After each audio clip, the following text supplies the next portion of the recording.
Saratoga Racecourse in Saratoga Springs, New York. Day 5 of the 153rd meet.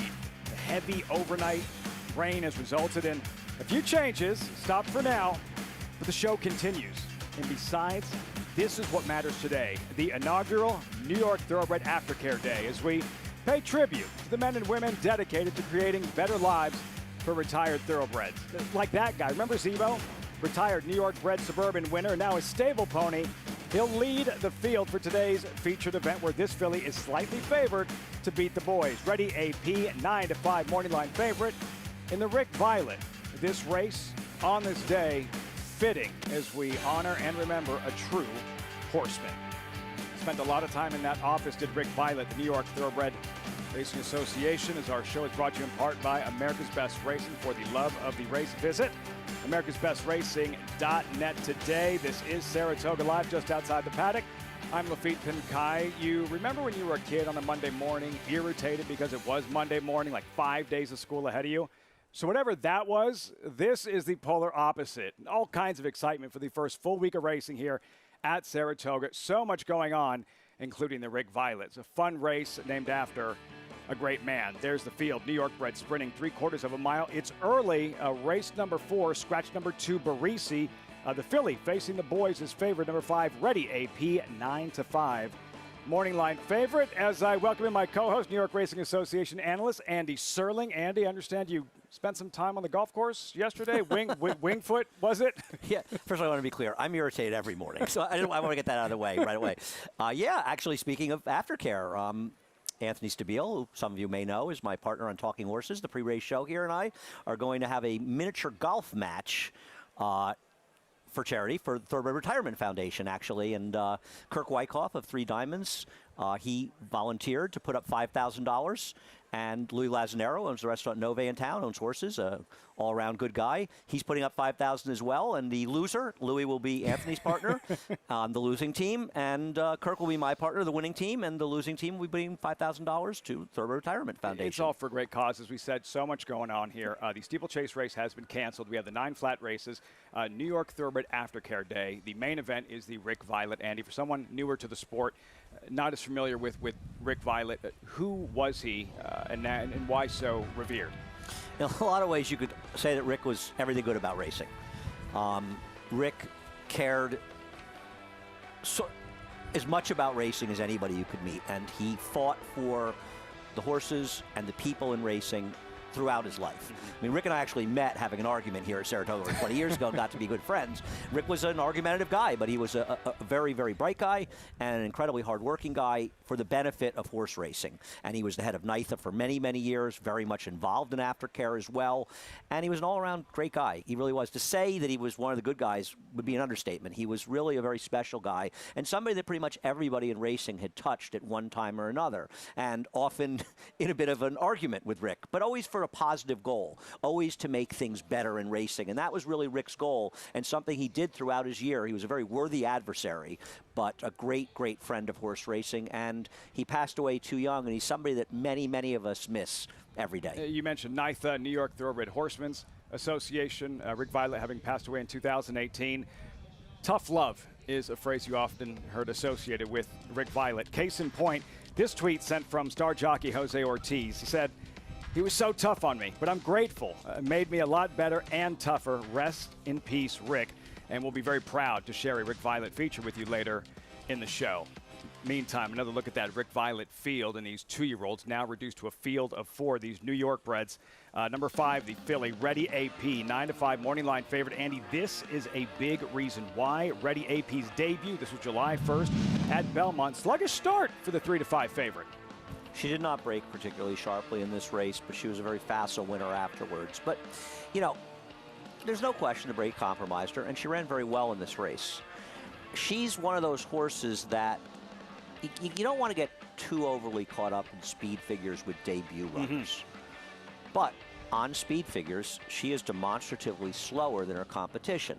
Guys like me play against horses like this, especially at short prices, because I'm not convinced how good she is. She may have just dominated this bunch because they really weren't worthy adversaries for her. And I'm not sold on her, but She did have that trouble at the start. She comes from a good barn. She was highly touted going into it. She's not exactly meeting a superstars in this race. Right. So I do think she's very dangerous. But horses that win like that tend to sometimes get overbet. And I'm a believer in speed figures. And on her speed figures, it's not clear how talented she is. We'll find out more today. In case you're wondering why she's facing the boys, because the female equivalent of this race isn't happening.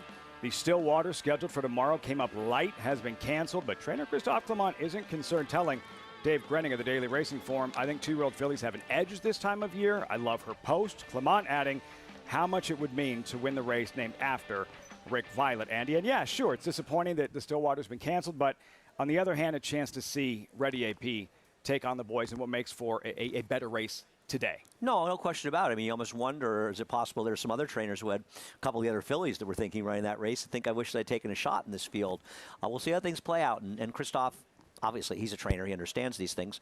First of all, comes from Europe where the fillies run against the boys all the time. But especially early 2-year-old fillies are often much more precocious than their male rivals. We'll see. We'll see how much faster she can get. Can she get faster for this race? Can she break more cleanly? The outside post probably a real help to her in that regard. Compact field of 4, exciting field of 4 in the Rick Violette. As for the remainder of today's races, today's schedule brought to you by Claiborne Farm. Some adjusting, no steeplechase event. Races 3 and 10 are off the turf. Rick Violette, race 4. A late pick 5 gets underway in the 6th race. Somehow the main track is fast. The turf course for races 7 and 8 is yielding. As exciting as it is to just watch the racing at Saratoga, that much more to watch and wager. New York bets today. Get involved and play all the action on our program while earning up to a $200 deposit match bonus. New members use promo code SPA200 when signing up and earn up to a $200 deposit match after their first deposit. Bet any track, anywhere, anytime, and join now at NYRABet.com to earn that $200 deposit match. Just getting started on Saratoga Live. When we come back, Todd Pletcher last Saturday, he unleashed wit. Impressive winner of the Sanford. This Saturday, he'll saddle Malathat, anticipated favorite in the Coaching Club American Oaks. Malathat was bred for brilliance. Princess of Sylmar was bred by chance. Princess of Sylmar, the champion filly that wasn't supposed to be. That's next. This son of Danzig ranks among the world's elite sires, with Grade 1 winners on dirt and turf and star performers both at home and abroad. Warfront's success as an international super sire is unmatched. Recent stars include War of Will, a classic winner on dirt and a Grade 1 winner on turf, Halliday, and Civil Union. In the auction ring, his progeny continued to command top dollar. Warfront, standing at Claiborne Farm. No sport in the world brings the wins home like racing. It's one-of-a-kind, high-speed, high-stakes action, and NYRABets takes you there. Place your bets and watch the races live from anywhere.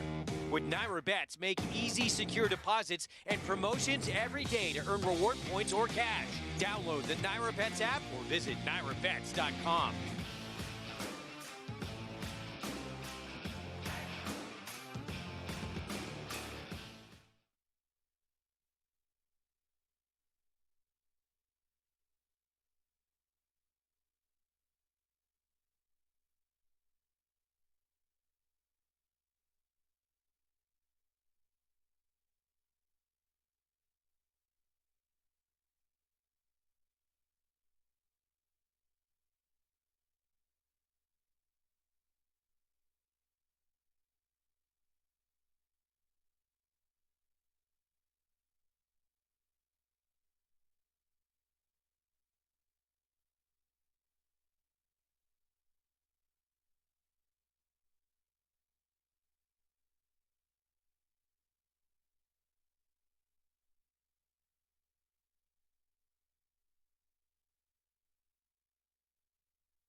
Princess of Sylmar coming with a 4-wide sweep far outside.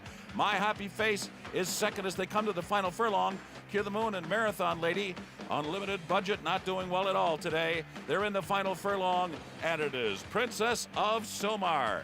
The Kentucky Oaks winner is going to win the Coaching Club American Oaks, and did it well. Most Kentucky Oaks winners don't have to prove anything, Andy. Princess of Sylmar did. 38-1 when she won the Kentucky Oaks before that performance. Yeah, no, that's a very, very good point. And I always have a particular affinity for her because, first of all, she ran throughout the winter at Aqueduct.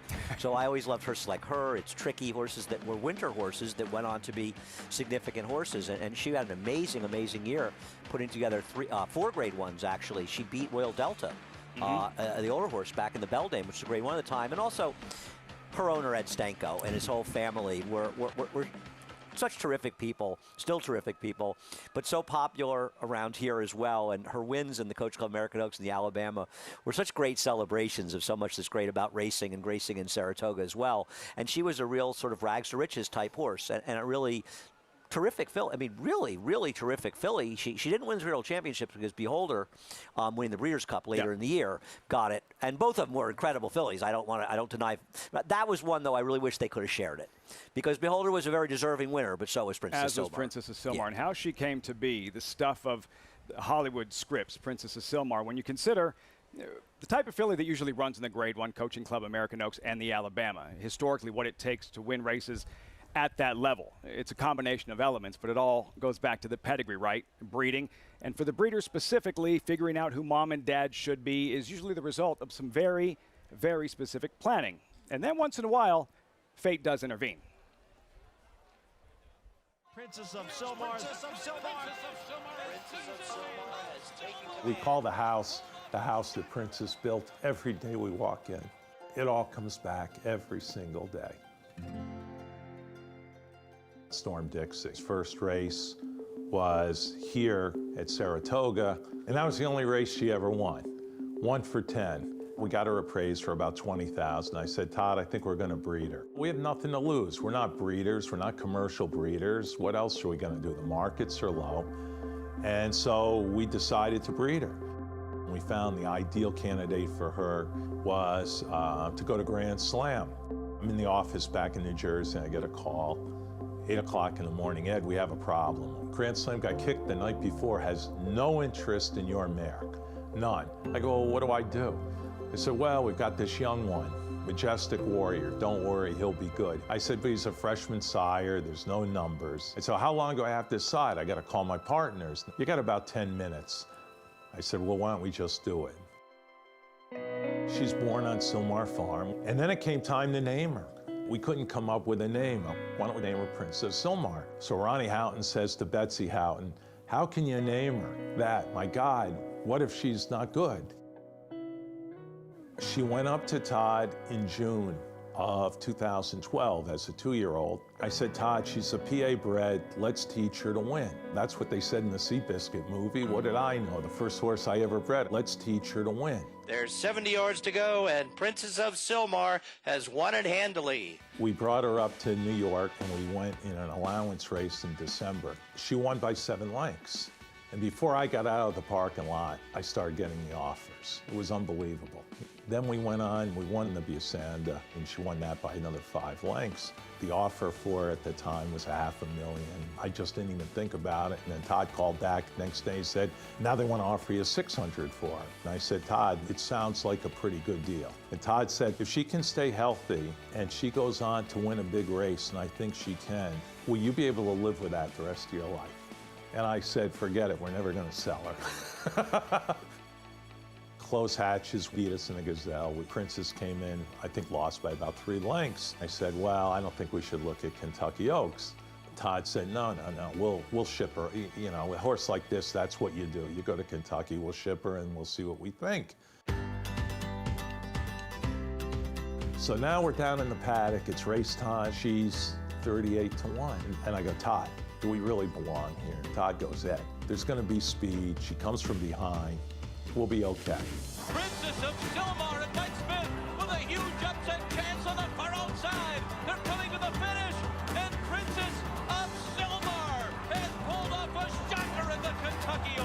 the adrenaline rush is so high that we couldn't remember how we got from the stands to the winner's circle. The only thing I can remember is at 38-1, when you win a race like that, there aren't a lot of people cheering except for your group.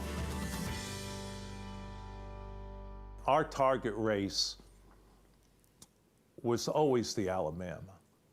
That's the race I wanted. That's the one that I thought was really the best race of all fillies, going the 1.25 miles. I mean, that's big time stuff. And they're off in the Alabama. They're out the half pole, and Tom says, well, Princess has yet to do any running yet.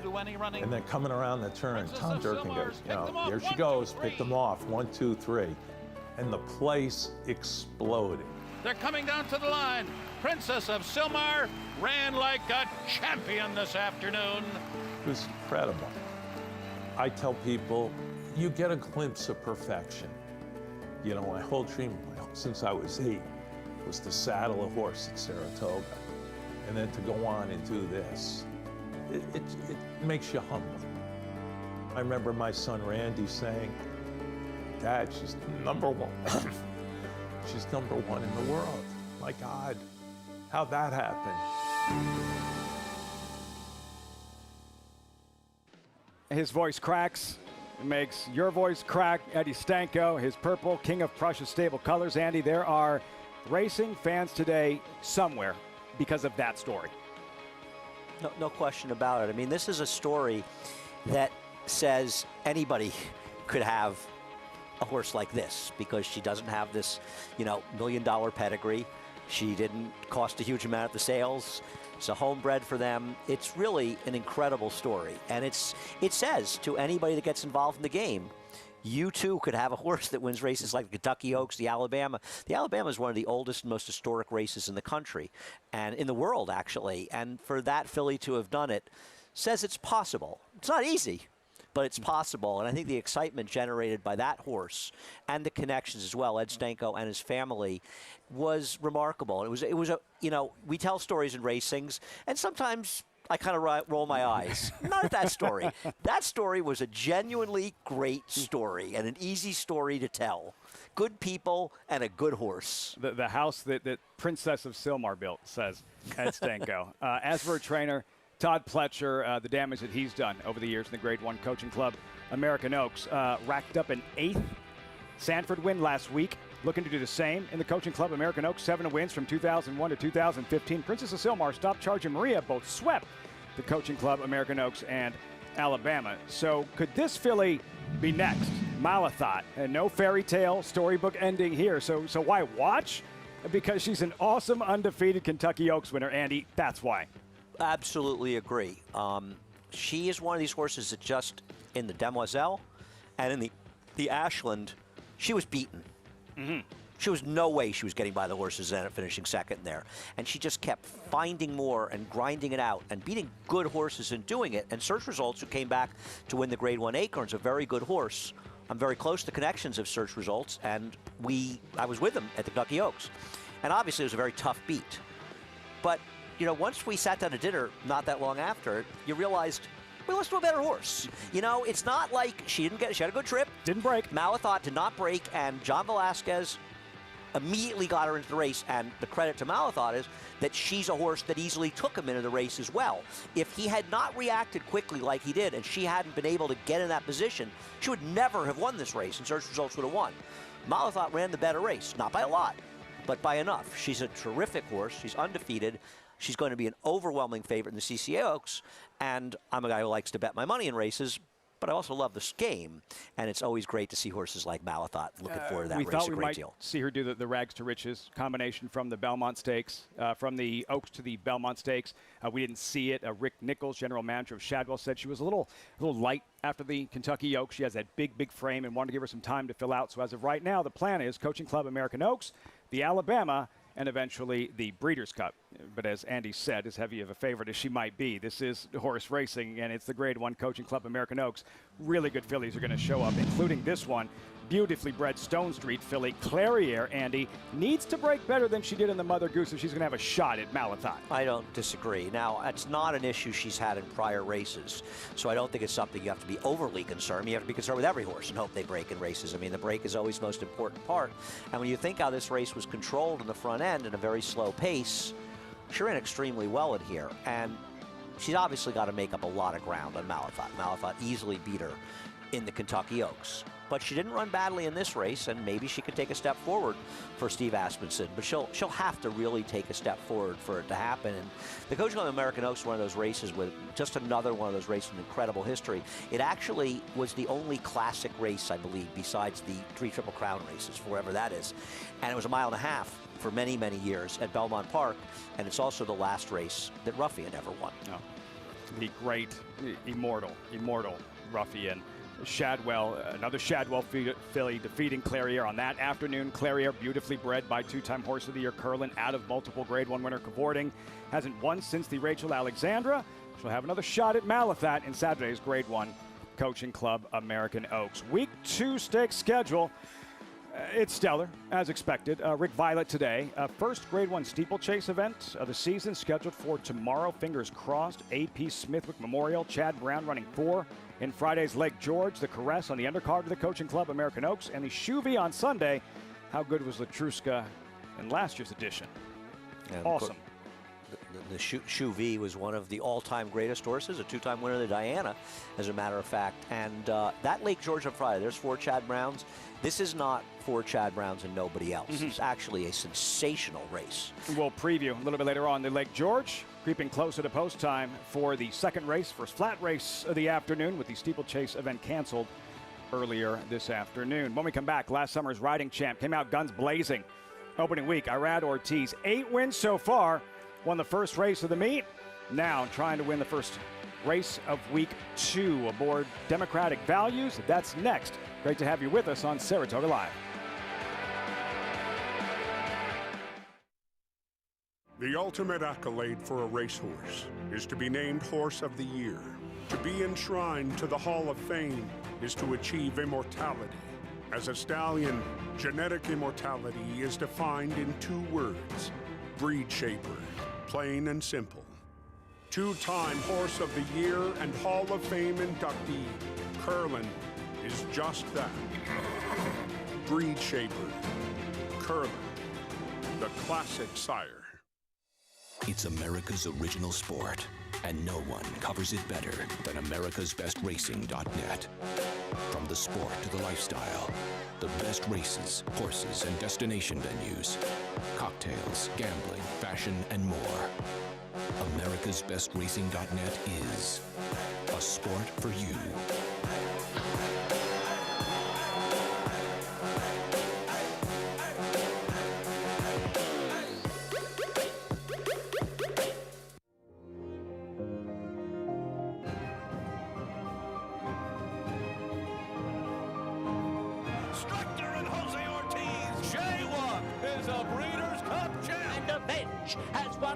Won the Del Mar Fraternity.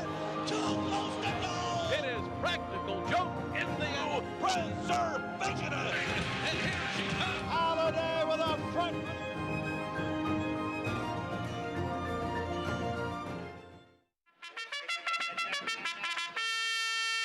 Monmouth Park's summer season continues with live action Friday to Sunday. Home to full competitive fields and big paydays, Monmouth Park has returned as a place to profit. Average win payout up 44% in 2020 versus 2019. Average favorite price up 26%. Races won at odds on down 22%. Looking to make money this summer? Bet Monmouth Park.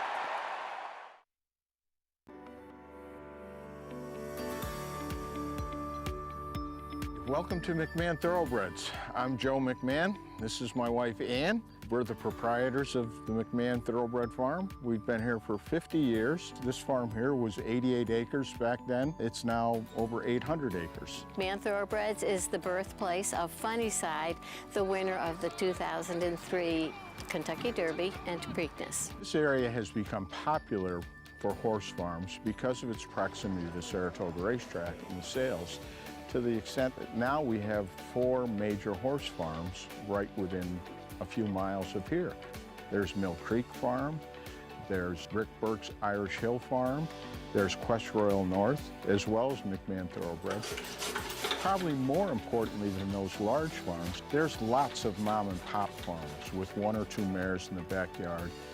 The area has really come into its own in the last 20 years. I measure success by the quality of the New York breds that are now raised in New York State. With this fantastic breeding program, out-of-staters have been lured into the state, bringing better stock, better stallions. Currently, we have a horse here called Central Banker. He's pretty successful. He's very popular.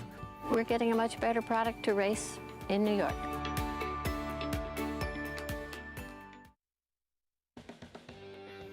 McMahon Thoroughbreds love to race in New York and love to win in New York, Andy. Yeah, won the second race here on Friday with quick return for trainer Jimmy Ferraro. We interviewed them actually in the winner's circle, and you know, it's a huge family affair. It's not just Dan and Joe that are so involved. The whole family. It's one way or another, and one time or another, involved in racing as well. And you know, huge in breeding in New York.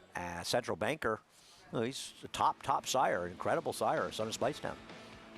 For the strength of the New York bred program, for more information, go to NewYorkBreds.com. Great to have you with us on this New York Thoroughbred Aftercare Day. Andy Serling, Lafitte Pinkai will be joined by Acacia Courtney very shortly. Updated odds, race 2. Speaking of McMahon Thoroughbreds, you're looking at Macho Boy, bred by McMahon Thoroughbreds, $14,000 claimer. Non-winners 3 lifetime 3/4 mile dash post time in 11 minutes, and we welcome in Acacia Courtney to the show. Acacia, before we get to your paddock report, though, considering your involvement with Thoroughbred Aftercare, what does this day mean to you?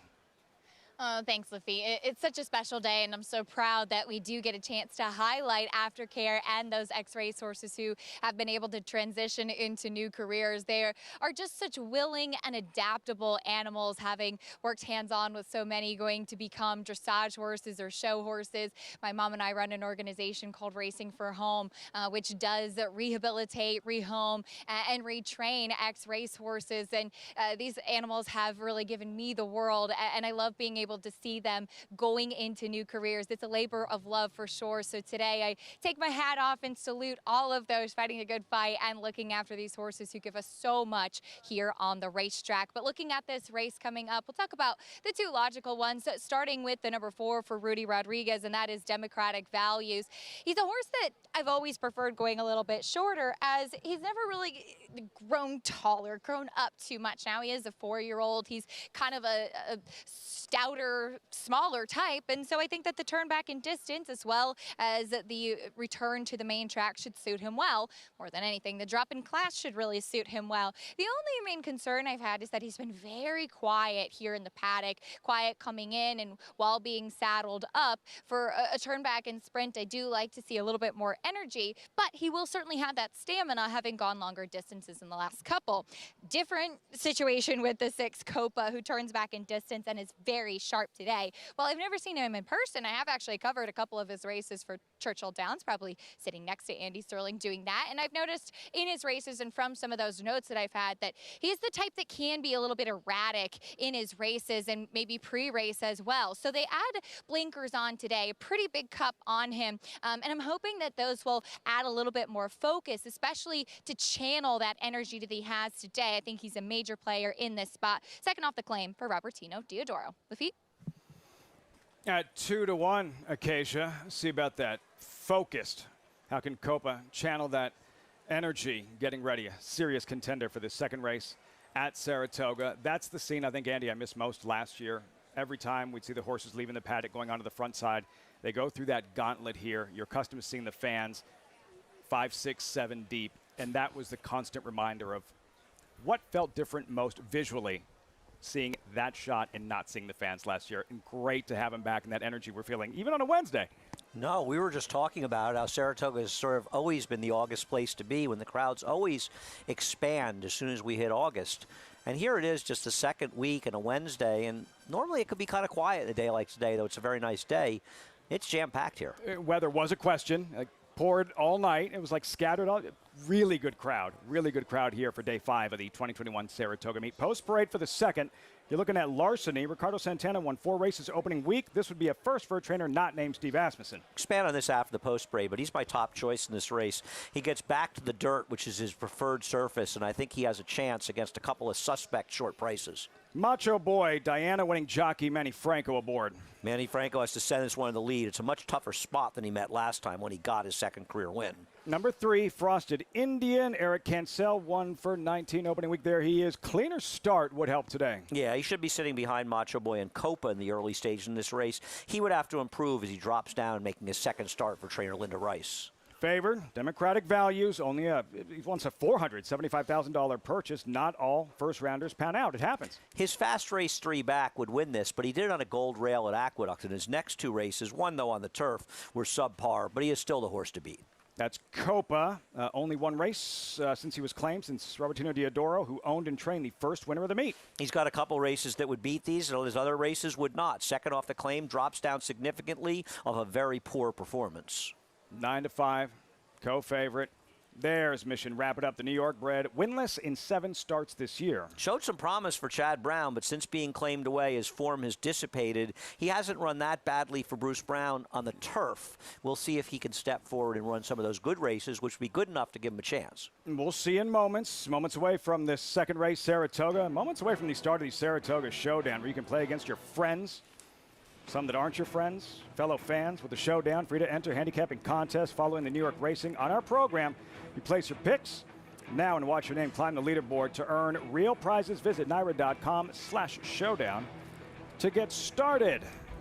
Saratoga Showdown, another look at Copa. David Cohen seeking the first win of the season. Only rode in 4 races opening weekend. Let's go back to the race Copa was claimed out of early April. Keeneland, $40,000 claimer. Non-winners to lifetime. Copa in front and under heavy pressure in a driving rain. Yeah, I was going to say, that looks like one of those foggy days at Aqueduct, Keeneland. Fast track, but driving rain. Yeah, and I think that's important to note, that there was some moisture in the track. Even though the track was fast, he ran well. If he runs this race, he'd be tough. The problem is he has only one other race that's good enough. And he seems to be a horse that's best when he can control on the front end. And with the presence of Macho Boy, unless that one fails to get out of the gate, that's not likely to happen. Diodoro claims this for $40,000. He ran him in an starter allowance last time. Yeah, he showed speed and collapse, but the other speed finished second in this race. So it's not like the race totally fell apart. These are easier horses, and he certainly can win. But I don't like a horse claimed for 40 that comes back 2 starts later and also 3.5 months later running for a fraction of that. He's looking to get him claimed. He can win. Not my cup of tea, but obviously a major contender. Copa 9-5. As always, coverage brought to you by Claiborne Farm. There's another look at Democratic Values. Irad Ortiz won a Breeders' Cup Classic in those colors for owner Mike Rapoli. Vino Rosso. Democratic Value will probably never win a Breeders' Cup race, but this is what it looks like when he does win, Andy. Dude's tough inside, Democratic Value. This was an extreme gold rail on the inner track, the main track, I'm sorry, at Aqueduct, and it really, really enhanced his performance, because if you look at that race, significantly faster from a speed figure standpoint than any race he's ever run. The horse he beat, Dust Devil, has been running 90 buyers recently, was just sold and transferred to Bill Mott. He was very fortunate to beat him because of the racetrack. He runs that race, doesn't come back for 2 months. He doesn't run at all in a much, much higher level race at 5-1. Then they try him the turf. He doesn't really have much pedigree for it, so he doesn't surprisingly run very well. And now they're dropping for 14. Both Copa and Democratic Values are probably part of a line coming out of the racing office to claim these horses right now. That doesn't mean they can't win, but they're both a little lukewarm on the board. And neither one of these horses is reliable. So the question becomes, it's hard. I'm trying to beat both of them. You know, sometimes you have one of them in there and you say, I'm going to hope this horse doesn't show up and beat him. Now I'm hoping that both don't show up. And that's a tough thing to do. With that guy, Larceny, 6-1. Feels like Larceny at 6-1. Well, let's take a look at his form. He's running 4 straight turf races, mostly at routes. He's a dirt horse. He didn't even run that badly in one of his turf races. His 3 dirt races before this, 2 and 3 back in those dirt races, going 5, 6, 7 races back, he ran buyer figures of 69 and 72, both of which make him competitive even with the favorites in this race. So now he's cutting back in distance, he's getting back to the right surface, and he's 6-1 and probably going higher by post time. He picks up Ricardo Santana, which is never a bad thing. And I look at this race and I say to myself, I can't pick Democratic Values. I can't pick Copa. I will pick shorter prices, maybe not bet them, but I just don't want these horses. I think, I'm going to make a bet in this race, and I did make a bet. I'm going to bet the one Larceny, because I can make a case for them, especially if both of those horses don't run their A races, which they're unlikely to. Now, maybe their B or C races win anyway, but I think there's a case to be made for Larceny based on those dirt races, and I just think he's a little interesting as an alternative, and I want an alternative here. Andy's selection, number 1, Larceny, Acacia. So that's what he looks like on paper. From what you're seeing, Larceny on the track, the observations, is Andy going to feel better or worse about his selection? What do you think? Well, hopefully better, as he actually had the best warm-up out there. And I've always liked Larceny. I've always kind of waited for him to break through. Now, he is, I think, definitely better on dirt. As the cheater, very, very short cut blinkers go back on, Ricardo Santana took him right away from the pony. And I love this kind of warm-up, especially for a horse at a lower level, too, where the jockey kind of takes them into circles with them. That's so great to keep a horse's mind focused on the task at hand and keep them from being distracted by any of their surroundings or anything going on, and just keep that motion going forward, especially if you ever have a horse that's acting up. Doing circles out on the track or just keeping them moving is the best way to do it. And now that Ricardo's linked back up with the pony, he's acted a perfect gentleman. He had my favorite warm-up out there on track, so we'll see if he can get back on into the winner's circle today. The number 3, Frosted Indian, though, I actually landed on him just because I really liked what I saw from him. I think he goes back to the proper level, facing Too Tough last time out. And one thing I'll note, too, is that he's put on some good weight since he's been claimed by Linda. He's really filled out nicely and just carrying a lot better condition than what I saw from him 2 starts back. And I really like that, especially now that he's going to be a sprinter. You want to see them really strong behind the saddle, as he had been trying to run longer and different distances with previous connections, but he really, I think, filled out really well. He took everything in stride. I thought that he had a nice warm-up out there at Cancel as well, and hopefully I'll get a bit of a better price on this one, though. He's been bet down a bit in here too, Lafitte. Yeah, in terms of the wagering, it's all really come together. Acacia with Frosted Indian, 12-1 morning line, 6-1. Andy with Larceny, 12-1 morning line, 5-1. The 2 favorites on paper going in overlaid Democratic Values, Copa, the 9-5 favorite, with the kids looking on, getting ready for this first race of the brand new meet. And a smaller field, Andy, but a very competitive, just a low-level $14,000 restricted claimer, but a competitive first race to start the week. Well, I think the odds at this point are a reflection of the bettors not trusting either Copa or Democratic Values, realizing they're the 2 horses to beat, making them both the co-choices in here, but understanding that they're kind of unreliable racehorses, so they're looking in other directions. And the 1 and 3, Larceny and Frosted Indian, are the other 2 most logical, at least, of the other horses. It's hard to know for sure. It's hard to know, and fans seeing themselves on TV. We'll see. I mean, late money can change things dramatically. Either the 4 or 6, one of these could drop down to even money at the end.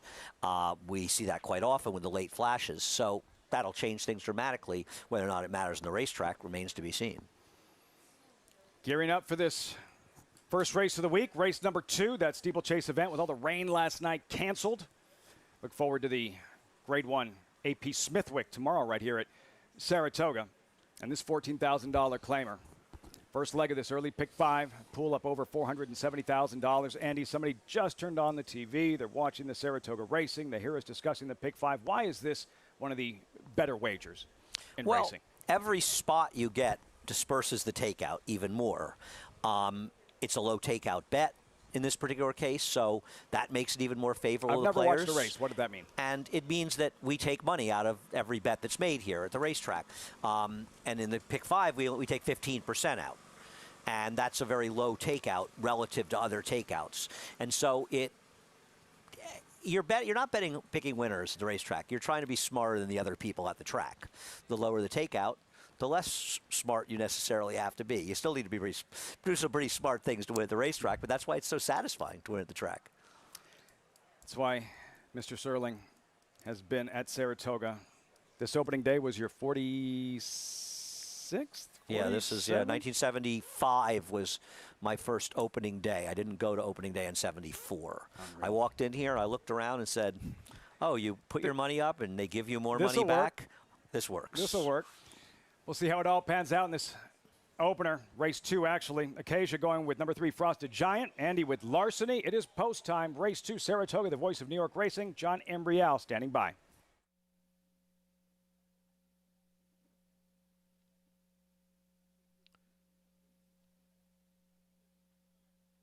They're in the gate. And they're off. Bobbling start for number 1, Larceny from that inside post position. From the outside, it is Copa, who's got the early lead, and Macho Boy is next, racing in second. And on the inside is Democratic Values. Right alongside is a Mission Wrap It Up.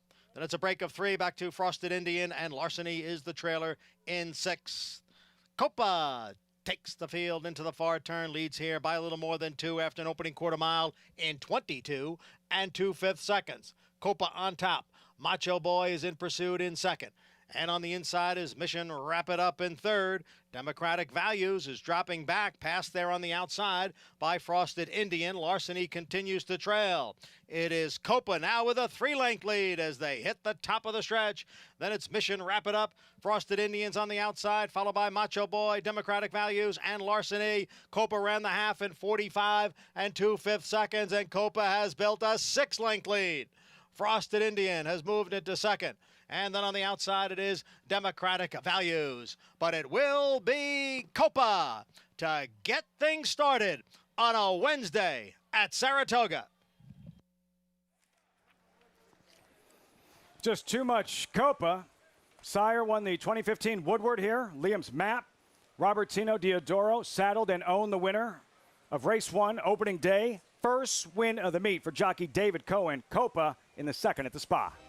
This race was over about 20 yards in the race when Manny Franco made the curious decision to rate the very quick Macho Boy who can't win without the lead, and Copa was able to clear and control on the front end. We had talked before about how he only ran well when he was able to control races, and once he's able to get in that comfortable rhythm, even though the pace was relatively quick, it's as Richard Migliore likes to say, it's not how fast they're going, it's how they're going fast. Well, he was going fast in the most comfortable of fashions.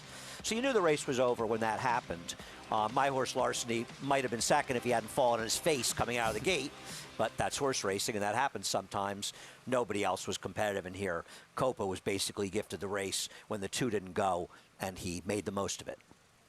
Keisha's selection completing the exacta. Frosted Indian in-house. I just saw the replay of the start from the head-on. Yeah, really poor start for Larceny, losing all chance right from the start. And Copa takes full advantage. David Cohen going to work.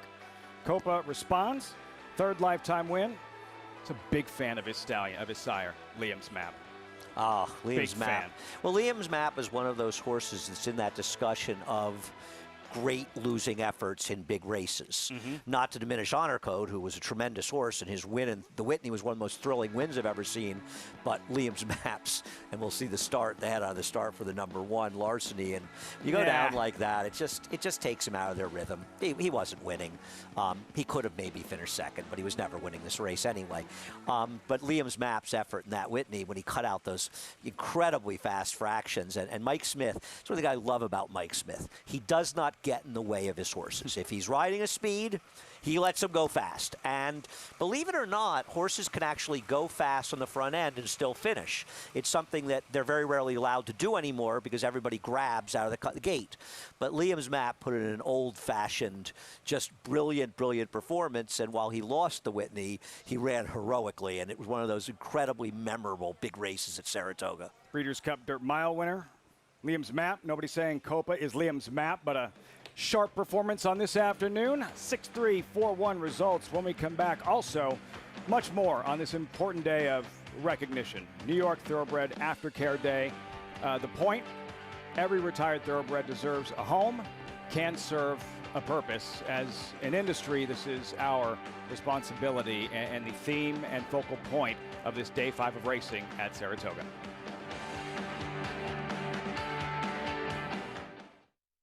The Run Happies keep winning. What a day at Belmont Park when a pair of Run Happies crushed the competition. TDN Rising Star Following Sea delivered yet another emphatic performance, sailing down the stretch to win by 6.5 lengths. Then 2-year-old filly Happy Soul soared to victory, winning the Astoria Stakes by a whopping 11.5 lengths. Price for success of just $10,000 called Bernie Sams and book your mare to Run Happy, standing in stall 1 at Claiborne Farm. Considering horse ownership? Get off the bench and get in the game. We have one goal: make racehorse ownership a slam dunk. It's Maxim Rate close to home. Maxim Rate has won the game lead. A terrific finish in the Woody Stevens that goes to drain the clock by a head. Slam Dunk Racing. Come win with us.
Great to have you with us on Saratoga Live. As always, brought to you in part by Claiborne Farm. 100 years of doing the usual, unusually well.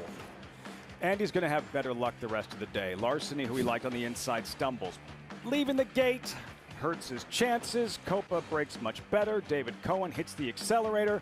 And at this point, Andy says to me, race over.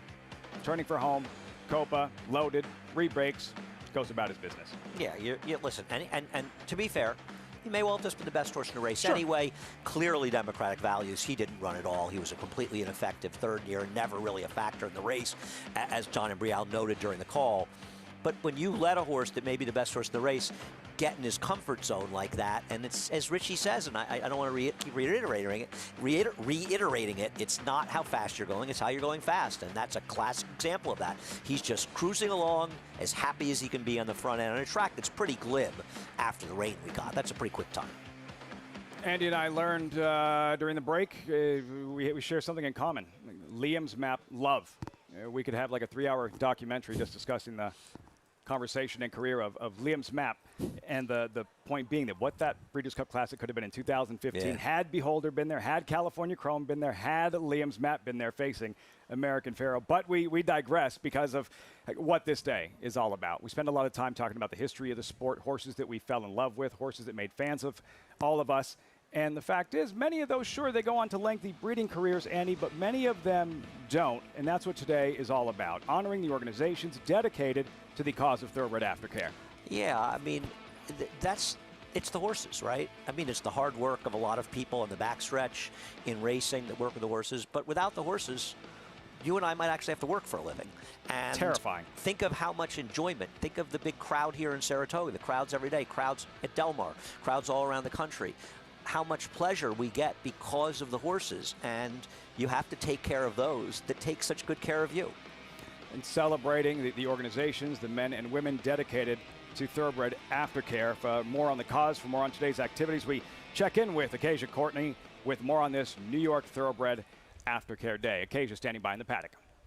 And very happy to be joined by a special guest here, Lafitte, Lisa Malloy from ReRun. And Lafitte, you mentioned some of the special horses that captured our attention. And Lisa, today, one of those special horses, Uncle Si, I know, is being a celebrity and went through your program with ReRun. Tell us a little bit about that and how he's been received today.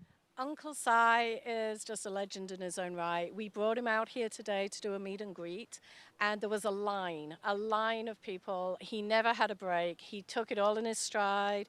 His former rider went to do, meet and greet with him. He took up with children. I mean, he really is a fantastic breed ambassador, and also for New York racing. So, but at home at ReRun, we occasionally trail ride him. I sometimes pony off him, and he actually works with veterans through the Saratoga Warhorse program, which is based at our facility. And so he's kind of got a multifaceted second career. I love hearing everything that he does, and you mentioned working with veterans. Just one of the examples of how versatile these thoroughbreds can be from your experience. What have you seen as far as them transitioning to new careers? We've got horses doing everything. We've had horses with upper-level event riders, including an Olympic rider. And we've got horses doing barrels, roping, and trail horses. And then we have the horses that live on site that actually do equine-assisted therapy. And so we have Flash Trading from John Terranova. We have one of Michael Dubb's horses, Hidden Val. There's Fox Rules, former New York Derby winner. And then, of course, there's Uncle Si. Tell us a little bit about exactly what ReRun does and where people can go if they're interested in more information. ReRun is one of the oldest charities in the country, formed in 1996. We've had a presence in New York since 2002, and we take in approximately 150 horses a year, primarily from New York. And so we're really a New York organization. Our workers, one is a former employee for Todd Pletcher. Another one of our riders actually rides for Christophe Clement and Nick Zito. So we really are New York orientated, and we take these horses in through the New York NYTHA Take the Lead program and place them in pre-approved homes. So we're really working hard to make sure these horses find places, and having worked all over the world in the thoroughbred industry, nobody does more for New York's horses when they retire than New York itself. So I really feel that all these people we're here today should be very proud of themselves for what they're doing. And to find out more about ReRun, you can go to rerunottb.com or find us on Facebook. Lisa, thanks for all the information. Thanks for all the wonderful work that you do. Thank you. I appreciate it. And guys, Lisa just told me a special bit of news. You may remember Stan the Man. His former rider, Dylan Davis, just recently adopted him from ReRun. So love hearing all of the happy endings for these wonderful thoroughbreds. How cool is that? Dylan Davis just having adopted Stan the Man. You see this emphasis, Thoroughbred Aftercare, and the momentum this has gathered seemingly in the last decade, and what a point of emphasis, and the fact that it's everyone in the industry's responsibilities looking out for these thoroughbreds who do so much for us while they're on track, and how much life there is still to live once they have retired. No, absolutely. It's great, and it's great to hear all of these stories and see the horses. It was fun watching Carthon, who raced around here for many years as well, and watching him run. And there's an enormous amount of love for the horses. I mean, you really wish, and I did a podcast recently with Chad Brown, and he talked about that subject exactly, the love and the care for the horses, and he was saying how much he wished that people could get a real chance to really see what goes on in the backstretch and see how much care is given to these horses, and this is an extension of that as well when they're not racing anymore. And Dylan Davis adopted them. Richard Migliori works with us, has adopted horses as well, and Acacia is very, very involved in that, and Maggie. It's just, love the horses. I mean, it's a great love for them, and it's so terrific to see so many people chipping in to do what they can. It's a very popular, important day, the inaugural day here, the New York Thoroughbred Aftercare, as our coverage continues from Saratoga, day 5 of this 133rd meet at the Spa. When we come back, Friday's feature grade stakes race on grass. You know that world-class trainer would be involved. Chad Brown running 4 fillies. How good is Amy C., least experienced of Brown's Lake George relay team? Talented English filly, all set for her North American graded stakes debut.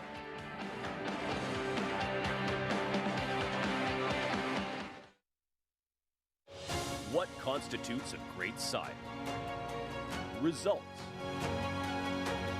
Never Surprised, looking to go wire to wire here, and Never Surprised has got it won.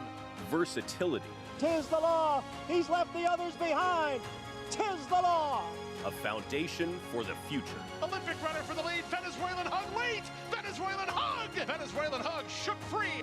Constitution has it all. Resorts World Catskills, your closest casino resort experience, is so close. Stay the night and get your game on.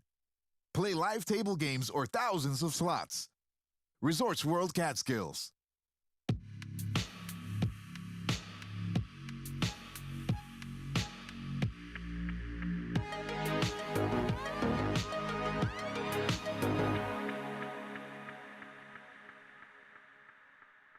Respect the law. He's earned it. A Grade 1 winning juvenile. 'Tis the law. Pops the cork in the champagne. A classic winning 3-year-old. 'Tis the law is going to win the first leg of the Triple Crown. 5 triple-digit buyers. Respect the law. 'Tis the law. The best son of Red Hot Sire Constitution. He's left the others behind. He's going to win the Run Happy Travers. 'Tis the law. New to Coolmore, America. Racetrack Television Network brings you every race, from every track, on every screen, every day. With monthly packages starting as low as $5, RTN gives you great value and access to more live HD streaming and race replays than anyone. Visit RTN.tv today to sign up and watch on almost any device, including Roku and Amazon Fire. Use promo code TRYRTN for a 5-day free trial.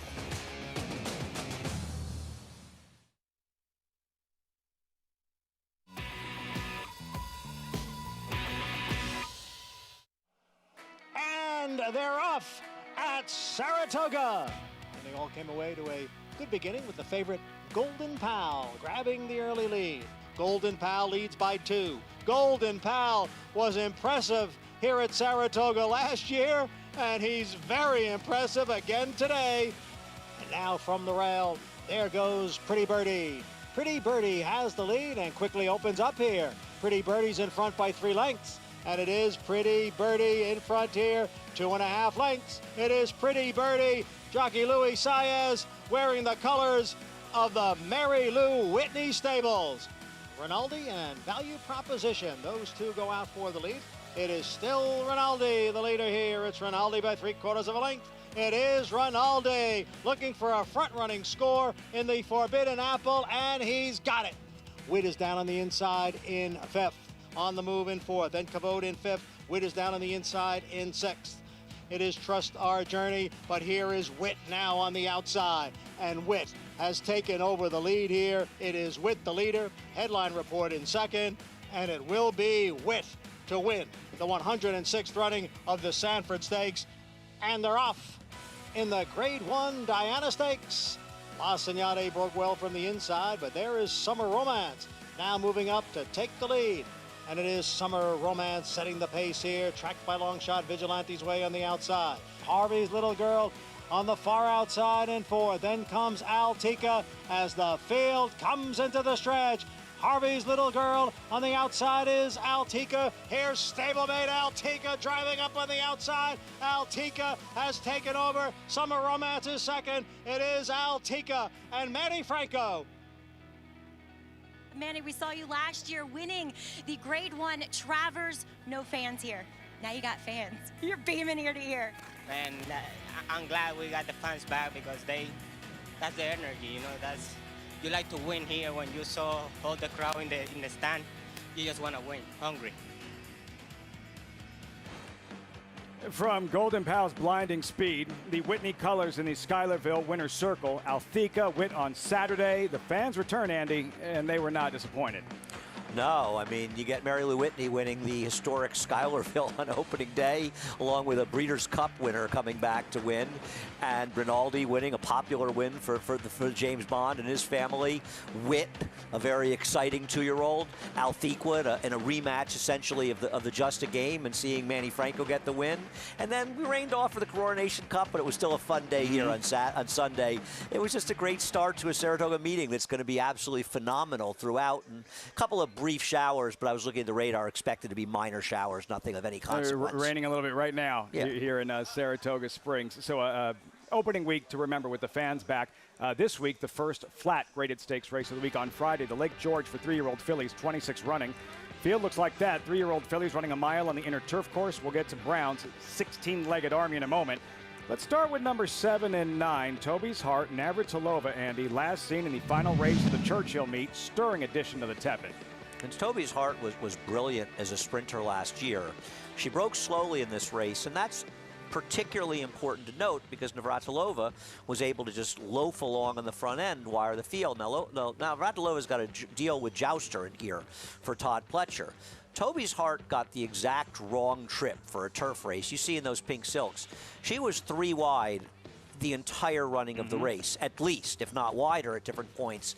And when you're outside, often without cover in turf races, never getting a breather, and you couple that with a race that's won wire to wire in a very tepid pace in the front end, it's just so much the wrong trip. Yet Toby's Heart, who you might have thought was more of a sprinter, and she'd had a rough trip in a race at 7 furlongs at Belmont prior to that.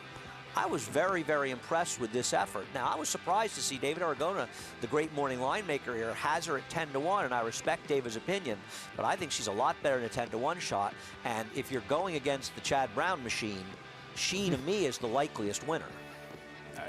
Navratilova, though, that performance, an effort Tepin herself or Martina would be proud of. Navratilova adding another layer of that Lake George story. Her mother, Center Court, who won this race back in 2012's Jose Lezcano rides. What will he do from an outside post? How aggressive will he be? I think that's part of the race shape for Navratilova from that post is going to be a little bit tricky. He has to go. I mean, there's just no question about it. And Jouster may go from the inside of her, but he has to go in Navratilova. Why would you take her out of the game that worked for her last time? And from that outside post, if you're not aggressive, you're going to get blown out in the first turn. They might as well just lead her back to the barn areas. You got to go with her. Or you just get blown out by Chad Brown's fillies, who's won the last 2 and 4 overall at the Lake George. 4 going in this one. Amy C. Andy, lightly raced English filly. This was her U.S. debut, late June Belmont. She didn't break, lost ground, and it really didn't matter in the end. And keep in mind, the Gray, who finished 3rd in here, came back to win in a very exciting race here over the weekend. This was an incredibly visually impressive performance. Now, the competition's getting a lot deeper, but she, as you say, didn't break. They were absolutely crawling on the front end. And she just ran by everybody in this race. It is not an easy thing to do.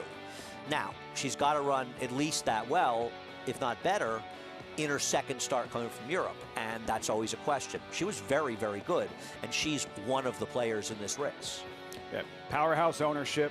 Michael Dubb, Sal Cumin, Bob LaPenta, 3 starts. Amy C has faced 30 fillies, defeated 29 of them. Arad Ortiz to ride in search of a 3rd Lake George victory. And speaking of Lake George success, this shouldn't surprise anyone, Andy. Chad Brown trained the last 2 winners and 4 overall, 4 quality runners going in this Friday's Lake George.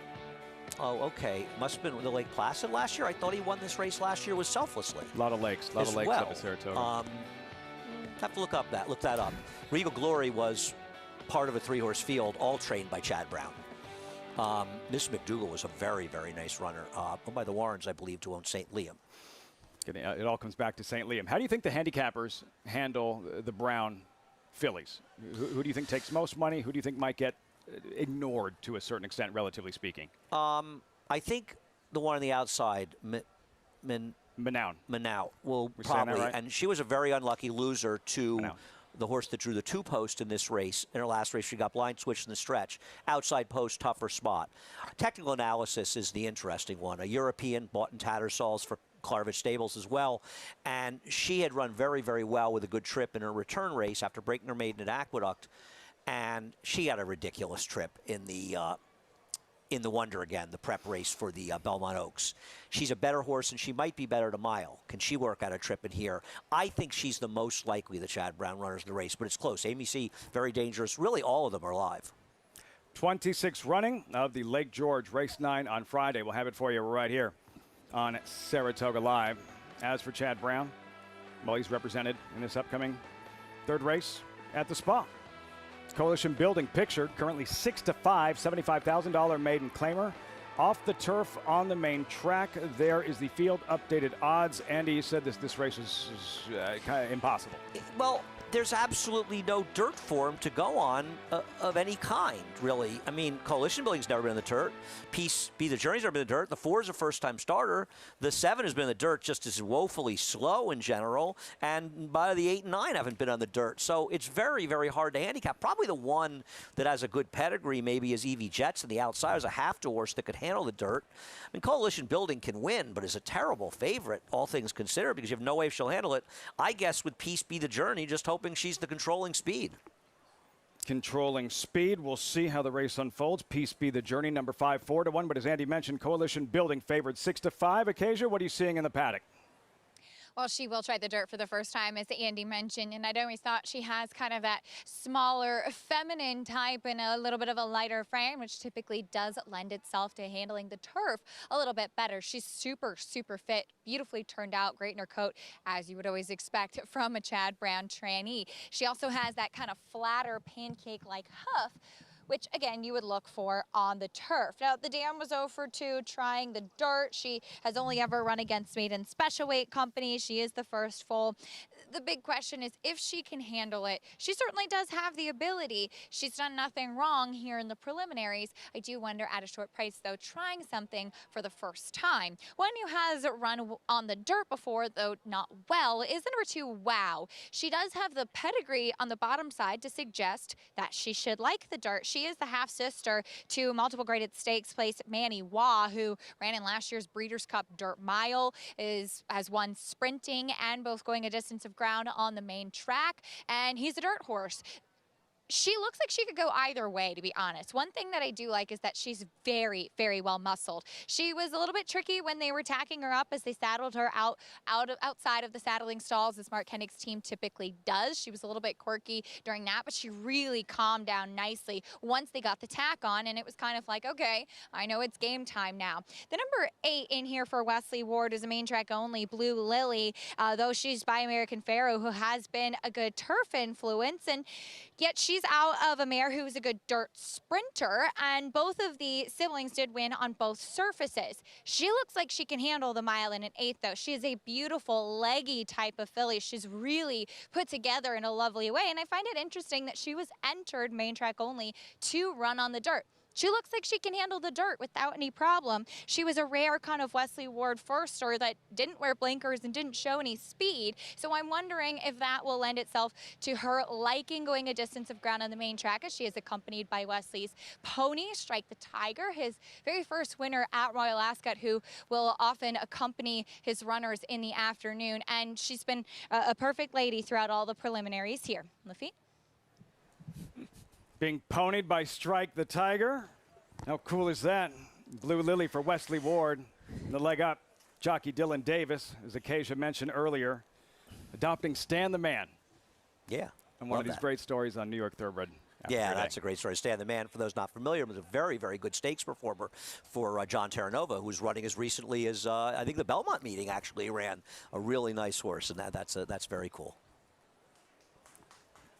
Dylan Davis, and there you're looking at Strike the Tiger. Horse that paved the way, a trailblazer that Wesley Ward has become. The success of his horses at Royal Ascot. Royal Ascot used to be, it felt like 10, 15 years ago, you'd see maybe the replays and the winners, and that connection wasn't necessary there. You wouldn't see a lot of American competitors. And what Ward has done over the last 10, 12, 15 years, taking horses to Royal Ascot, competing against the very best in Europe, having success in what that's opened the door for in recent years, and how it's a after the Triple Crown, there's a good grass horse that an owner, breeder, trainer they can find one that can compete on that stage. They're looking to find a spot to run. Yeah, there are very few. It's rare in life that there are game changers. And I would say in recent years, the 2 biggest game changers are Peter Brandt going over to Tattersall, getting Chad Brown to go over and buy horses, and the ripple effects that has, and Wesley Ward going to Royal Ascot. And I think it's changed it for other connections, and I think it's also increased the American interest in racing overseas. And there's a lot of great racing and great history over there, and I think it's really cool that so many more people are interested in those races. Golden Pal, who we saw opening day, he's headed back to Europe for Wesley Ward. Ward represented by Blue Lily. There's the favorite, Coalition Building. She can win. She was much the worse to beat dropping down on the turf. Who knows if she handles the dirt? Not War of Will, just wow. 6-1 Eric Cancel. Unfortunately, she's one who's been on the dirt, and she did next to no running that day, and her recent form isn't that good. She is dropping down, and she's a bit of a wild card at best. So maybe you're looking for a fresh face. How about Empress Theodora by a Belmont winner and Empire Maker? I'm not taking a first-time starter that was scheduled to go on the turf first time, going 9 furlongs in the dirt first out, but if you like her, have at it. She's a big price. Peace be the journey. Joel Rosario jumps in the cockpit. At least with her, I know Joelle's got to send her, and she's supposed to be in front in this race. Stamina could end up being an issue, but I'm hoping that she's able to stretch her speed. Long shot, number 7, Super Blood Wolf Moon, 22-1, Benji Hernandez. Has one race in the slop that's good enough to win here. The rest of them are woefully slow. She's the one with dirt experience. Blue Lily, some intrigue here. Just her second career start. Wesley Ward, the karma going for Dylan Davis, just having adopted Stan the Man. She didn't take any money first out as a turf sprinter for Wesley Ward, sort of his fort. And now she stretches out as an MTO, so she was only going to run if this race in the dirt a mile and 1/8, doing something completely different. Her pedigree says that she should be as proficient on dirt as turf. She'll need to be a lot more. How about Evie Jets and the Hall of Famer Javier Castellano? Well, maybe she needed her last race.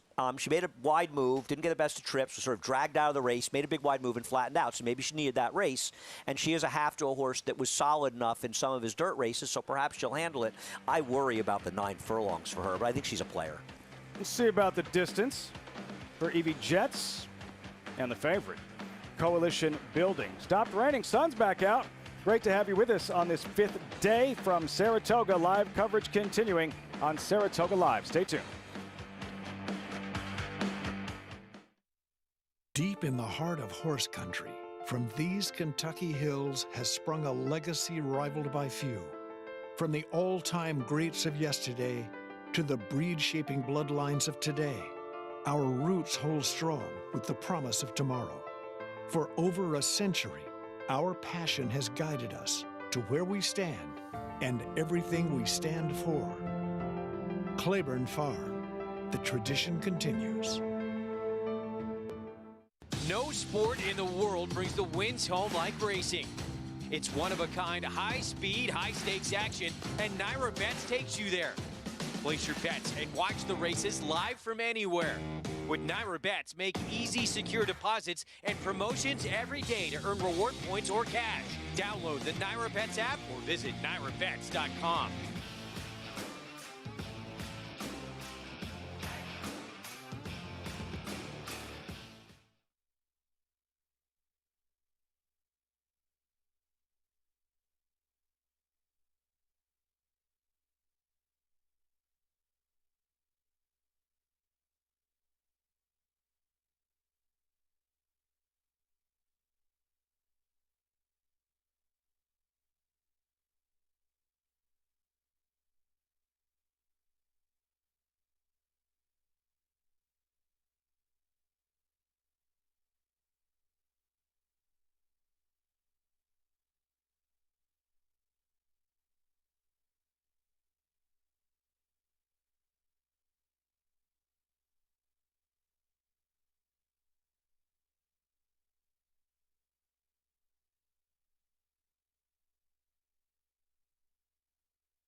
Welcome back to Saratoga Live.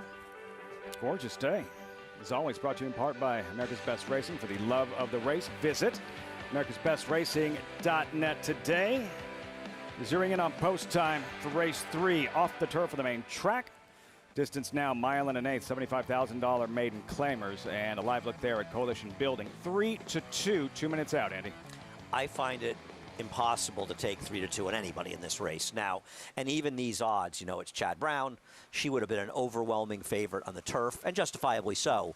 It's a wild card. Now, she is a lemon drop kid.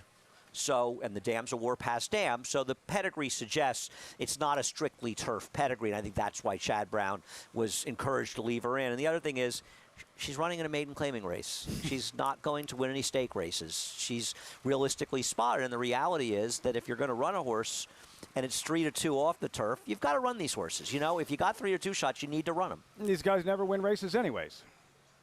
Klarman, Brown, Ortiz, the favorite, 8-5. If the favorite comes up short, though, occasion, maybe it opens the door for another. Maybe Evie Jet's drawn towards the outside.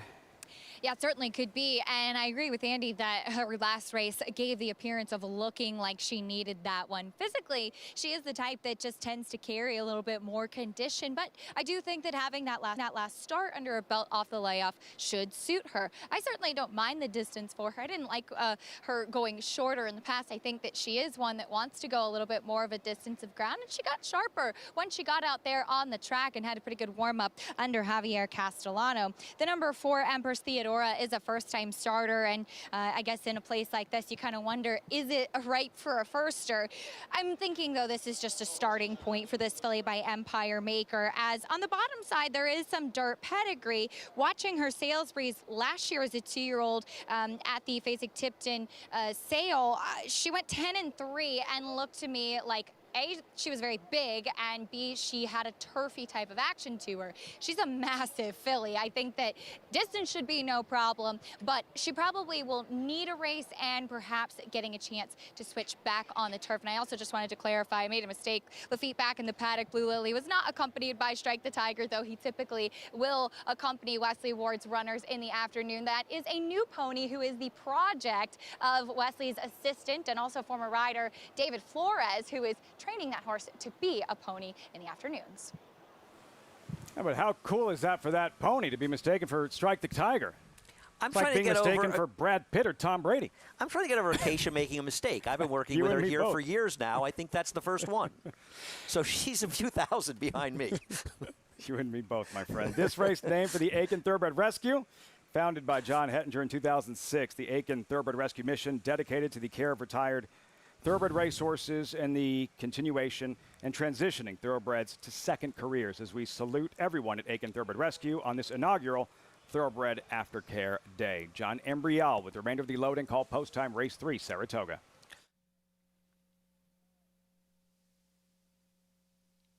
They're all in line.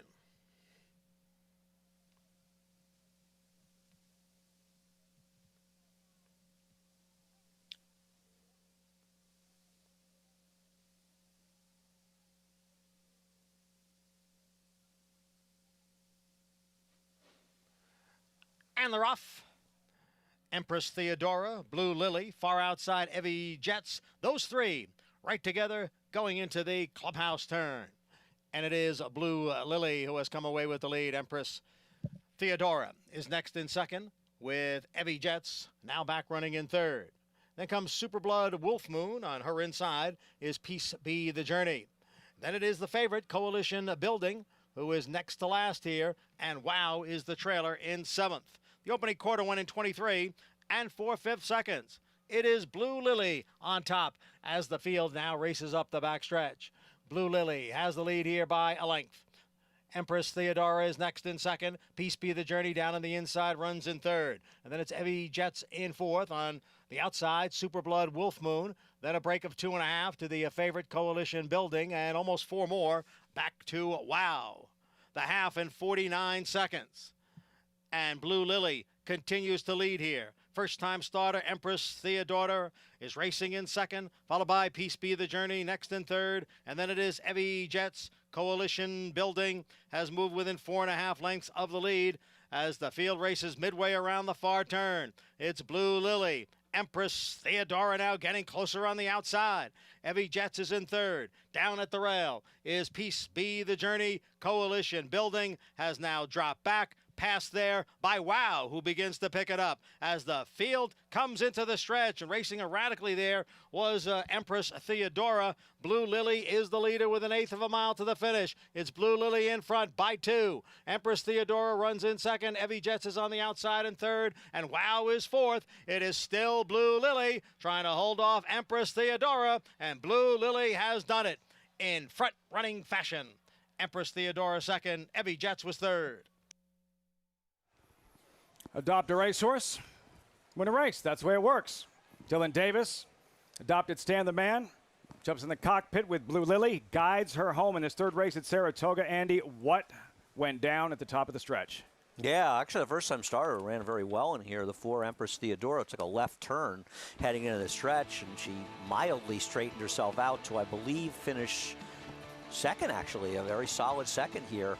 But this was essentially a merry-go-round race. I give a lot of credit to Dylan Davis, both he and Javier Castellano, and in fact, so was Luis Saez. They were all aggressive, and they got their position, and this was a race you wanted to be forward.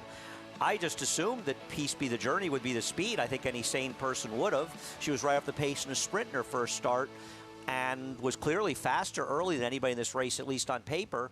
Connection seemed to have absolutely no interest in going to the lead. It's very hard to handicap when you can't imagine how race is going to be run. They're never seemingly run as they appear on paper.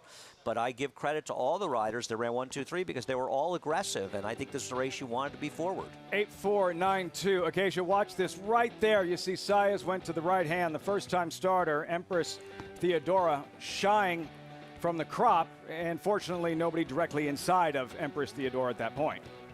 Yeah, absolutely. You could see Luis Saez kind of take a glimpse, take a glance behind him and make sure that he wasn't impeding with anybody. Luckily, Evie Jets was to his outside, but I agree. I think Empress Theodora certainly ran a solid race in her debut. And just as far as the 5 Peace Be the Journey, she seemed to take a couple of awkward steps coming out of the gate and was a little bit slow, and then kind of seemed like horses coming on either side. As one of the nice things about going the mile and an 1/8 distance is the starting gate is positioned right here outside the winner's circle, so I was able to kind of see that she didn't really seem comfortable at all in the early parts, and I'm just guessing that might have played a piece into why she wasn't more forwardly placed. But Blue Lily certainly was getting on the main track, entered main track only, and they got to do what they wanted to with her, and she took them wire to wire at a generous price for an MTO, Lafitte. 8-1, Acacia with Blue Lily. 8-4-9-2 results when Saratoga Live returns. Also, we remember a true horseman in Rick Violette, accomplished trainer, Grade 1 Whitney winning trainer, but remembered for so much more. An advocate for horses on and off the track, a champion for the backstretch workers, and much more. That's next. You're watching Saratoga Live.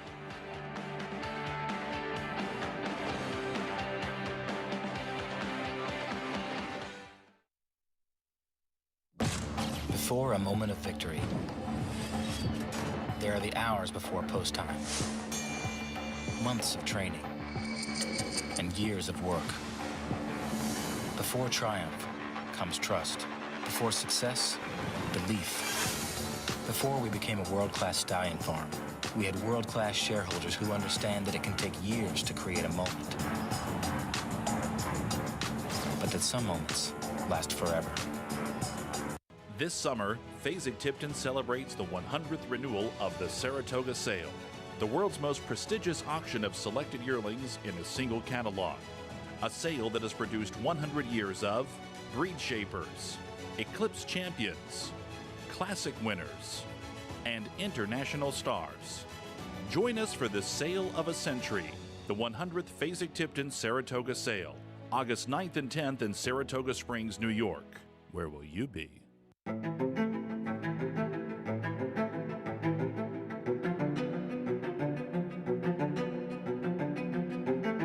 Come and get Army Mule, who's pulling away by 5 and finishing fast. Army Mule, ultra impressive in the Cartery flew home. Won it by 6. A 10 top 20 here. We can hold on the done to 21, 210,000.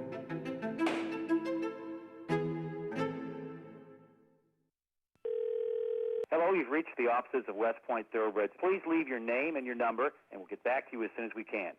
Okay, starting to move now. He's 4th. He's on the outside now. He's pressing him now. There's the 1, the 7, and the 6. He's on the lead. There's another horse on the inside of him. He's pulling away. He's going to win this race.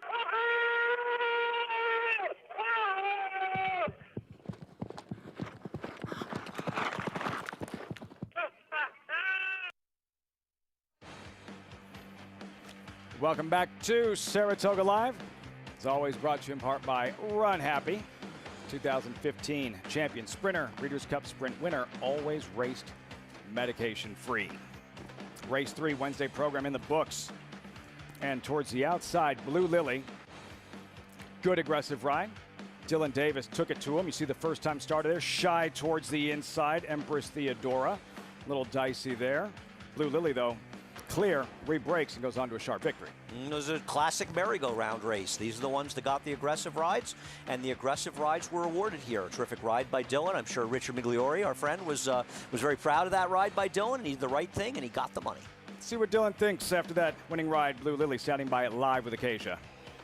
And I'm here with winning jockey Dylan Davis, who was just commenting on how much his mount paid to win. And Dylan, this filly did not show any speed in her debut, which Wesley's normally do. Were you expecting her to be sharp out of the gate today? Yes. Once I sat on her back and with David, she was very hyped up, ready to go, and she knew what she had to do today. She had a lot of energy in the post parade. I knew that we had some good speed after that, and I just allowed her to run out of there into the turn, and I was happy where I was at from there. Especially when they come off the turf and it goes to 1 1/8 miles distance. How important is it to get a horse comfortable in the front end? Sure, I mean, it's different. We're stretching out, and I obviously want to break well, but then the next step is to get her to relax. And once I got to the backside, she was able to get a good rhythm down the backside, and she ran very well. Now, it is Aftercare Day. We talked about it a little bit earlier with Lisa Malloy. She told us you adopted Stan the Man, who you won on for John Terranova. Tell us a little bit about that, and congratulations. Actually, it was a very big surprise. My wife, Sarah, she jumped it at me yesterday. She said, look, Stan the Man's up for adoption. And I said, that's great. She says, you want to take him? I said, no doubt. I said, I don't have land here, but thanks to my mother-in-law, Tammy Johnson, she's got some land in Paris, Kentucky. She's able to stable him there as a pasture pony, and it's just very nice. So when I go visit them, the other family, it's nice to go see him in the paddock.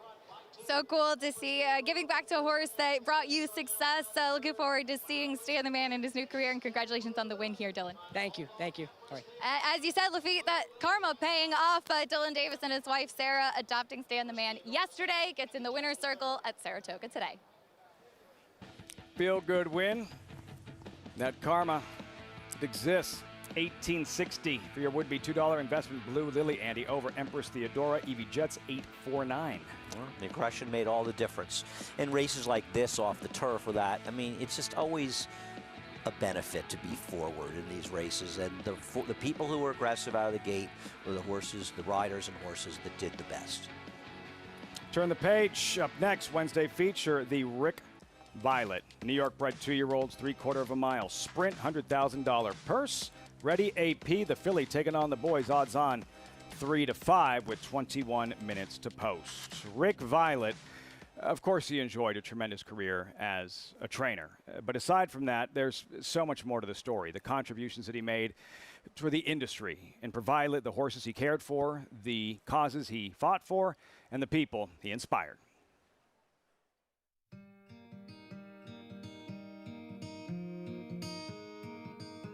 I started with him in Saratoga, 2003. I was just a working employee and just did the best I could, and I appreciated how much knowledge he had and how much I had to learn every single day. It was wonderful.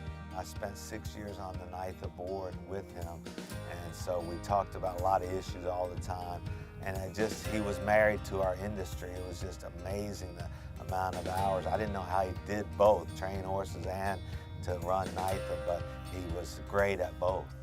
When I first came on the board in 2011, I really got to see the true Rick Violette at his best, which was fighting for the rights and advocating for not only the horsemen, the trainers, the owners, but the horses and the backstretch workers.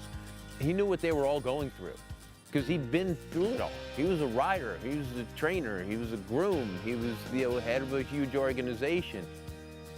I was lucky enough to be part of the team getting take 2 and take the lead off and running, and it was amazing. He was going to make it happen, and you were either going to get on board or get out of the way. He just was very, very passionate about our sport and medications. We talked a lot about the rules and regulations, and I would think that will stay with me forever. The stop and clenbuterol and different types of medicines, and really has brought the game to the forefront on a lot of issues. I mean, it was always on his mind, always. It was, he'd go to bed thinking about it, he'd wake up thinking about it. It was all the problems as far as Lasix and workman's comp and just anything. I mean, it was always racking his brain, trying to fix it. He was so smart, he had so much foresight to see what was going to happen 10 or 20 years down the road. With Aftercare, you see these horses here, their racing careers maybe 3-4 years. They lived at 20. So we got most of their life is going to be Aftercare or a second career. So to have the foresight of that magnitude, I was just in awe because I don't have it. And I maybe have it now because I learned through him. In this Wet Whitney, it is Diversify. Diversify has won the Whitney in style. Winning the Whitney here last year was one of the most amazing moments. Not just for Rick. I mean, Rick was, he was thrilled, over the moon to win a race like that.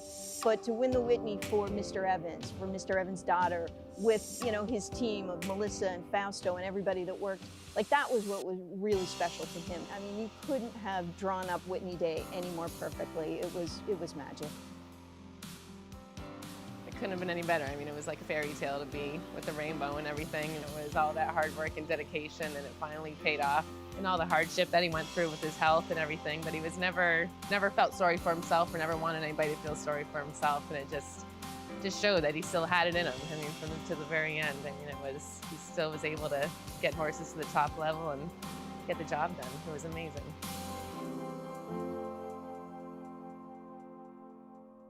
He created initiatives and organizations that will be here long after we're out of the business or gone altogether.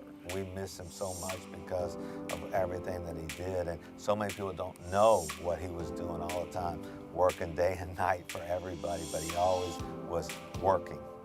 Will never be forgotten. I mean, you say, there's plenty of people out there that will say that he saved racing in New York and all of racing, period. There was nobody else like him. Rick Violette, revered by so many, Andy, like Kieran McLaughlin, now agent, said he was married to the sport and gave so much for so long. Yeah, he gave everything to racing, and like so many people in racing, and it was a huge loss to not just so many people, but to racing in general. He was somebody that was always fighting the good fight for what was important, and there's just not any more you can say about Rick. I feel very fortunate to have known him in racing, and I think a lot of people would share that sentiment. He loved racing, he loved the game, he loved the horses as well, and he always had their best at heart, as well as all the people who worked on the racetrack, and he fought hard for that his entire life. Training thoroughbreds is very different than a manager in a baseball team. In coaching hockey, football, basketball, there's an off-season in those sports. There is no off-season in thoroughbred racing. It's 7 days a week for the most part. When did he have time for everything? Everything else that he tackled and all the other responsibilities that he took on during the course of his career. I don't understand. He probably slept less than most people would be the answer, but it's true, and he was dedicated. And listen, that's the case in a lot of places. I don't want to just say horse racing is the only place that people are dedicated, but the dedication is really unparalleled that is in horse racing, and the dedication required, especially by the people that work with the horses, because you say, there isn't a day off, there isn't an hour off. You can get a call any day, you got any time of the day, you can have to go to the barn and take care of the horses. And so many people, not to say just not the trainers, so many people goes into it. And Rick was doing that, and he was also doing everything he could for the people and horses that were involved in the game. He was as dedicated as anybody could possibly be to the sport of horse racing, and horse racing is better for having been fortunate enough to have had Rick Violette involved. Well said, very well said. Tireless, and on this day, for New York Thoroughbred Aftercare, we honor the life and legacy of Rick Violette with the upcoming Rick Violette Stakes. Horses will be entering the paddock shortly. Good crowd on hand, good energy here at Saratoga. We'll have Acacia's Paddock Report, horses in the paddock, riders up, the post parade, and the Rick Violette next on Saratoga Live. Tap It. His epic run as America's most dominant stallion continues, with more lifetime Grade 1 winners than any living stallion. Essential quality, though, has opened up by York five. come down to the line together. It is Taprit in the Belmont Stakes. Creator is flying. Creator now strikes to the lead. This is now coming to make a race of it on the outside. Unique Bella will win. A dream maker, a breed shaper. Tap It, standing strong at Gainesway. Now more than ever, it's time to get with the program because New York Breds start with an advantage. New York Breds run for serious green. At Belmont and Saratoga, New York Bred maidens run for up to $75,000 and allowance horses for up to $85,000. And serious New York Bred owners can collect awards of up to $20,000 per horse per race in open company. So get back with the program. Seriously.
Then Karina Mir, and running on from behind is Mara Gold.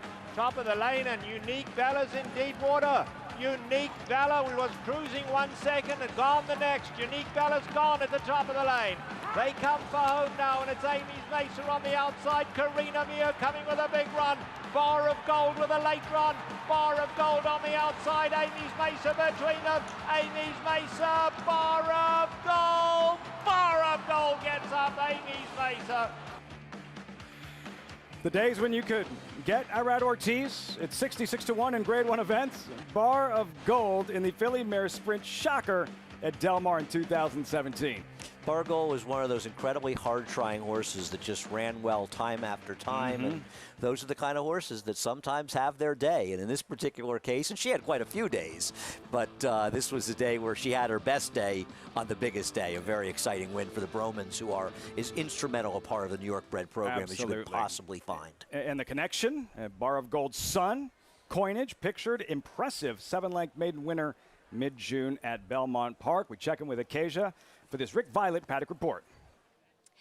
And Lafitte and Andy, you mentioned just how important the Bromans are to the New York breeding industry. Not only are they co-owners of the 3 Coinage, but also breeders of that one and breeders of Ready AP as well. So having bred half the field in this Rick Violette, but talking about Coinage in here, who did not really break well first time out in that debut. And even last time, you could see Junior Alvarado really asking him, really hustling him out of the gate. I know that Junior had been working him leading up to that maiden win. He's a very just physically developed type, and it looks like he's really, really fit and well muscled, that lean muscle definition in start number 3. He's sharp here in the paddock too, as I know he often is, an energetic type before his races, but he's really got that energy bubbling like he's ready to roll coming into today. And I think the stretch out to the 6 furlongs will help him, if anything, too. The other one bred by the Bromans is the number 5, Ready AP, who is a filly in against the boys. And the filly 2-year-old New York bred race, the Stillwater, didn't fill this week. Oftentimes at this stage, fillies are more advanced than the colts, not unlike humans, I will say. And you will see them just be a little bit more early. She's on her toes. She's touting herself nicely too, and it is a quicker turnaround for the barn coming back just 20 days later, but she's carrying good condition. And while she didn't break in that debut, you can watch her most recent work with Louis Saez up on XBTV, and she was sharp out of that starting gate in the morning. So she's been well schooled to break sharper and does have the advantage of an outside post in this shorter field. Lafitte.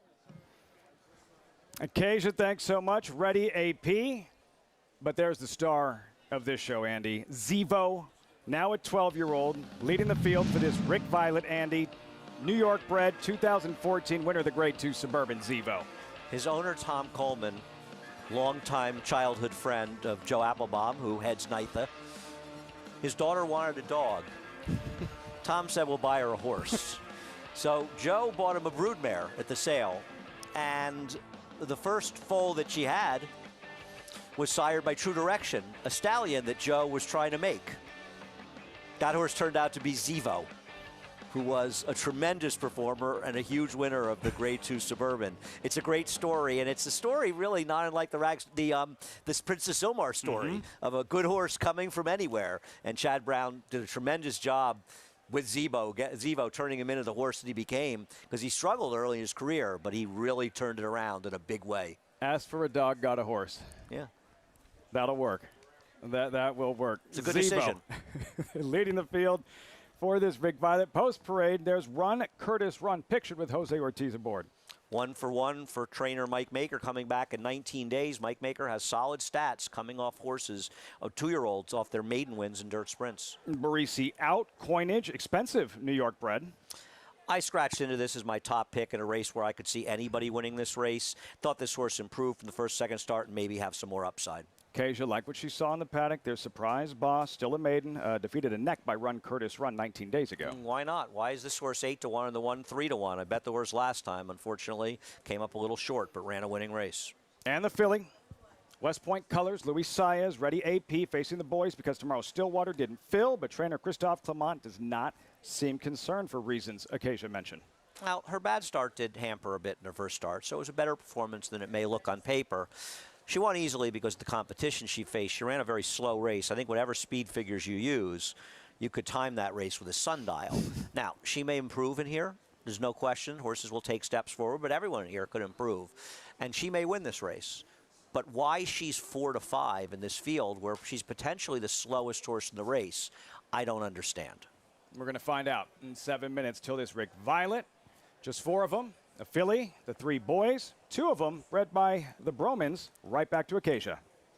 And I'm very pleased to be joined by Greg Falk, the farm manager for Chester and Mary Broman. And Greg, as mentioned, 2 out of the 4 in this field bred by the Bromans. What does Mr. and Mrs. Broman's breeding program mean to the New York bred industry?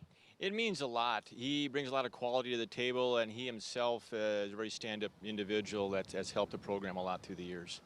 Coinage, obviously out of Bar of Gold, who we saw with the Bromans running in the Breeders' Cup. How special is it to have one of her offspring and they've stayed in to race here in New York?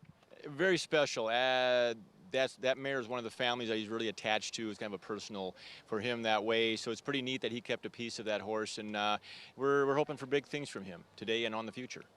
What is it about those families that make them so successful on the racetrack?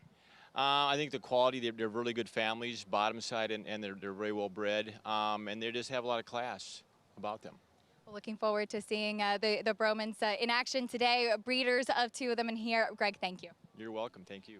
And as we've talked about a lot on this show, we have to celebrate the New York breeders, and Mr. and Mrs. Broman, certainly one of the top breeders here in the state of New York. Absolutely. Representing half the field and the pride involved. We heard that from Christophe Clement as well, suggesting that while his filly Ready AP without the Stillwater, was forced to take on the boys, but the added sense of pride in the opportunity to win this race named after Rick Violette.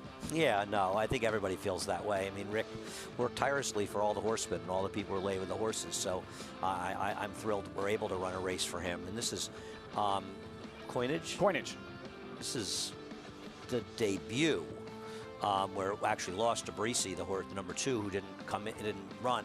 And I think this was a classic first-time starter, a horse that was just figuring it out. And it's an interesting pairing with Tappet and Bar of Gold, because Bar of Gold was more of a sprinter type. Tappet, obviously, you get a lot of stamina, but took a little bit of a step forward. The second start ran a faster race. We'll see how it works out. For what it's worth, Mark Casse does not have particularly strong numbers off of maiden wins in their last starts, coming back in dirt sprints. So we'll see if he can take that step forward or if he's just good enough even on his first race. See some of that Bar of Gold magic from Coinage today.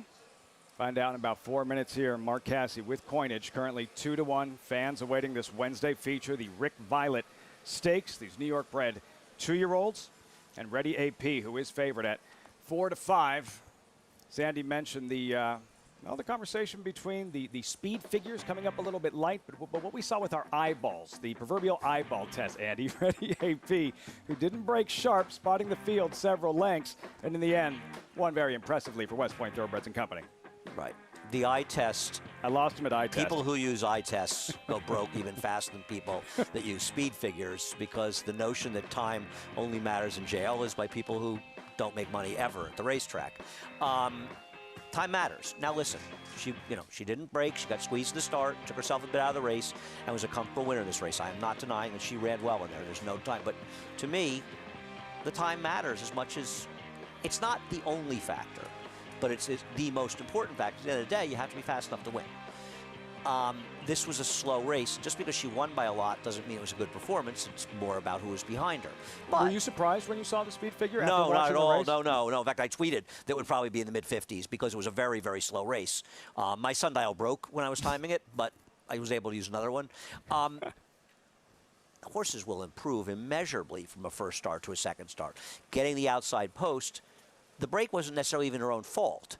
She's likely to break much cleaner. So with a cleaner break, she could easily run a couple of fifths of a second faster. And so then you should be wondering, with experience, she could get more, but she shouldn't be even money. That's all I'm saying. This represents opportunity then. I agree.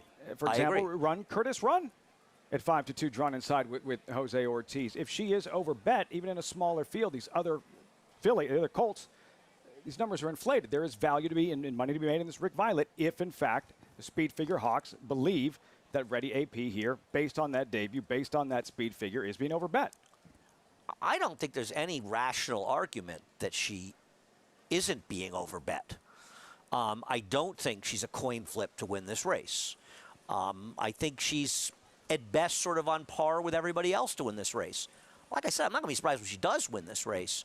But I don't think she's... I find this race to be a coin flip. I think you throw them all up in the air and somebody's going to land first. And if that's your argument, maybe just bet on the 4 Surprise Boss, because she shouldn't be 8-1. I know she's still a maiden, but she lost by a neck to Run Curtis Run, who's 3-1. And I thought she ran very well in here. Run Curtis Run was bet that day like she was going to win, and she did.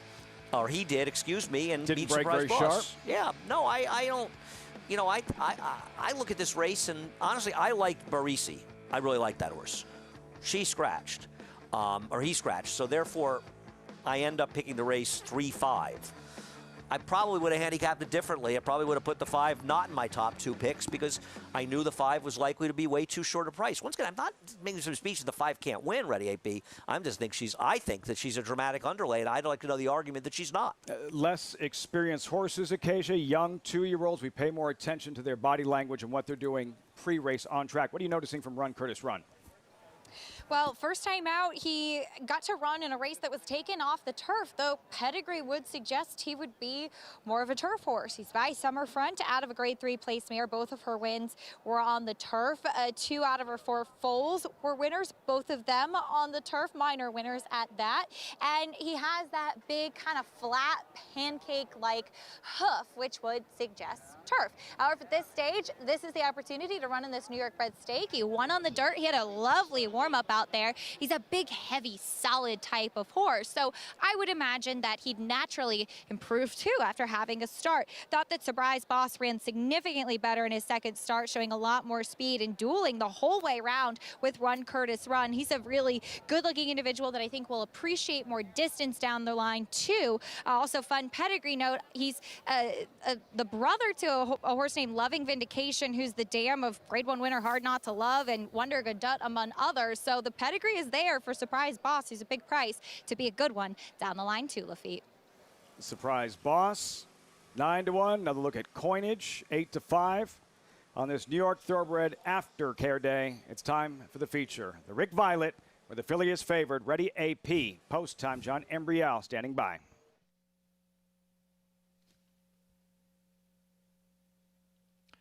In the gate. And they're off in the Rick Violette Stakes.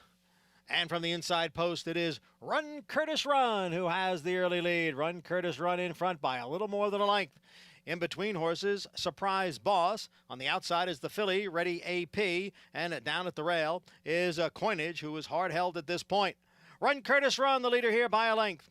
Ready AP is second by a half length. And then it is Coinage in third, followed by Surprise Boss at the back in fourth. The opening quarter mile, 22 3/5 seconds.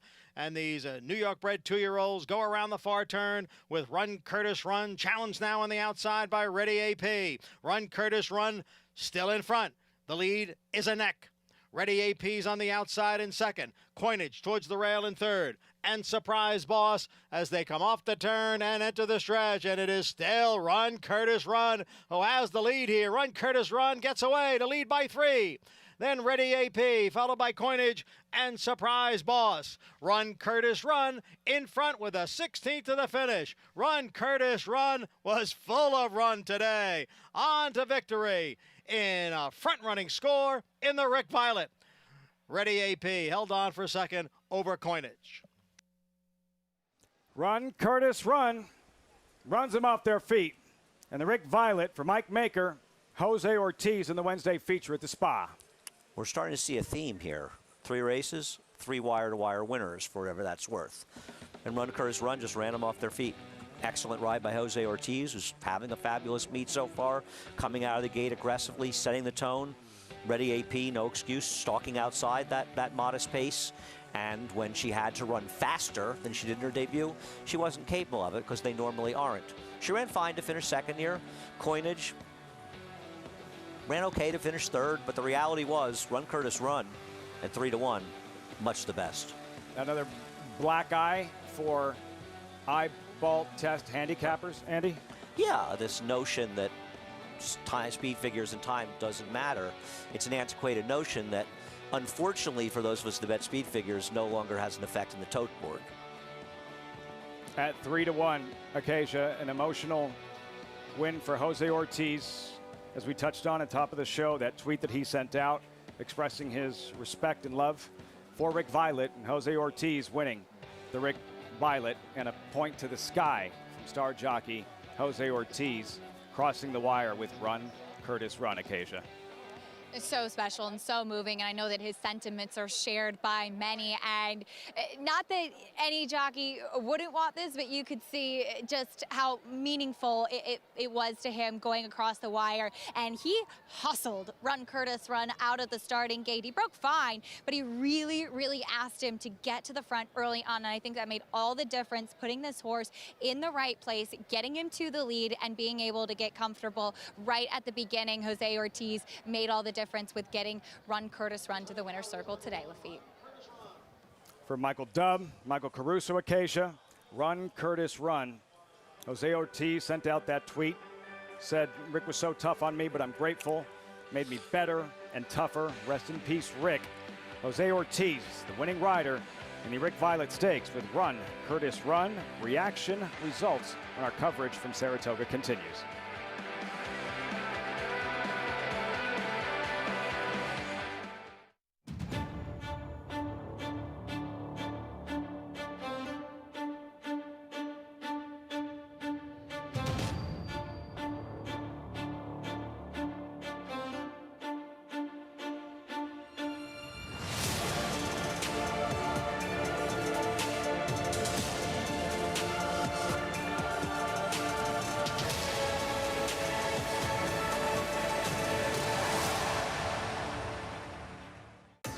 Live money Saratoga contests are available online through NyraBets every Saturday during the Saratoga meet.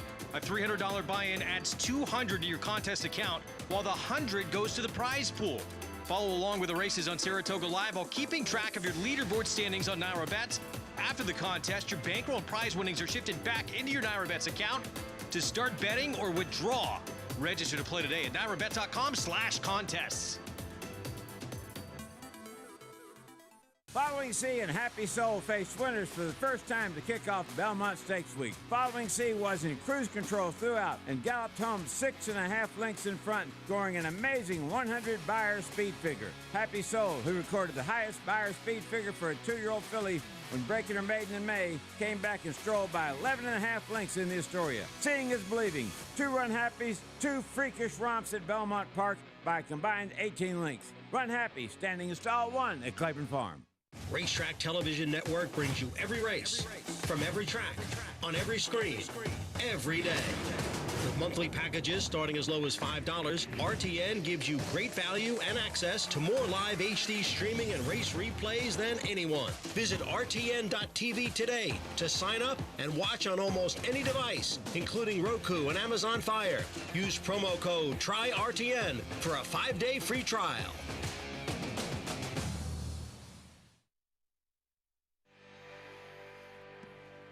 You're watching Saratoga Live on a Wednesday, day 5 of the brand new week. Welcome back, everyone. And that crowd just watched very talented New York bred 2-year-old Run Curtis Run from the inside with Jose Ortiz in the Rick Violette, breaking sharp, hustled by Ortiz, made the lead comfortably, rebroke, and wins rather comfortably. I think that Rick would have liked knowing that a horse with speed won the Rick Violette, because Rick as a trainer was somebody who certainly understood the value of early speed. So congrats to Jose Ortiz, doing a great job, and it's nice to have the Rick Violette Stakes. Pointing to the sky, Acacia, some wins for jockeys just mean a little more than others. And this one, it has to be an emotional one for Jose Ortiz, who's with Maggie in the winner's circle. He is, as Jose, we saw you point to the sky when you crossed the wire here, and your tweet earlier commenting on how much Rick Violette meant to you. What does it mean to win the Rick Violette Stakes today and celebrate his memory? It's great. It means a lot to me. Rick was a mentor for me, and he gave me a lot of good opportunities. And you know, I rode a lot of good horses for him, and I'm glad that I was able to win the race with his family here. You were intent on getting to the lead today, too. We saw you really hustle, Run Curtis Run out of the starting gate. How important was it to get to the front end? Well, I had the one hole, so I knew I had to hustle a little bit, and he was a pro. He did everything right. He broke quite well, and he helped me a lot. He had the speed, and I just hustled him a little bit, and he relaxed well. By the 3-8 pole, I asked him, and I have a lot of horse underneath of me. I was very confident by that point. And I know your brother Irad rode him in his first start, but you gave him a really good warm-up out there today, as you do with a lot of your runners. As 2-year-olds at this point, how important is that to get them comfortable before the race even begins? Well, I was by myself. He didn't want to get close to the pony, but usually Mike Maker horses, they're very good, and they usually go by themselves, and he was very classy all the way, and I was very happy with him the whole time. Congratulations on a special win today. Thank you, Acacia. Yes, thank you. Talking about being a mentor, and I know, as Jose said, Rick Violette really took a lot of people under his wing out here on the racetrack, and certainly paid a nice tribute to him today, Lafitte. You could sense that, Acacia. Jose Ortiz and Run Curtis Run, gliding under the wire, fist pump. Point to the sky, winning this Rick Violette for Ortiz. And his brother, Irad, rode Diversify in arguably the biggest win of Violette's career, the Grade 1 Whitney, here just 3 years ago and just months before we lost Rick. Yeah, it was a great moment, and we obviously at that time didn't know that we would lose Rick, but it was a great moment, and absolutely one of the biggest wins in his career. And he had some good horses, Rick, over the years, for sure. Read the footnotes, one for sure. And that was an odd day, right, when it was delayed by rain. I think the race was an hour late. Delay. Yeah, and he got it done. And Diversify was such an exciting horse with that brilliant speed. Won the Jockey Club Gold Cup as well. A brilliant horse for a brilliant man. And by the way, the colt for Mike Maker, Run Curtis Run, undefeated. It's pretty good. Yeah, no, that Mike Maker's a pretty good trainer. He's pretty good. He's pretty good as well. Turf. Run, Curtis, run. Back-to-back victories wins this Rick Violette. We are going to pause momentarily. Welcome in our new viewers as our coverage continues on Saratoga Live. The 5th race next. $40,000 maiden claimer, 7/8 of a mile, 3-year-olds and older. Refinity 3-2 with 21 minutes out.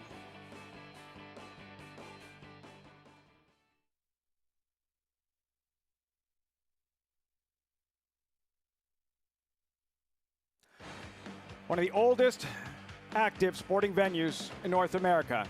Saratoga Racecourse in Saratoga Springs, New York. This is Saratoga Live. Great to have you with us on this Wednesday afternoon, first full week of racing.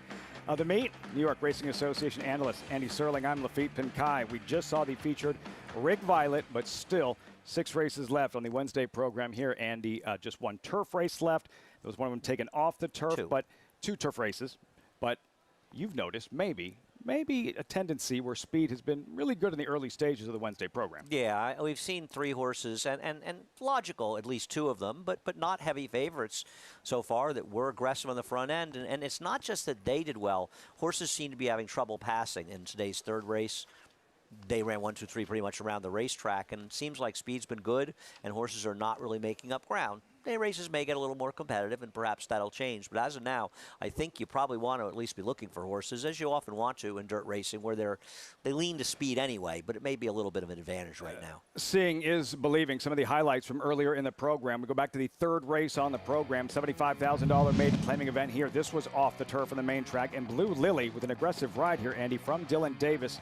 Makes the lead. You'll see the first-time starter towards the outside. Shift in right there. Fortunately, no incident, but Blue Lily clear, rebreaks here and goes on to a sharp win. It's sort of impressive that the first Empress Theodora, after doing that, got herself back in the race, and she still finished second. So considering how unprofessional she was, she ran a very good effort, but it was a very good ride by Dylan Davis on Blue Lily. He was aggressive. He left there with a purpose, as did Javier Castellano and Evie Jets, as did Luis Saez on Empress on the 2nd place finisher. So Dylan was the most aggressive, and it paid off. And for our viewers just joining us on Valley Sports, Southern California, this was just moments ago. Jose Ortiz and Run, Curtis, Run in the Rick Violette Stakes here, and more inside speed dominating in the early program at Saratoga.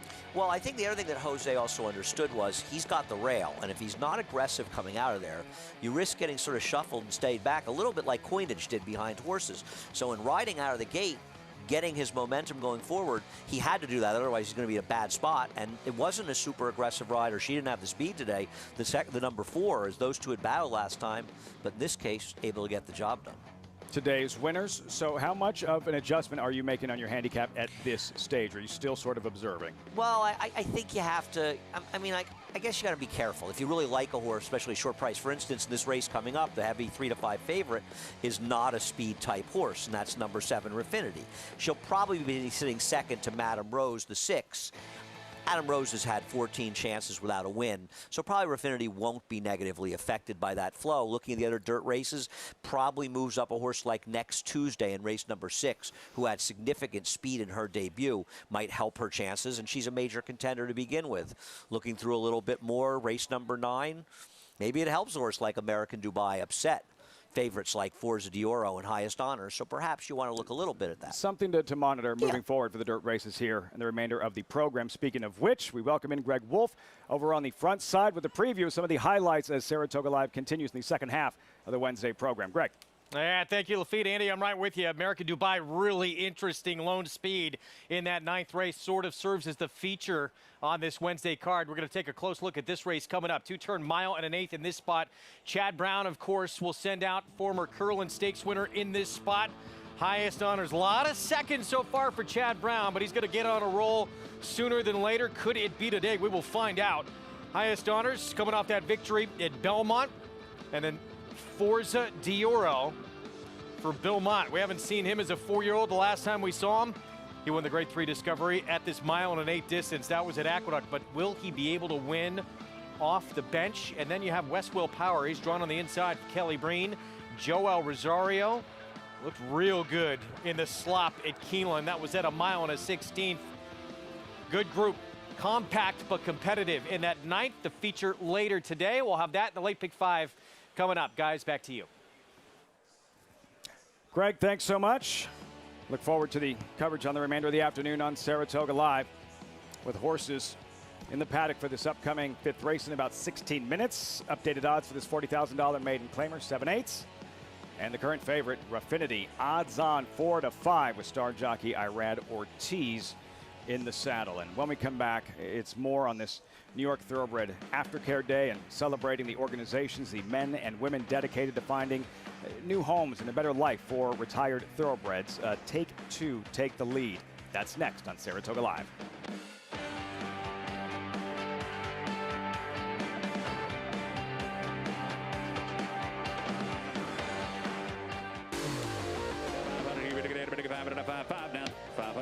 Well done. Audible let loose on the outside to take the lead. Audible by 3. Hoffberg can't get him. Audible, no doubt about it. Audible on the inside turns away the challenger. Free drop Billy. No confrontation at all. It's Audible to win the Holy Bull with style. Audible on the outside races to the lead. Audible wins by 2.5.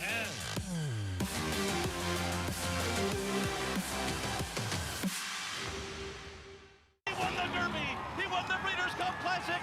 He's authentic indeed. The opportunity is here to get a part of this wonderful sport. Authentic in the Breeders' Cup Classic. But Street Band is beginning to move away, and this will be a signature moment for Street Band. Tis a magician owned by my racehorse, Moonlight Doros. She'll win the Las Virgenes Vertical Strat in this Eel Valley Sprint. Got Stormy surging to the lead. One of racing's all-time greats, Monomoy Girl wins the Bayakoa.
Welcome back, 1863 Club. Great to have you with us on Saratoga Live. First Wednesday of the meet and the inaugural Thoroughbred Aftercare Day, where we're honoring the organizations, the men and women dedicated to making better lives for retired thoroughbreds. Among them, Take Two, Take the Lead. Here's President Rick Schosberg. A racing career could be 2, 3, 4 years, 5 years at the most. They live to 20. The Take the Lead segment of the initiative is what I do, okay? And we basically transition racehorses from the racetrack into aftercare facilities. We'll get the process started on paper, we'll take some videos, we'll gather up all the medical information, and then set up a profile, and then we'll contact the aftercare facilities. We have a wave of horses that leave the grounds, and there's 5 in the on-deck circle and 4 in the hole, if you use a baseball analogy. Nice looking little filly. She's got a little bit of a tendon issue that should heal up in about 90 days. One of our older horses, Saul the Freud, who actually everybody trained him. He was a New York bred. He's been through up and down the claiming ranks and always put in a great effort. He's a candidate for Warhorse now. And I said, what a perfect horse, because he was a warhorse. He's a perfect type to help with our military veterans with PTSD. Thoroughbreds already had this innate ability to learn new things. Starting gate, big track, little track, jog the wrong way, go the right way. You're gonna learn something new. They already know, they're already processed for that. Take two part of our initiative is a hunter and jumper thoroughbreds only league, if you will. And to be able to see what these horses can do once they're rehabilitated and retrained and adopted out, and to see them in the Take Two competitions doing jumps or dressage or a polo pony. Riders are doing handstands and backflips off. I mean, this is really, really cool. What we've tried to put forth and to get through to all the horsemen. I'm a horse, you know, I've been training horses since 1988 on my own. Call us one race early, call us one workout early, okay? If you think something's going, if you think something's going awry, and there's a chance that your horse may have an issue in the future, call us before that. Instead of trying to get one more race or one more workout or something like that, we can expedite this process within a week and get that horse into an aftercare situation. Taking on that responsibility. Better lives for retired thoroughbreds. Take Two, take the lead. We welcome in Maggie Wolfendale. And Maggie, with your involvement with Thoroughbred Aftercare, well, what does this day mean to you, New York Thoroughbred Aftercare, in the occupation of retired racehorses? For example, the pony right over your left shoulder. Yeah, the pony right here, Duke de Calais, is a retired racehorse. You don't have to look too far to find them every single day doing their jobs here at the track, Lafitte. And Duke actually just became an outriding pony not too long ago. Miguel Gutierrez, a master at retraining them, and they can do it all. I think it just speaks to the fact that racehorses, thoroughbreds in general, can do anything that you ask them to because they've seen it all, they've done it all. And the Take Two program facilitates in getting those horses to their second careers. And it's so important that we look after these horses when their racing careers are over. And it's so great to have a day to celebrate that. But let's talk about the current racehorses. Actually, one making her first start as a 4-year-old actually just went by 2 horses ago is number 4 in here at Live in 5. I think that's very appropriate for doing TV work. But Live in 5 is a charge of Charlie Baker's big filly. Yes, she is a 4-year-old, so she should have that size to her in development, but I like the way she comes in here. Great energy. She's very forward, very keen, but because there is that presence of size to her, I think the 7 furlongs here first time out isn't going to be a problem. She looks very fit. If anything, just purely looking at these horses physically, I like her the most as number 5, Galena. For Jimmy Bond, more relaxed than what I've seen from her in the past. We'll see how that in turn bodes well or not so well for her chances turning back to the 7/8. For you. The turn back, Maggie, thanks so much. Guyena getting 3-1 right now. All eyes on number 7 in Raffinity. Still odds on 4-5 for this New York bred $40,000 maiden claimer. Extended sprint, 7/8 of a mile. Elegant Loud Band to kick things off. Dylan Davis seeking a second win on the afternoon. Gets back the dirt, has done little to no running in any of her 3 dirt starts. Be a big surprise. Long shot side by side towards the inside. A Decreed off the board in her first 4. There she is. Yeah, she's run twice on turf and twice on dirt. Her turf races are better, and even they aren't competitive. Number 4, Live in 5. Maggie liked what she saw, and so do the handicappers. Well, let's see if she continues to take money, because she has a much bigger price in doubles. If she is live in here, it's also likely she probably has speed, which would really be to her benefit. Number 5, Guyena. There's the 6, 9-1 currently in Madame Rose, 14 race maiden. She could, if the 4 doesn't have speed, she could end up in front, which will give her a chance to at least get a piece. There's Guyena. Jimmy Bond seeking a 3rd win of the meet. Yeah, she'd have to improve. I know she was second last time, but it was in a very, very slow race. 3-1, 7 minutes to go. And then Raffinity, odds on 4-5. She was a disappointing second as the favorite last time out. The cutback in distance should probably help her, however, here, and she is very much the likeliest winner of this race, as evidenced by her odds. And on the outside, Handle the Truth, 9 race maiden. I actually think she's an interesting long shot in this race. Gets a real rider, positive rider change, first time Lasix as well, back to the dirt, and I think she could get a piece in here. Field for the 5th as the rain starts to fall once again here at the Spa. Post time 6 minutes and plenty of time To get involved, join Naira Bets today. Play all the action on our program while earning up to a $200 deposit match bonus. New members use promo code SPA200 when signing up to a $200 deposit match after the first deposit. Bet any track, anywhere, anytime. Join now at NairaBets.com to earn that $200 deposit match. 6 minutes out. Get back to Guyana. He's second choice in the wagering here, Andy. 3-1 currently. Her last start, this was mid-June at Belmont. I see her rallying from off the pace. She's going to swing wide, lose a lot of ground, and still finish up a bang-up second here. The ground loss at Belmont is not as big a deal as it is on their tracks. Listen, she got second money there. This is not the strongest of fields. I don't want to, but this was a particularly weak maiden spot. There's a perception, and it's not an inaccurate one, that the Bonds often do very well in Saratoga. And people will look at the first week here with the 2 wins. But I think it's a little misleading. Not that I think they just had a lot of mediocre luck at Belmont, and they had some good luck in those races. They got loose in the lead with a very good horse in winning that stake in Rinaldi.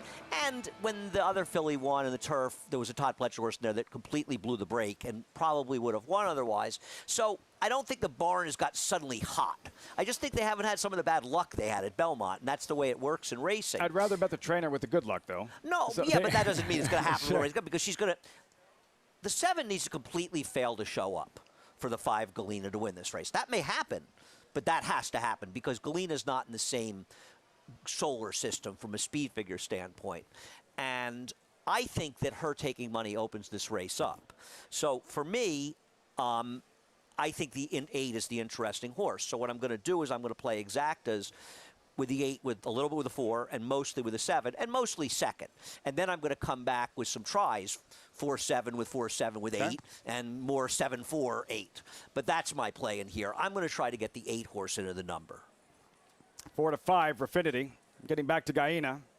Jimmy Bond, Luis Saez, off to a terrific start here, though. We saw the Forbidden Apple. This was the Friday feature with Rinaldi. And Luis Saez, who missed the first couple of weeks with COVID last summer, and he has come out putting up big numbers right from the start. This win with Rinaldi and the Forbidden Apple. Saez up front, and Rinaldi going to take care of business on the front end at his best there when he makes the lead strong throughout the stretch and a sharp win in the Forbidden Apple. He's a very good horse, Rinaldi. I mean, you know, he'd run very well when he was second to the horse who was third in here, Delaware, in the Artie Shower. Not the Artie Shower, excuse me, in the Danger's Hour back at Aqueduct. And now he gets onto a course that's very favorable to speed, and he's able to control in the front end. And Value Proposition was second. He's a very nice horse, but he's also a bit of a bad actor, and you can see him getting in there, and he probably did as much to cost himself the race as anything, and Delaware ran very well, but was compromised by the pace. Not knocking Rinaldi, he's a very good horse, but he also had extraordinarily favorable circumstances. It's nice to see them win, the Bonds, because they had nothing but lousy luck at Belmont, and so it's nice to see things turn around for them, because like everybody in racing, you can't stay unlucky forever. No. And that'll that turns around, especially with a stakes win, that Forbidden Apple Rinaldi for the Bond stable. Maggie, what are you noticing from Guyana in the preliminaries here with 3 minutes to go? Well, I just want to get back to her. I didn't really elaborate on my thoughts with her. And 2, watching her replays, she seems to be a horse that doesn't really love running around turns, and that maybe she does not like being on her inside left lead. Maybe it's a little bit more uncomfortable for her because she always seems to be losing ground on the turns and therefore having to make that up. And given the way that the first 3 races have transpired, unless they're very aggressive with her, which Louis can be, but she's not giving off that sort of vibe here today, then I don't necessarily like her chances. Now, with regards to your current favorite in here, Raffinity, she is fine. I don't love her. I get why she's the favorite. I'm going to go with the unknown entity in here in the first-time starter, Live in 5. I just liked everything about her, and for me, not necessarily thrilled with the other 2 short price horses and not finding anything to really sink my teeth into the longer price. Let's go with the unknown in the maiden claimer. Lafitte. The unknown, Maggie, in Live in 5 with the rain falling here in Saratoga Springs, New York. Live in 5 has been wagered throughout. Hot on the board, 7-2 currently with Joel Rosario in the saddle. Speed's been very good, something to monitor throughout. And again, the track itself, Andy, we actually saw this on Sunday when about midway through the day, and we don't know how much rain we're going to experience in the next hour or so. how much it rained midway through the program Sunday, the impact that can have on a changing racetrack throughout the afternoon. Well, it's a fairly mild drops of rain are having no effect on the racetrack at all at this point. And I think if there was significant rainfall expected, Glenn Kozak, the track super, would have sealed the track. The fact that he hasn't sealed the track says that Glenn is looking and he just sees some drizzle coming down. Keep in mind, and people know, most people know this, we water the track throughout the day. Of course. And when we water it, we're putting on much more than the few raindrops that are going to fall over the next 15, 20 minutes here. So I don't believe this is going to have any effect on it, at least as it stands now. It is the Adirondacks and it's Saratoga. We've been sitting here when there's 0% chance of rain and nothing on the radar, and one day we had to cancel. So you never really know, but there's really nothing of any substance expected. You can hear it was loud for a second, and now it's completely calmed down. When we showed up this morning, fast track. Right. Absolute downpour last night in a fast track. Right. I was at my favorite spot in town and sat there and watched it absolutely pour. And the water was, you know, when it rains and you're down in Caroline Street, as many of our viewers may well know, there's a hill coming from Broadway down Caroline, and there's a hill coming from Circular down Broadway. So you get a river on each end. And so either way you're going, you will have to wade through a stream. And it was pouring out, and that was about 11-ish. But I'm sure the track was sealed tightly. And the reason that we seal racetracks is the water doesn't seep in when you've sealed it as well. Now, you can't do anything about it when it's raining during the day, so you can seal it, but it's still going to get in there. By sealing it overnight, it gives the opportunity for not a ton of the water to seep into it, so you don't have just deep, thick mud, and that makes it easier to dry.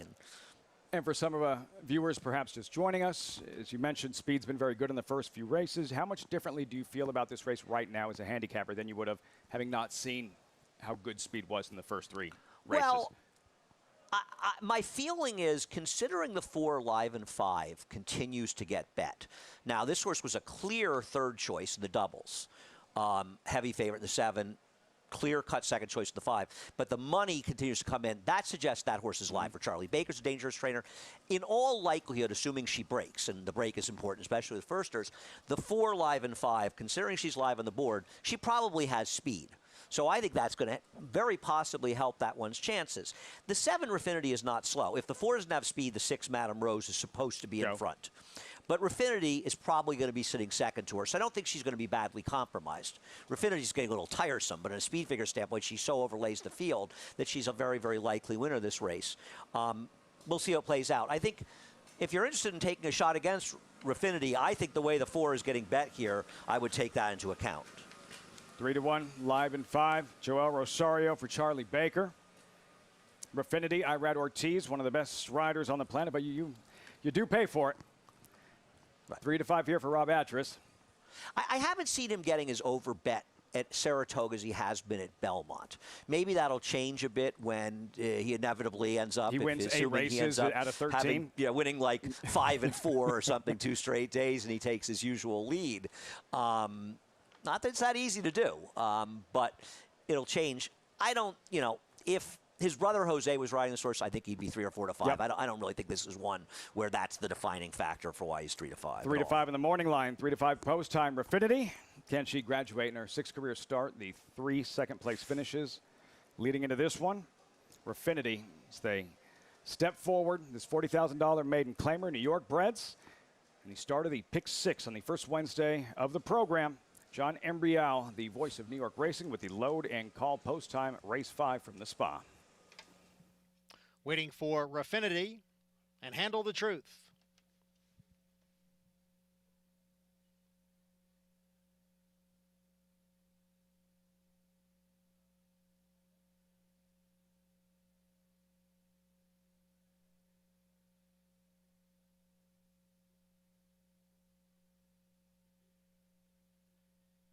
They're all in. And they're off, and a quick start for Raffinity, who is out for the lead. Handle the Truth outside, runs in second, with a Madame Rose next in third. Live in 5 now moving up as the field moves up the backstretch. And it is the favorite, Raffinity, who leads here by a length. Madame Rose in the white blinkers runs in second. Live in 5 is next in third. Gap of 2 to Handle the Truth in fourth. Galena is next in fifth, followed by Elegant Lauban, and the trailer is Decreed. And the quarter went in 23 3/5 seconds. It's Raffinity leading here by a head. Madame Rose on the outside is second by a little more than 2. Then it is the trio of Live and 5, Handle the Truth, and Galena. A gap of 4 lengths back to the 2 trailers, Decreed and Elegant Lauban. As they race around the turn, it's Raffinity on the inside and Madame Rose on the outside. Their heads apart for the lead. Live and 5 is just in behind, running in third. Then Handle the Truth and Galena down towards the rail. The half went in 47-1. The field is in the stretch, and it is Raffinity who gets away now. Raffinity has opened up on the field. She's in front by 4, now by 5 lengths. Live and 5 has moved into second as Madame Rose drops out of it. Raffinity with the lead, and Live and 5 giving chase. No catching Raffinity, who won here by 4. Live and 5 was second, and it's a photo for third.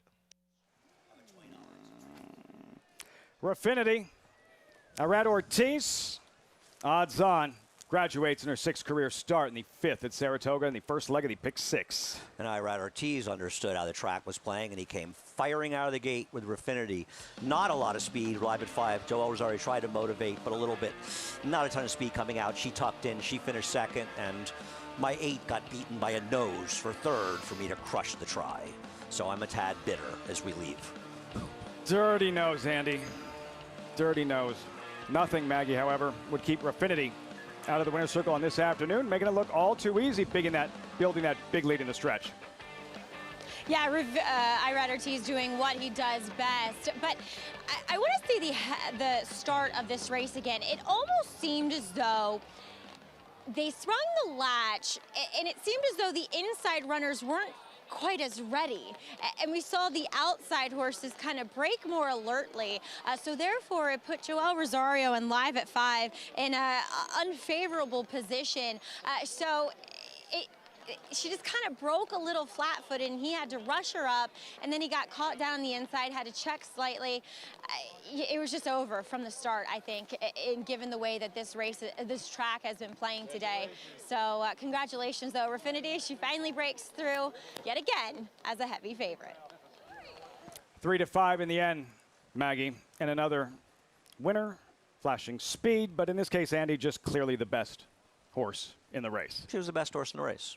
And Irad was aggressive with her, as you want to be anyway. Even on a fair racetrack. I mean, dirt racing lends itself towards speed, so it's not as though you don't want to be forward anyway. And he rode the best horse like she was the best horse, and she won like the best horse. Irad Ortiz, 3-time Eclipse Award winner, 3-time Saratoga champion jockey with a victory there. Raffinity 7-4-5-8. Those results coming up when Saratoga Live continues. That'll wrap things up for Andy Serling and myself. Look forward to seeing you next time. Greg Wolf, Maggie Wolfendale, Jonathan Kinchin, Paul LaDuca coming up next, and a chance to see that guy, Forza de Oro, for the Hall of Famer Bill Mott, Discovery winner in the 9th at the Spa. Good luck the rest of the way.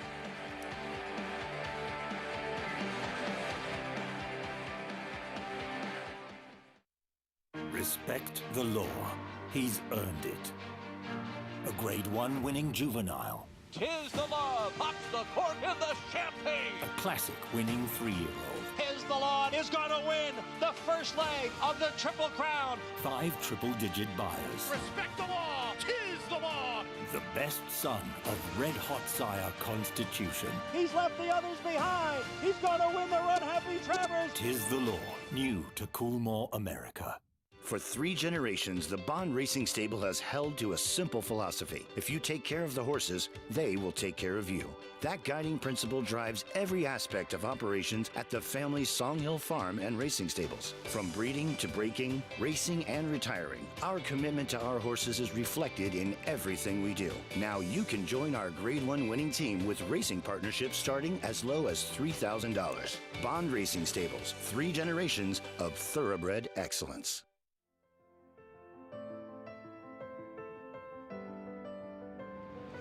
It's a domineering display by the ultra-talented McKinsey. McKinsey Preservationist Vito Rosso and Yoshida. McKinsey's in front.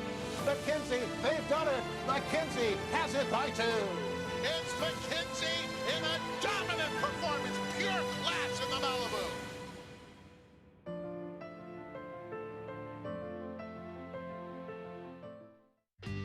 Blood Horse Plus, available through bloodhorse.com, provides exclusive, timely, and unmatched content to subscribers, including Fox Sports, Blood Horse branded weekly programs, a detailed stakes winners section, behind-the-scenes videos from Blood Horse staff, on-demand access to deeper horse statistics, and a $5 monthly credit to equineline.com. Upgrade to Blood Horse Plus today.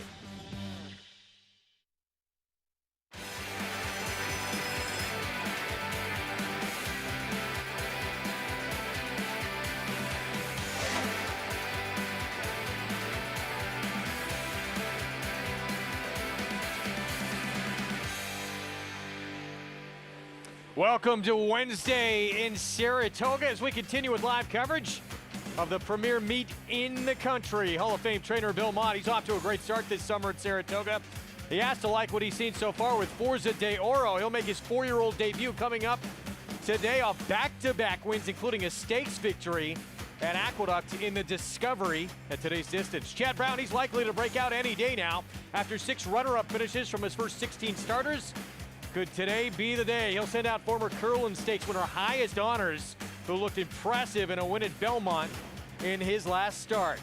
Good to have you with us on this Wednesday afternoon edition of Saratoga Live. It's brought to you in part by America's Best Racing. For the love of the race, visit americasbestracing.net today. Every day is a beautiful day here at Saratoga. Greg Wolf, 4-time Major League All-Star Paul LaDuca, 2015 NHC Tour champ Jonathan Kinchin with you. That 9th race today, guys, it serves sort of as our feature. It's a good group. I know, compact field, but you can make a case for everybody in here. And Forza de Oro, he's been impressive for Bill Mott, but it's been a lot of stops and starts for him. Yeah, it has been. Now you're going to come off an 8-month layoff, and the power of gold, yeah, that's what Forza de Oro means, was very, very good in the Discovery. And if he can repeat that race, Jonathan, he'll probably be tough again. Yeah, like you said it, if he repeats that race that he ran in the Discovery, they are all running for second. He was fast that day, impressive, sat out there in the pocket, we like to call it, that kind of inside, really comfortable trip, and he showed a new dimension here. Yeah. So this is his look, Paulie, at the 1 1/8 Discovery. This 1 1/8 can be taxing here at Saratoga. What about off the bench? Is that a concern? It's always a concern when you've been off the bench for 8 months. But Billy Mott's very good at this. Plus 180 days, he's 17%. Listen, I know he got a great trip in there, but he creates his own trip. And when you mention the layoff, he basically has always run off a layoff. His first career start off a layoff ran well. Second start, layoff, ran well. Discovery, layoff, ran well. I'm not too concerned about that. I just need to know he's going to run that same number he did in the Discovery. He's won 3 of his last 4. He's had a couple of ankle issues, some surgery on them. And Bill Mott's called him a project, but he believes when he was running, he thought he was a horse who's going to be able to compete at the highest level. We'll see if he can string a few together and get the chance to show that Hall of Fame trainer he is capable. He's going to be the morning line favorite in that race coming up. Meanwhile, Chad Brown mentioned all those runner-up finishes. We'll see if he can get going here. He's already got a couple of wins here at the meet, but Highest Honors as a 5-year-old. This is his entire 4-year-old campaign, JK, coming off that win at Belmont. His 3-year-old campaign was really good, and it seems he's back in the right direction. Here's the thing about this race is I thought he might be a little bit short on fitness for this race, and he proved me wrong. I expect another step forward, and another step forward for Highest Honors could get his picture taken today. I think the key, too, also is, listen, he's running to his pedigree. He's going to love the 1 1/8. He won the 1 1/8 as a 3-year-old in the Curlin. Went into the Travers. He was not that far behind Code of Honor and some of the better 3-year-olds in 2019. And like JK said, maybe this give him a little bit of a confidence boost, and he has the pedigree to just relish the extra distance. Going to be a good one. That is the 9th, our feature on this Wednesday afternoon card here from Saratoga. Pick 6, it just happened. It is underway. Most likely still alive, and the pick 6 is the odds-on favorite. Got it done with Raffinity. Yeah, you should be alive unless you're a dangerous person. Raffinity on the drop here. We talk about it all the time. The maiden special weight to maiden claiming drop, one of the biggest drops in racing. And Raffinity, when they turned for home, it was pretty clear they weren't going to be catching him. Yeah, congratulations to Windy Lee Farm, LLC, the owners of this filly by Tonalist. I thought the first-time starter, live in 5, ran a very good second for Joel Rosario and Charlie Baker, but no doubt about your winner. And I think a lot of singles in the pick 6 and the early pick 5. This is my favorite thing. When I have a horse that I know is the best singled and they break on top, I take a big, deep breath like, oh, okay, at least that part's over. I don't have to worry about a bad trip. Credit, and you see Irad Ortiz Jr. with a win here. He takes over the lead over Luis Saez. They were tied coming into today. Credit Irad for taking it to this field on the best horse and saying, I'm not going to fool around, I'm going to put him on the front. Well, the 2 horses that he had to beat ran 2nd and 3rd in here. Galena was a horse that had already run. It was with main danger. The 4 was the unknown, JK, and yeah, Irad just took it to him. Guys, are you ready? For what? It's time for our Spendthrift 2-year-old race of the day. Yes. Brought to you, of course, by Spendthrift Farm, home of 2-time reigning champion sire Into Mischief. 5.5 furlongs, maiden special weight, and the current 8-5 favorite, Brad Cox, let's be clear, in a filly with experience making start number 2. We'll talk a lot more about the race that kicks off the late pick 5, which we all love to go after. That's coming up when we return. Of course, it's inaugural, New York Thoroughbred Aftercare Day here at Saratoga Racecourse, continuing to celebrate all these foundations that take care of these racehorses once their race careers are over. We'll be right back. Stay tuned.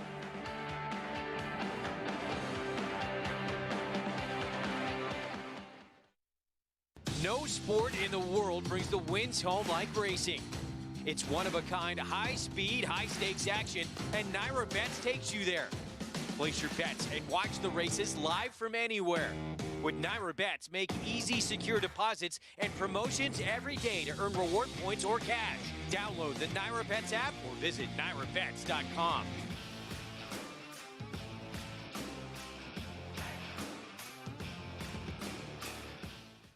A Grade 1 winner on both dirt and turf, War of Will became a classic winner with this victory in the Preakness Stakes. This year, he added turf credentials to his resume with a determined victory in the Grade 1 Maker's Mark Mile, a winner and Grade 1 placed at 2, multiple graded stakes victor at 3, and Grade 1 winner again at 4. This son of War front has proven his class at every level. A classic winner with a stallion's pedigree, War of Will, standing in 2021 at Claiborne Farm.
New Vocations is the oldest and largest racehorse adoption program in the country. We started the program in 1992, and we've placed over 7,000 thoroughbreds and standardbreds into loving homes. These horses were coming from 40 different racetracks across the country. We specifically work with owners and trainers who are looking for an aftercare option for their horses retiring. We take in horses from all over the country, as far as California, Florida, New York. Our largest facility is here in Lexington, Kentucky, but we also have facilities in Ohio, Pennsylvania, New York, in Louisiana. The racehorses in general are extremely athletic. When they come into our program, we've always been amazed at how much they love to work and they love to have a job. Thoroughbreds, normally when you turn them out, the first thing they want to do when they're turned out in the field is run. It's really amazing to see how so many of them want to run the Kentucky Derby at least 10 times before they stop and start eating grass. And so when they retire from racing, it's important that we keep them active. Thoroughbreds are naturally athletes. They make tremendous competitors, even in other disciplines. We have horses go on to be successful in dressage, different Western disciplines, eventing, show jumping, you name it. Polo, we have horses who have gone on to do it. So really the sky's the limit for these guys after they're done with their careers on the track. That's really just the beginning for them. And it's a much easier transition for them than people imagine. They just take to it so readily. So what we've seen over the last 10 years is a huge growth in the number of people, owners and trainers specifically, who truly do care about where their retired racehorses are going when they leave the track. And we have some great supporters, great owners and trainers that have supported our efforts for many, many years because they really do care about their horses. New York Thoroughbred Aftercare Day continues here at Saratoga, and New Vocations, they have actually grown into the largest racehorse adoption program in the country. They've placed over 7,500 individual horses since back in 1992. They work with over 40 racetracks across the country, helping rehabilitate, retrain, and rehome retired thoroughbreds. So doing great work. Yeah, it's unreal work because a lot of these horses that are retired off the racetrack, JK, are around 5, 6, or 7. A lot of hunter jumpers or horses like that usually get started at that age. So, you know, it's something new that they get to do and they enjoy it. I always recommend to horse players, when you have a score, find an accredited retirement program and donate a little bit of money to those four-legged animals that helped you out as well. And I know this is incredibly important to Maggie Wolfendale as well. She gave a touching speech at an event for the Thoroughbred Retirement Foundation just the other night. Thank you, Greg. Yes, the Thoroughbred Retirement Foundation is one of the aftercare programs near and dear to my heart because they do take those horses that can't necessarily go on to those second careers and provide them lifelong sanctuary, but also they do provide jobs in a sense in those second chances programs with the inmates working with them to take care of them. So that's kind of their jobs, providing that way of life, if you will, for the inmates while incarcerated. So a really great program with the TRF, but all Thoroughbred retirement type of foundations are really near and dear to my heart, and I just love these horses. They can do anything that you and they will put their minds to. As we take a look at number 6 in here, your favorite, Let's Be Clear for Brad Cox. She was kind of chasing behind the 8 ball in what is the same type of condition that we're seeing here. So it's for those horses that sold or RNA'd in their most recent sale that they were entered in for $45,000 or less. So Let's Be Clear and number 10, Take the Back Roads are ones coming out of the same type of condition and that same race. Now, Let's Be Clear to me actually hit her best strides quite late in the game. Now she gets an extra half a furlong to cover. I'm not saying she's going to be out the back door. In fact, look for her to be more forwardly placed. But she's a big, she's a solid looking filly that looks as though she could be quicker out of the gates. Really came on into the paddock, really on the muscle. I like what I'm seeing from her. She's very fit, very focused. But the same thing can be said for number 10, Take the Back Roads, who, in all honesty, maybe had the more taxing trip where she kind of broke belatedly and then kind of rushed up, made the first move before Let's Be Clear, and just kind of maybe hung around a bit. Maybe she hung a bit on the muddy, but maybe she did more running in the middle part of the race, therefore kind of of dulling her kick later on. I love what I'm seeing from this Tommy Mastrini. Big, mature, that's what you want with these 2-year-olds, especially with the fillies. So I like what I'm seeing from Take the Back Roads, probably best here in the paddock. Now, number 1 is G Money Live, who sold for $40,000 at the OBS April sale. I like this work, actually. Worked 10-1, not asked for much. Switched back to her inside lead a little bit earlier than, you know, right before she hit the turn, but she did it so fluidly, so she really has a proficient way of going. She's a bit smaller, unassuming here in the paddock, a little bit on the backward side, so I love the way that she's handling herself, considering, you know, there's been a lot of rain. Everybody has to be huddled here inside the saddling stalls. Ron Moquette and his team do have cotton in her ears, but she's doing great. She's handling her first start very nicely. Does she may need one for fitness? I kind of get that impression. As we'll take a look at another first-time starter for Rudy Rodriguez. Number 8, Solib, named for my good friend Libby Imperio, who's and her husband Michael Imperio, part owners on this American Pharaoh filly. Yeah, she did RNA for $37,000 at the OBS October sale as a yearling. So for an American Pharaoh who stands as $100,000, it's not maybe the best impression that she didn't go for much, but she does have a lot of substance to her, and she's a bigger type in here. I like what I'm seeing from her. I would not be surprised if this filly does run well. And when we look at how much it's rained, they did not have a seal on the track for the last race. So some of this rain did get in. They have put a seal on the track, but Greg, we've gotten a lot of rain in the last 15 minutes. And we got a little bit, and right as you say that, the rain actually stops, and it looks like it could be done potentially for the afternoon, so that would be great news. So we're about 9 minutes away here from the start of this late pick 5. Next Tuesday, could it be today for this filly? For Kelly Brain, start number 2, Ricardo Santana. He'll be aboard for Gold Square LLC right after this.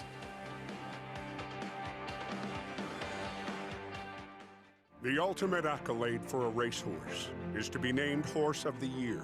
To be enshrined to the Hall of Fame is to achieve immortality. As a stallion, genetic immortality is defined in 2 words: breed shaper, plain and simple. 2-time Horse of the Year and Hall of Fame inductee, Curlin, is just that.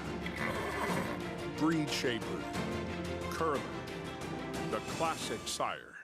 My dad loves the lottery. Growing up, he was always playing, so I had the idea to create an app that lets you play the lottery on your phone. I think that was my idea. It's called Jackpocket. It's like having a jackpot in your pocket. I came up with that too. Jackpocket allows you to play official lottery games on your phone. Just choose your game and pick your numbers. I wasn't sold until I saw the actual ticket on my phone. Was that your idea too, Dad? Don't be a wise guy. Go to jackpocket.com to get your first ticket free. Irish Hill and Dutchess View Stallions, proudly standing the ultra-fast, multiple stakes-winning son of Uncle Mo, King for a Day, who took the Sub-Barton Stakes at Pimlico in his first start at 3. King for a Day, who'll rule supreme in the Sub-Barton. And the only horse to outrun 2019 3-year-old champion Maximum Security. Maximum Security has been defeated. King for a Day by a leg. Sire maker extraordinaire Uncle Mo's King for a Day. Visit IHDVStallions.com to book your mare today. Racetrack Television Network brings you every race, from every track, on every screen, every day. With monthly packages starting as low as $5, RTN gives you great value and access to more live HD streaming and race replays than anyone. Visit RTN.tv today to sign up and watch on almost any device, including Roku and Amazon Fire. Use promo code TRYRTN for a 5-day free trial.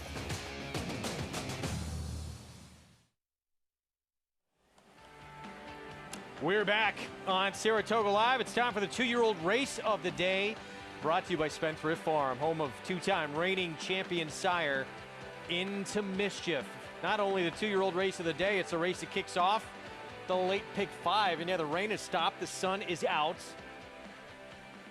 And we're only 6 minutes away from the start of this late pick 5. How'd you go about playing this pick 5, Paulie? Well, listen, JK and I have talked about this. It's obviously going to get a little tricky now that we've gotten a little bit of rain, but it looks like it's subsided and we're going to be okay. The 8th race will be on the turf.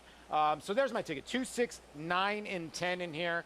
The 10 taking a ton of play. I'm surprised the 9 next Tuesday right now is 7-1. I think that horse will come down. 2, 6, 9, 10, 12 in race number 7. 10, 12 in race number 8. That's the race. It's going to be a little soggy on the turf maybe, but 3 Outlaws I think is the horse to beat. The 10 is faced better. I'm going to single West Willpower in race number 9, and then 1, 3, 7, 11. If I knew the rain was going to come down, the 3 in the last race, Damalano, is not going to be 12-1 morning line, and it's probably going to go off as your favorite.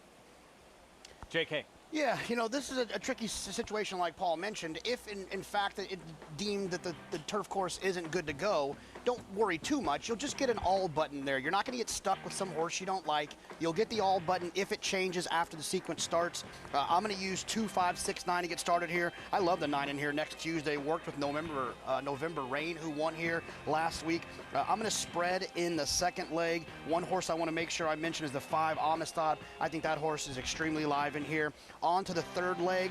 5, 6, 7, 10, and 12. I thought that race was wide open as well. The 12, not a perfect draw for fast getaway, but I don't hate that in turf sprints. I'm going to use the 2 and the 3, Forza d'Oro. Hopefully they'll run that Discovery. Highest honor seems to be improving. And then I'm going to single in the last leg, the 3, Damalano for 007, James Bond. Who's off to a tremendous start already this summer. Grade 3 Forbidden Apple win with Rinaldi. Giacosa won 4-4 as well, as we get set for our post-parade in our Spendthrift 2-year-old race of the afternoon. And we'll begin with Luis Saez, G Money Live, filly by Dialed In, first time out. Yeah, the works aren't particularly fast. The inside draw, not what I like to see. Butch Reed sends out Morning Matcha down our central banker for start number 2. This is another horse I'm surprised that she's 12-1. Got to start under her belt. She didn't break well. If she breaks better today, I think the price is right. She was 3rd behind next Tuesday, who we'll see coming up in a moment. Here's the 4 Helen Spirit, Amira Shishakli. Yeah, this is a horse first time out of filly by Upstart that actually got bet in a 6-horse field but didn't do much running. Gabriella's Miracle, 11-1, debuts Orlando Nota, daughter of Shanghai Bobby. Yeah, the Nota barn not known for first-time starters, but they are known for winning races in bunches at Saratoga. And a win on opening day, Smile Brian at 6-1. Here's Let's Be Clear. Brad Cox was second, beat ahead at 4-5 in the debut at Churchill. Yeah, 4-5 on that day, you're right. But the Churchill horses have been running well. This filly by Munnings for Mr. Dub and Tyler Gaffleone. Midsummer Nights moves to a new barn. Eric Cancel rides. Yeah, this horse hasn't really taken much money and is not taking any money now. The biggest clue in Saratoga and maiden races. Comes down to the Astoria. Here's Solib, Rudy Rodriguez, first-time starter at 9-1, somewhere out there. She's somewhere searching, out there. Searching. And Still this can't filly, find her. Yeah, this filly by American Pharaoh. We've already seen American Pharaoh from the 8 slot win in race number 3. Blue Lily won at about 8-1. Have we found her yet? Yeah, there she is. There she is. This filly out of a Majestic Perfection mare who is a tremendous sprinter. And 2 with experience here towards the outside. As the 8 starts to run off a bit there. Here's next Tuesday, Kelly Breen. Actually looking at the 10 here. That's the Tom Amos filly by Will Take Charge. Yeah, 9-2 on the morning line to 5-2. Like you said, out of a Bernstein mare, ran a good race first time out, and I would think the board is telling you that she's live. That's Team Serengeti Empress, by the way. Joel Politti, Jose Ortiz, and Tom. As we take a look at the backtrack to the 9, there's next Tuesday for Kelly Breen, start number 2. A distant second to Mainstay, first out. Absolutely. I hope this horse runs away and hides in the race like she did in the post parade here. Like she's working with November Rain. That's a big clue for me. She ran well last week for the Kelly Breen barn. And Mainstay was the filly who took a lot of support in that Schuylerville on opening day. And ran a winning race, just broke a little bit slow and couldn't catch the winner. Lord, Hear My Prayer, also eligible. Draws in with Dylan Davis. Yeah, cold on the board. It's a nice outside draw for a first-time starter, but not a lot to lean on. All right, so we're 2 minutes away. Start of this late pick 5 coming up. Let's look back to the debut here from next Tuesday, and particularly the beginning of this race for her. Well, she bobbles at the start, JK, but she really recovers. You really can't tell that, like, she actually took a misstep at the start, but she recovered very quickly and put on the speed. Now it turns into the speed duel. and she just ended up being second best on that day. And sometimes those races where you get spread out and you're way far apart, they're key races. In maiden races, like we've said before, you got to keep an eye on the tote board. There's a lot of clues there. The fact that this filly was 4-1 into the teeth of Mainstay, who is a half to Vequist, a Breeders' Cup Juvenile fillies winner, it says a lot about the ideas of what they thought this horse was. Now to see her up here making her second start, she's quick away from the gate. If she can break even half as clean from the outside there, she's going to be extremely tough to beat. And they're giving up on her. It seems like it's 6-1 in start number 2. Let's go to Maggie for more. Yeah, they seem as though they're giving up on those two fillies coming out of that Mainstay race, who, by the way, did not run that well up here in the Schuylerville. Now, it'll be interesting to see the first 5 races that we saw, guys. All won wire to wire. Sorry, 4. We forgot the steeplechase race was canceled today. But they all were won on the front end. So that bodes well for next Tuesday, as JK was hinting at. We'll see. Did the rain change the track at all? Because I'm standing right next to it, and while the inside, 8 paths are harrowed, out here on the outside, just beyond the crown of the racetrack, there is lying water. So there was some water that got into this racetrack. Now, generally, that actually enhances a lot of times a track's, favorability to front-running types, as we do see the rider off number 11 here at the gate. Lord, hear my prayer. It does look as though we are going to have a late scratch here as the rider taking the tack off of number 11, Lord, hear my prayer. But back to next Tuesday for Kelly Breen. Maybe we're just going to see her run away and hide. I wish, though, considering it's her second start, that she did look a bit more fit, as we are getting official word that the 11 is scratched here from track announcer John Embrial. She was very sharp coming here on the racetrack. In fact, she didn't want to go with the pony. Ricardo Santana kind of actually kept her away from the pony. So she's sharp, she's keen.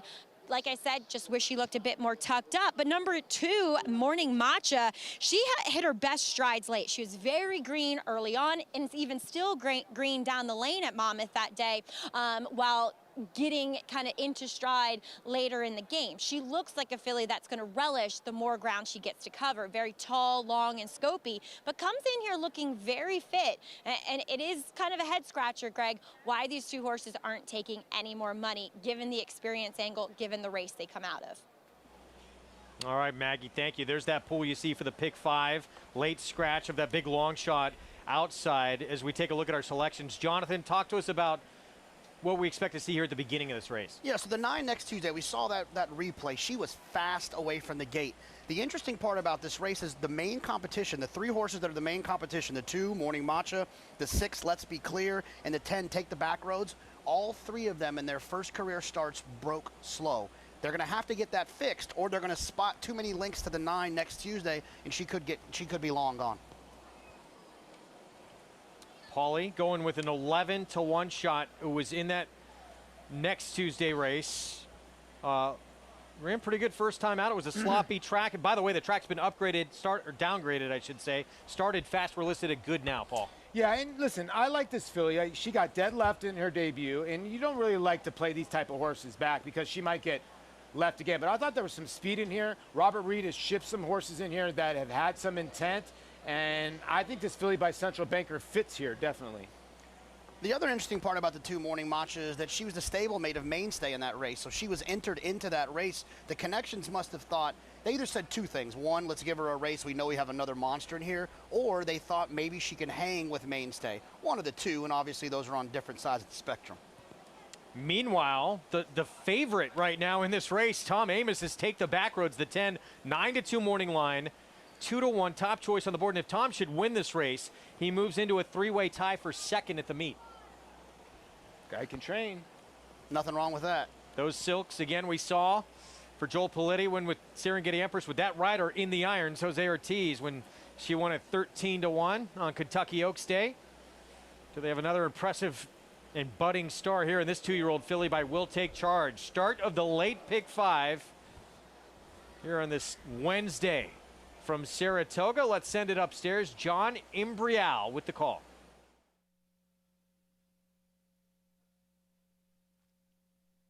They're all in.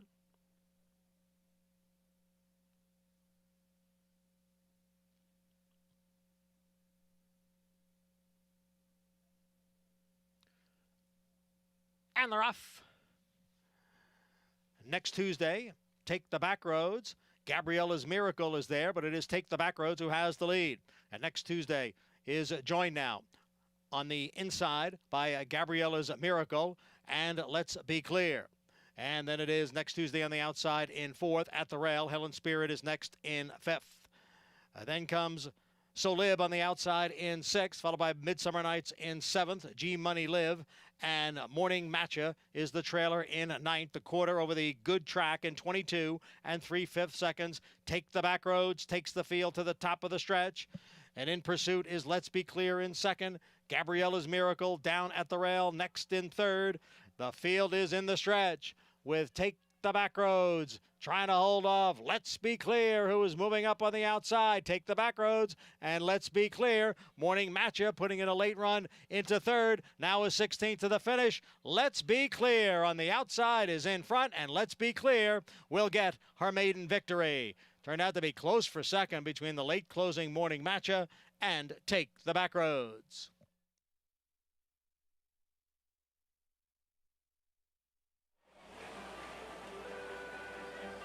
Welcome to those just joining us on Bally Sports San Diego and those already with us on Fox Sports 2 and Bally Sports SoCal. You're watching Saratoga Live here in upstate New York. Greg Wolf, Paul LaDuca, Jonathan Kinchin, Maggie Wolfendale with you on this Wednesday afternoon. We just saw the start of the late pick five. We're going to bring it to you again for those that just missed out. Had about 15-20 minutes or so of rain. Track listed as good, but we're crossing our fingers. That was all the rain we're going to see the rest of the day. Yeah, let's hope that the rain stays away. And it was beautiful beginning of the day. Then we got a little bit of a rain for about 15 to 30 minutes. Gave us a tiny bit of a scare. Looks like it's going to go away. So the rest of the day, we got 3 races that will be on a good track, and we'll have 1 race on a little yielding type of turf, of course. The 2 phrases you hear the most at Saratoga is, who do you like in the double? And is it going to rain today? It happens. Here's the race that kicked off our late pick five. It just happened moments ago. It was a 2-year-old filly race, 5.5 furlongs. That is Tom Amos's filly on the front end. Take the Back Roads. Tried to wire this field, but here comes Let's Be Clear. These two meeting for the second time in a row. Yeah, look, when they turned for home, we had an idea it was going to be between the 2 of them. Let's Be Clear, got the job done. It's important to have experience in these races. When you have these younger horses, it's a big edge. No matter how talented the horses are, I think the horses that have races under their belt, it always helps. They ran 1, 2, 3. You made a great point. The 6, the 10, and the 2 got rolling late in deep stretch, but it was never threatening. But those were the 3 horses that had experience, Greg. So 5-2 to start off the late pick five. Running down this favorite here late, 6:10 to finish. Brad Cox, his 4th winner of the meet. He draws into a tie with Steve Asmussen early on. For top trainer at the meet, Tyler Gaffleone with another win. Michael Dubb, Madacat Stables, your winning owners. 2-year-old filly, second time out. Daughter of Munnings with the win. We'll have the prices from this one when we come back. Stick with us. Late pick 4 is next, and a lot more to come here on Saratoga Live on this Wednesday card.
Welcome back to Saratoga Live. Well, today's Spendthrift 2-year-old race of the day, race number 6. It did go to Let's Be Clear, clearly winning here with Tyler Gaffalione aboard, 4-trainer Brad Cox. And Tyler, a filly that you rode at Churchill, and she really seemed to be hitting her best strides late. From that race to this one, did you notice any difference, or was it just more about timing and getting to the wire first? You know, she was much more professional today. I was able to take her away from the pony. Last time she was a little green, looking at everything, but today we got her a nice warm-up before the race. She settled great before going in the gate, stood well and broke sharp, so she put me in right where I needed to be. Well, you ride a lot for the Kentucky guys, but a lot of the New York guys are using you too here at Saratoga. What's your ultimate goal for this meet? You know, we had a great year last year. We're just hoping to keep building on that, and you know, Saratoga's tough, but it's the best place to be, and I'm just happy to be able to compete here. Even picking up some grade 1s too last year, so congrats with Let's Be Clear today, Tyler. Thanks so much. All right, Tyler Gaffalione with Let's Be Clear. Greg, she was very professional in her second start to just get the win up in the last few strides. Tyler Gaffalione, his 4th winner of the meet. Talented young rider, and wow, out of the gate, Tom Amos's filly from that outside post, taking command early, but then here comes Let's Be Clear, and sort of a repeat of what we saw when they first met. To me, experience and being drawn outside is a huge edge in these races, and you'll notice that the first place, the winner and the second place horse were both drawn to the outside, had some tactical speed, broke away from there, being forward, having experience, and being drawn in the clear, I think is huge in these 2-year-old races. I always upgrade horses drawn outside, and I slightly downgrade horses that are drawn inside. Doesn't mean I won't play the ones inside. I just prefer the ones that are drawn outside. Spendthrift 2-year-old race of the day. It goes to Let's Be Clear, 2-year-old filly by Munnings for Brad Cox with Tyler Gaffalione. You just heard from Michael Dubb, Madacat Stables, your winners 6, 10, 2. And yeah, morning match of that too. She was absolutely flying at the wire. Yeah, she really was, considering that the 6 and the 10 were the 2 horses that were up front. She was dead last. Lascano took her way back. But like I said, Butch Reed is sending his horses here with intent. So if you see his name, pay attention to his horses. Take a look at the 7th here. It's on the inner turf. Mile and a 16th yielding on this inner turf course. 40,000 claiming race. Everyone up for sale in this group, and non-winners of 2 lifetime. Gimme Some Mo, the 12, currently the favorite in this spot. Todd Pletcher, Irad Ortiz. Talk more about this field when we come back. We'll also take a look back at an early stake on the program, the Rick Violette, who did so much for the creation of programs and take care of retired racehorses. We'll take a look back at who won this one earlier, another 2-year-old race. Back in the 4th. Stay with us.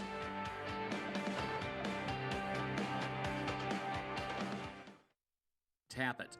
His dominant reign as America's top stallion will leave an indelible mark on the breed, forging a legacy that will last forever. His impeccable resume includes a veritable roll call of champions.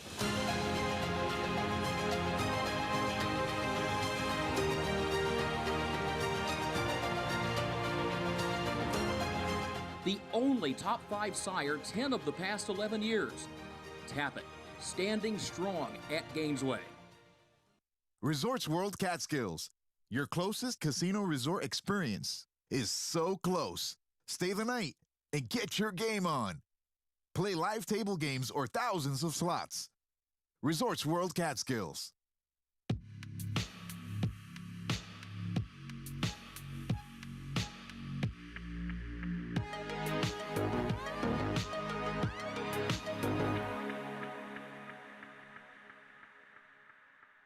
Undefeated Grade 1 winner Mastery was a multiple graded stakes winner at 2, including this victory in the Los Alamitos Cash Call Futurity. At 3, he sizzled in the San Felipe Stakes. Now his progeny are bringing top dollar in the sales ring. $450,000. Good advance, $510,000, thank you. An exciting young stallion, Mastery, standing at Claiborne Farm. Red. Ready to go for a ride, buddy? I'm gonna miss you, Red.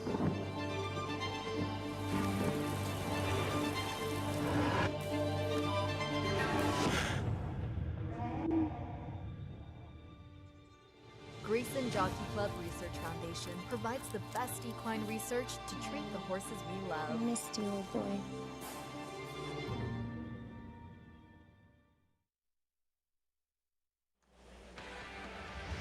We're back on Saratoga Live on this Wednesday afternoon. Good to have you with us. Program brought to you in part by Hill and Dale at Alapa. Going to take a look back to earlier this afternoon and the Rick Violette Stakes on this New York Thoroughbred Aftercare Day. Rick Violette, who did so much for retired thoroughbreds in this sport, and Jose Ortiz on Run Curtis Run for Mike Maker comes up with a win.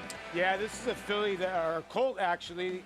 That was actually your second choice. Mike Maker had the filly, the 5 that's chasing Run Curtis Run, was actually bet down to favoritism, but the 1 won this race from the gate, JK. 2 coaching points from this race. The first one is that Mike Maker's not great with first-time starters, so when Run Curtis Run won first out, that was a clue the horse had a ton of talent. And was bet down to even money. Absolutely. The second coaching point is speed figures matter. Ready AP, although impressive visually, was not fast from a speed figure standpoint, and when you get in a race like this where they're betting that horse like it can't lose, and there's other horses that are faster, there's an opportunity to go elsewhere.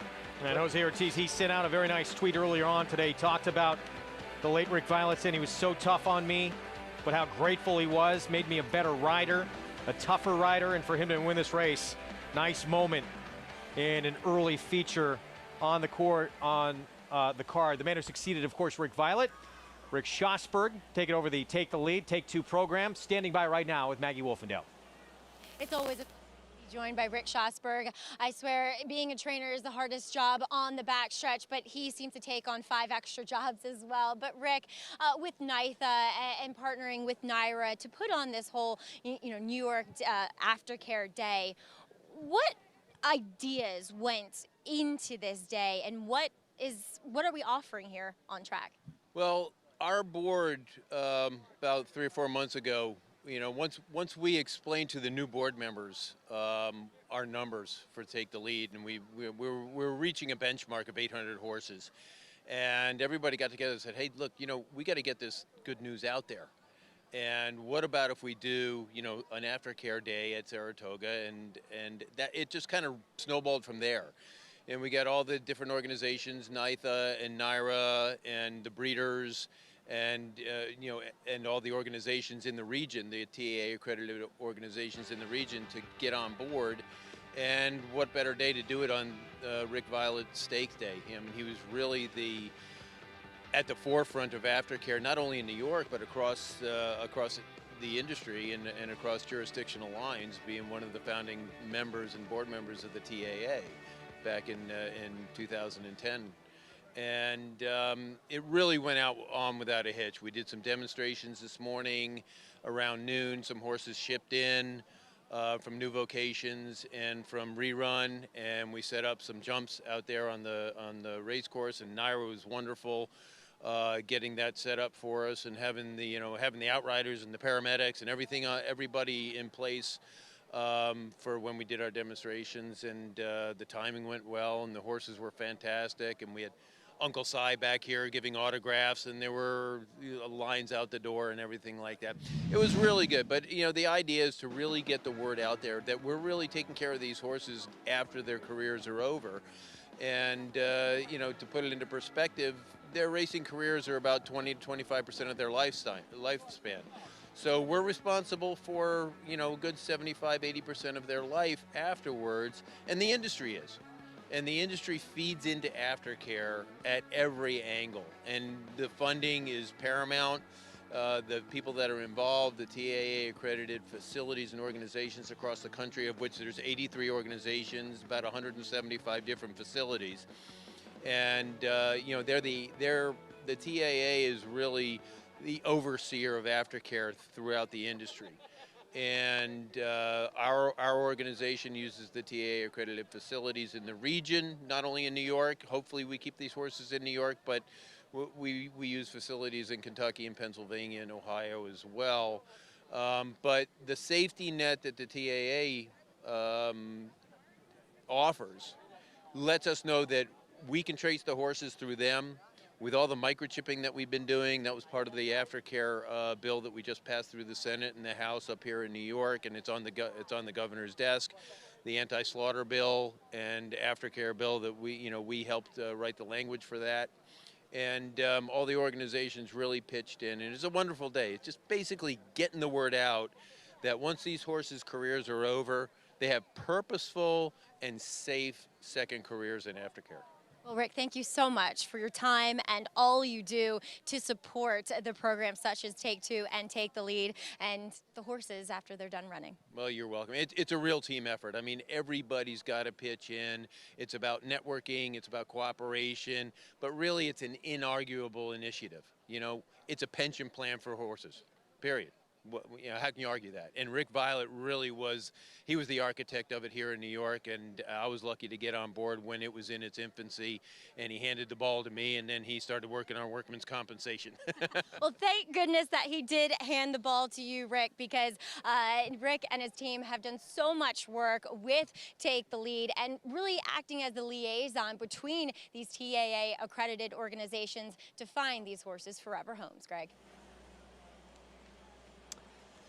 The late Rick Violette, now Rick Schosberg, they have done so much to take care of these retired racehorses. And I know, Jonathan, you've seen a lot of it. Paul, you have as well.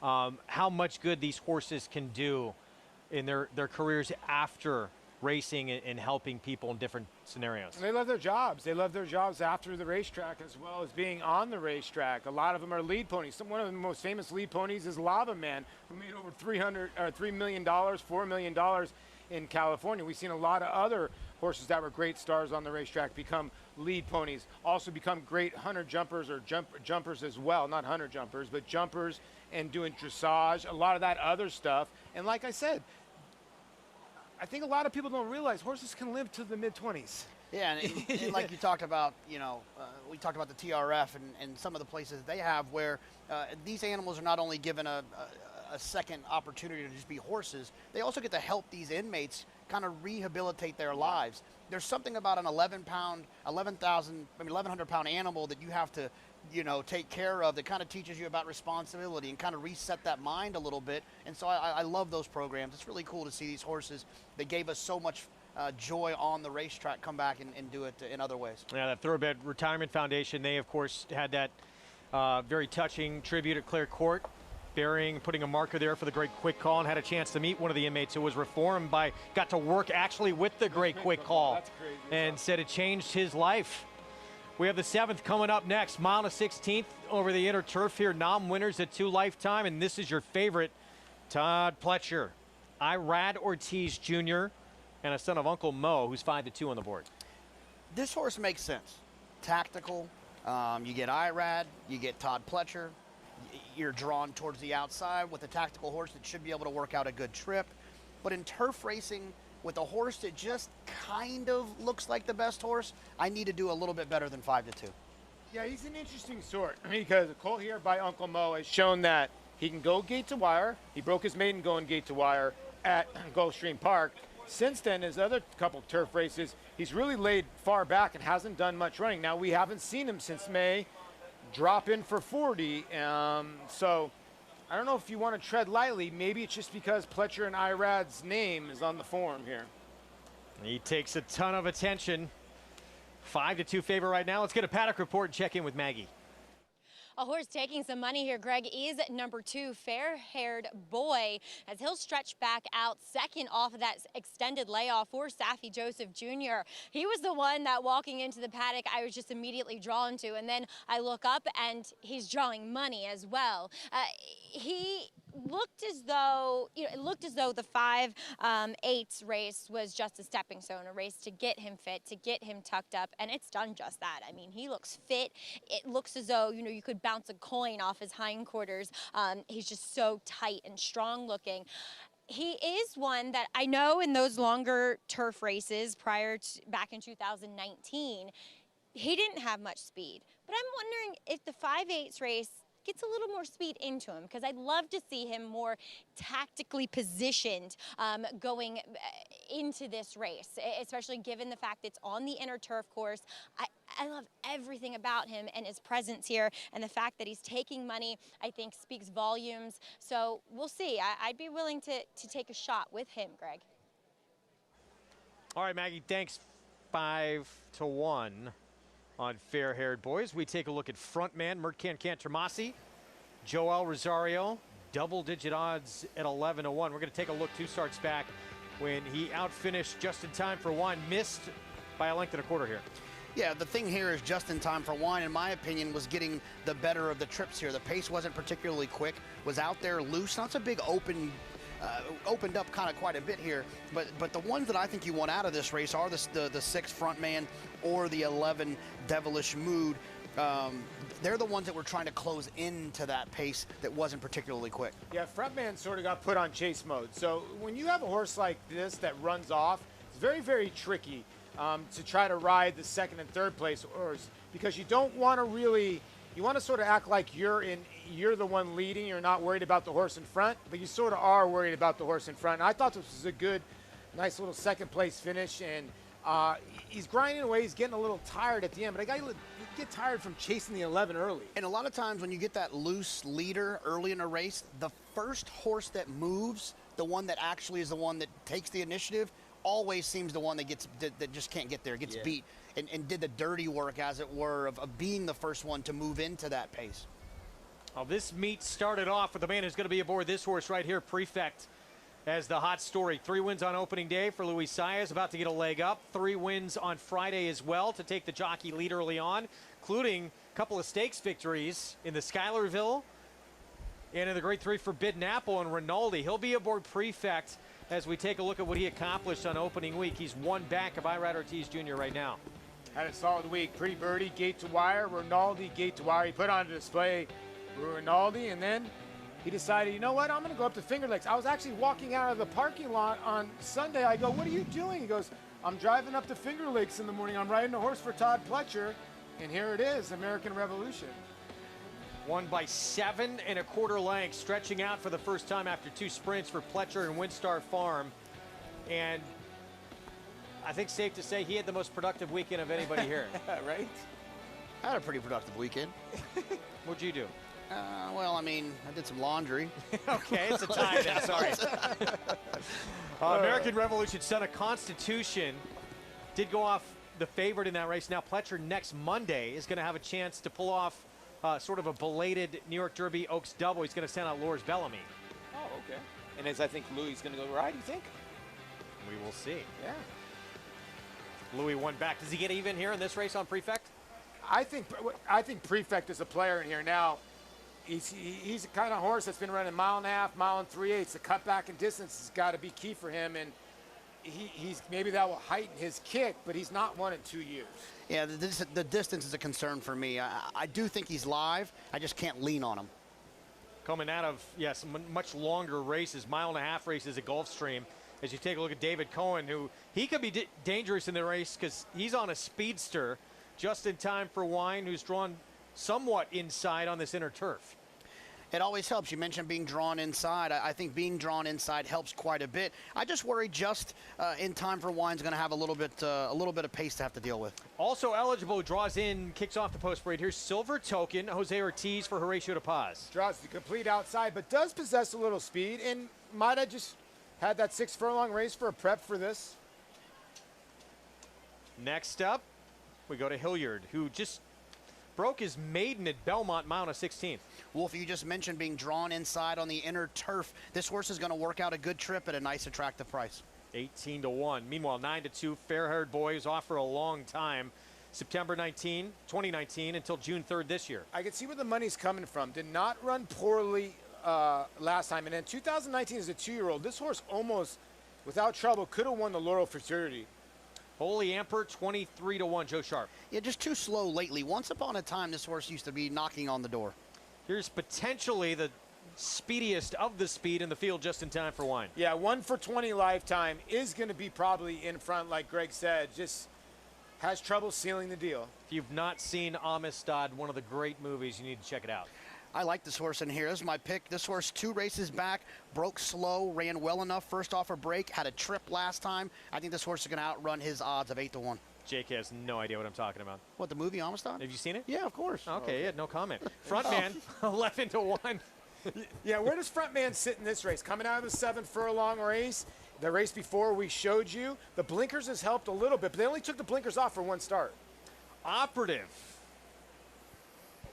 32-1. Blinkers come off for Chad Summers. I think Chad has the live horse a little later in the card. Here's Prefect, who we were talking about earlier. So coming out of those 1.5 mile races at Gulfstream. This is the only issue for me is a distance. 1.5 mile, 11 furlongs, 10 furlongs, 9 furlongs. This is the shortest race in a long time. Win Doro Heat 2 comes out of a 1.5 mile race at Churchill for Mark Cassie. Yeah, this one for Cassie, Greg Gelding. They paid $650,000 for. They're willing to offer him up for $40,000 if you have it in your bank account. Surprisingly kind of cool on the board, too, yep. At 9-1. Here's Devilish Mood, just claimed by Ray Handel. Look, this is a horse I think that is live off of that paint we watched, that replay we saw where this horse was coming into that loose leader. I think the 11 Devilish Mood makes a little bit of sense at 14-1. Manny Franco rides on the son of Daredevil at 14-1. And did we see Gimme Some Mo? I think we did see Gimme Some Mo. I think that's him. We get to the 3 now, and that is Holy Emperor for Joe Sharp at 25-1. That was a good song, by the way. Give me some you know what I'm talking about? I don't. Did you just make that up? Or is no, that for I'm real? dead serious. I think the guy was ODB. I don't know. Let's call Andy Serling. He'll know who the rapper was in that song. Guaranteed he will not know that. $239,000 to pick 4. And it starts right here coming up on the lawn. Inner turf, Wow, mile and a 16th. Look at that board. Whew. Good betting race here to start off the sequence. Let's check in again with Maggie. JK, if Jerry Garcia isn't singing a song, then Andy Serling has no idea who the artist is. As number 12, Give Me Some Mo, I don't know who you're talking about either as far as the song is concerned, but Give Me Some Mo is the quintessential Uncle Mo progeny. He is one that just looks exactly like his sire. The thing is, though, is he is a horse that I feel as though does, as his form would indicate, his best running whilst on the front end. And I don't see that happening today. He's gonna have to overcome that far outside post here on this inner turf course. He's just gonna be up against it from the start. Like I said, he looks fantastic. And I can't take anything away from him as a favorite. I just don't know what trip he works out from a favorable standpoint. As the horse to his inside, you guys were highlighting some positive things with number 11, Devilish Mood, who does apply blinkers, just a shortcut for Ray Handel first off the claim. And he was the one that, a little feisty out there, but he was the one as far as movement out on the racetrack caught my eye. I mean, just really striding out well, really pushing off well from behind. He's always looked good in the flesh, but maybe, Ray with the blinkers on has figured something else. I should say blinkers back on, has figured something out with Devilish Mood. I think at a price, he could be one that gets into the number here. Greg? All right, Maggie, thank you. Tough race here coming up. Minute to post here in the 7th to start this late pick 4, the second choice on the board. Started off the late pick 5, and here's where our analysts are going. Paulie with the 10. Windoro from Mark Cassie, off since late May at Churchill.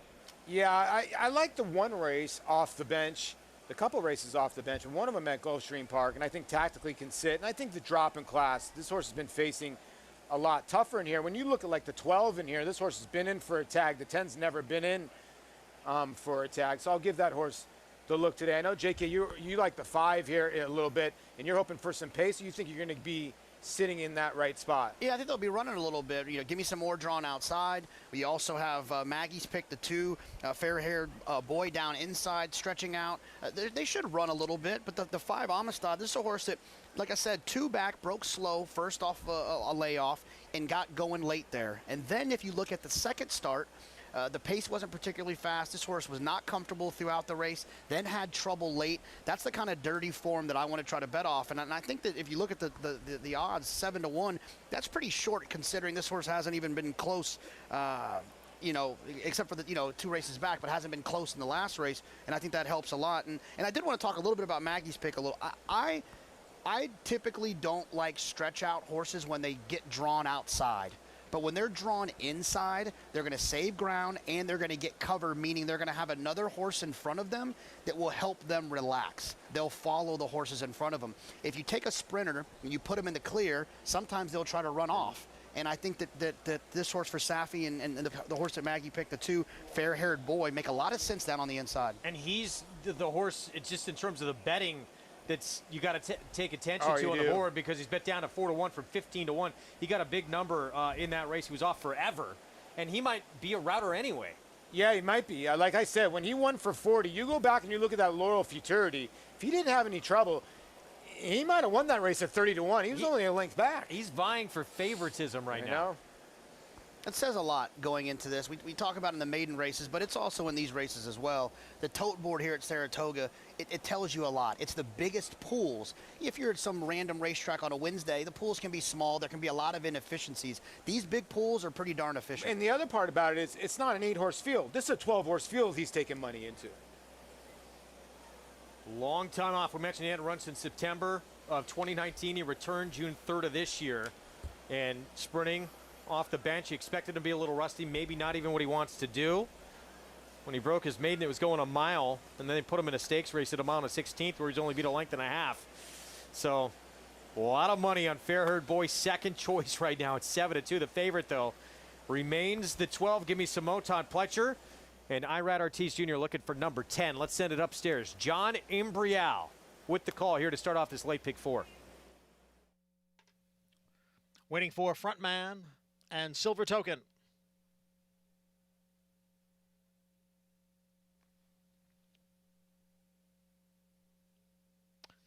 They're all in line.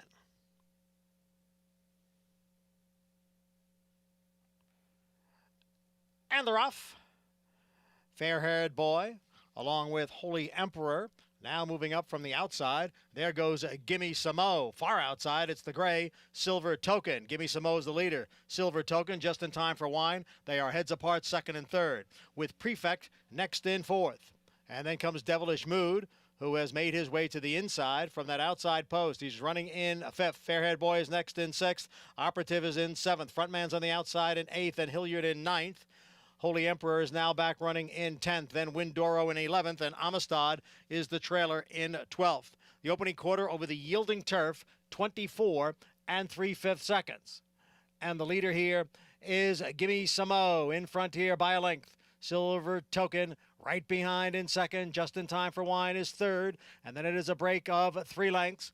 Back to a Prefect, who runs in fourth, followed by Devilish Mood, who is next in fifth. Another length and a half to Operative. And on the inside is Fair-Haired Boy. Then we come back to Frontman and Hilliard as the field heads for the far turn. The half in 49 3. Gimme Samo now gets away here to lead by 2. Silver Token just in time for Wine. They're heads apart, second and third. Prefect is next in fourth. Frontman continues to advance on the extreme outside from fifth. Down at the inside is a Devilish Mood, 3/4 in 15 1. Gimme Samo. Devilish Mood looking to come on through. Prefect is on the outside as they pass the 8th pole. And Frontman is out in the middle of the course and continues to move up. Here is Frontman, who is now in front. Fair-haired boy moving into second. It will be Frontman, an off-the-pace winner. Fair-haired boy was second, photo for third between Hilliard and Windoro. Frontman Joel Rosario, Mercan Cantermasi wins for just the second time in 10 tries on the turf. Well, we were talking if you were going to take one horse out of the race, JK said it was going to be Frontman, and this horse got ignored at the window. The 2 ran to the money, JK. The 6, 11-1, and Joel Rosario ends up being somewhat of a gift. Yeah, I think a couple of important points here. I think that when you look at the fractions, you see 24 and change, 49 and change. Typically, you're going to think that's not fast. But visually, the way they spread out early, I learned a long time ago that's typically a fast pace, and that's why I told you guys during the race I thought they were running a little bit, and that race fell apart. And we saw with the 6 Frontman, he moved first last time and blew up the race. Now he got to pick up the pieces and get the win. And 11-1 to start off this late pick 4. Just 2 for 22 lifetime now. And he was, no question, going the best late of anybody in this field. Yeah, he really was. He was really loving the yielding turf course. And listen, like JK said, they were going fast early, but when you look at the fractions, they really weren't going that fast, but they could be going fast because there's a lot of give in the turf course. One of the things I love about being at the racetrack, and you got to come visit us here at Saratoga if you're at home, if you watch the race from the middle of the stretch, it's easy. It's so easy to tell who's going to win. It's impossible on TV. I can never tell. But when I'm standing here, I can look over my shoulder. I looked over, I saw the 6, and I said, he's going to win. It's just, it's weird when they're right there in live and in color. You can tell it's a pretty cool spot. If only they offered wagering from that point. 11-1 over 9-2 over 17-1. Yeah, the fair-haired boy, one to watch next time out. That'll be third off the bench for him and likely second time going long. But 11-1 here in the late pick 5. It'll start off the late pick 4. Well, the prices from this one when we come back, and then we're back to back. Or I'm sorry, we got a turf sprint, I should say, next coming up.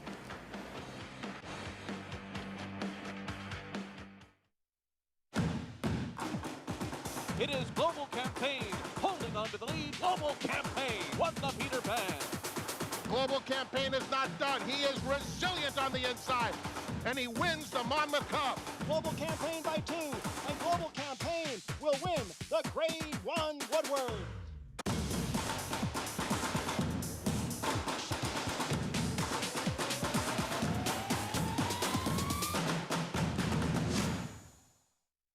Need help in finalizing your picks for the next race? Check out the Track Master selections provided by Equibase on every U.S. thoroughbred and harness track on Naira Bets.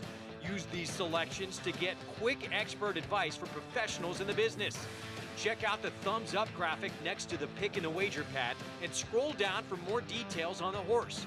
Track Master selections available on Naira Bets and the Naira Bets app.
We're back on Saratoga Live, program brought to you in part by America's Best Racing. For the love of the race, visit americasbestracing.net today. Start of the late pick 4, it's underway. Joel Rosario and front man for Merton Contermasi kick things off at 11-1. This horse is going to play giant in the pick 5. 2 reasons. I understand the horse was 11-1. We thought he was a player. But when you look, he's 1 for 21 lifetime, now 2 for 22. He was 1 for 19 the last couple of years, but a just flawless ride by Joel. Joel is so good at coming from off the pace. He can do other things too, don't get me wrong. He's not a one-trick pony, but he's so good at coming from off the pace, and just watching him ride is just masterful. And you can see he doesn't even have to use this. He doesn't even have to use a stick half the time. He's just all hands. 11-1 as we mentioned. And as Paulie mentioned, that's going to play huge because this was a tough and deep race to start off this big 4. 25-20 for the win. Let's go to Maggie Wolfendale. Well, I think we have the new Bill Mott here in the winner's circle. Just kidding. But it is, He wins on his birthday. and it's Merkin's birthday today too. So happy birthday, first of all.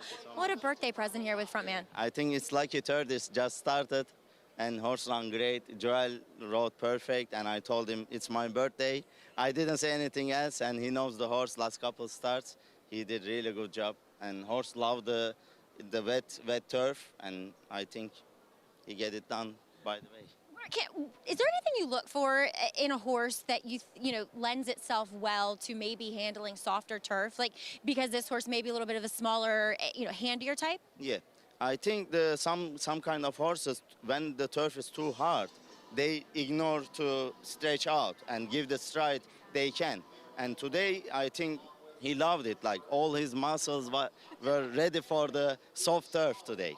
He relished it for sure. And Merkin, obviously, Belmont, frustrating. I mean, this was a horse that didn't win but ran well. Now we're up here, Saratoga, first day of the second week, and boom, you have a winner. You can't help but feel good about that. I know, it's really great feeling. I talked with Acacia, and she told me, hopefully you're gonna keep going over there. And I told her we are gonna go happy, and a happy start also. We close the Belmont meet happy, and then we start happy meet. So hopefully it goes this way. How do you celebrate your birthday today? What's it? How do you celebrate your birthday today? This is my birthday celebration. Well, I don't wish anything else. Well, enjoy it. Congratulations here with Frontman. So much. Thank you, Maggie. It's such a easy team to root for, Merkin and his brother and the whole team in the Cantamasi barn. They are some of the nicest, happiest people. They were on that losing streak, Greg, at Belmont. They kept wearing smiles on their faces, and those positive attitudes pays off, getting wins here at Saratoga. And it's all in the family for that barn, too. Father, brother, part of the team as well. So you like to see that. Late Big Five follow along. There's that big number there in leg number 2.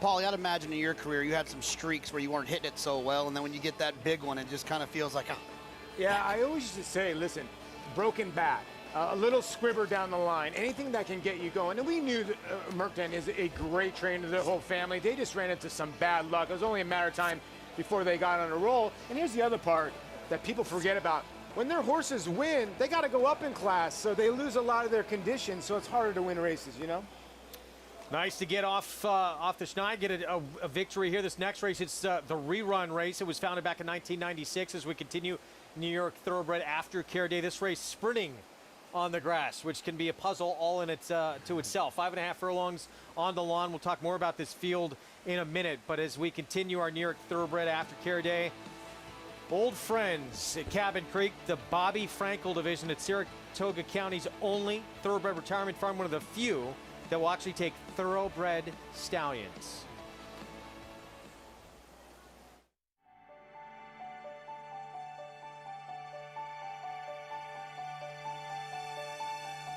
So opening back up was a big step for us, but everybody's been so great and so respectful, and it's going very well. In all honesty, these guys, when they raced, they were heroes, they were warriors, and I appreciate that. And the chance to see them have a retirement, live it out, and enjoy their life was a lot of fun for me. So he's a lucky boy too. We're all lucky to be together. I feel like I've had so much enjoyment and pleasure from them that now I can give back to them, and they deserve for me to give back to them. And I really like that part of it.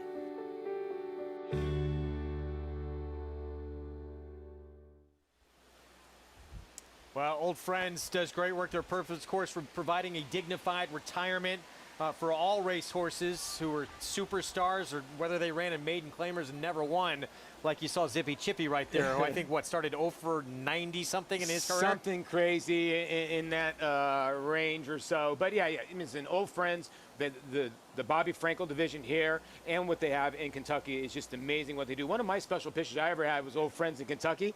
I took a picture with Thunder Gulch, and Thunder Gulch has a New York Met hat on. So I have that picture on my wall hung up, but you get to see all these superstars in person, like Cosmonaut, who I bet on many times. My favorite part is I went to Old Friends in Lexington as well and saw Michael Blowen, the guy that runs the operation there, just to watch him smile. Oh, He's yeah. so happy to show off all of those horses, and it's really fun to watch. And they're open year-round for if you want to go visit, check out all these superstars of the past. You're able to do so 365 days a year. We're going to take a break. When we come back, Midnight Bourbon, eventful to say the least in the Haskell for this horse who competed in both the Kentucky Derby and Preakness. He is doing A-OK, though, for Steve Asmussen. We will hear what's next for the son of Tiz Now right after this on Saratoga Live. Stay with us.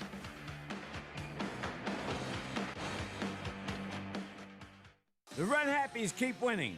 What a day at Belmont Park when a pair of Run Happies crushed the competition. TDN Rising Star Following Sea delivered yet another emphatic performance, sailing down the stretch to win by 6.5 lengths.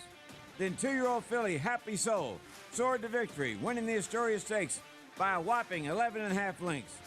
Price for success of just $10,000 called Bernie Sams and book your mare to Run Happy, standing in stall 1 at Claiborne Farm. Now more than ever, it's time to get with the program because New York Reds start with an advantage. New York Reds run for serious green at Belmont and Saratoga. New York bred maidens run for up to $75,000 and allowance horses for up to $85,000. And serious New York bred owners can collect awards of up to $20,000 per horse per race in open company. So get back with the program. Seriously.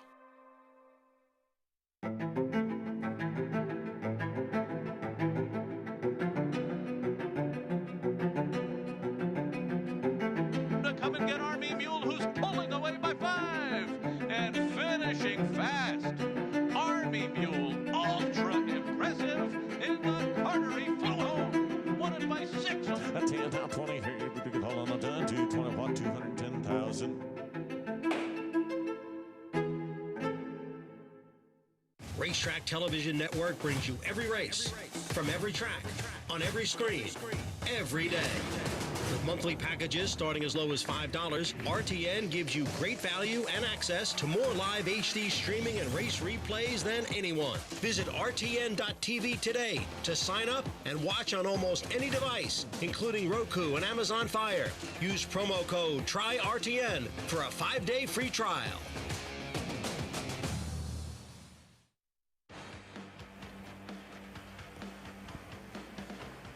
We're back on Saratoga Live. Good to have you with us on Fox Sports 2 and regional networks out in Southern California. Program is brought to you by Naira Bets, where you can play all the action each and every day over the summer and beyond. Go to NairaBets.com or download that Naira Bets app. This 3-year-old picture getting more and more exciting by the day. We have some new shooters who are hoping to get into this picture. We're going to see the Curlin Stakes coming up here at the meet. But over the weekend, over in New Jersey, we had the Haskell Stakes, and a lot went down in this race. Midnight Bourbon, of course, he literally went down in this race. Great news to hear, though, that he is okay.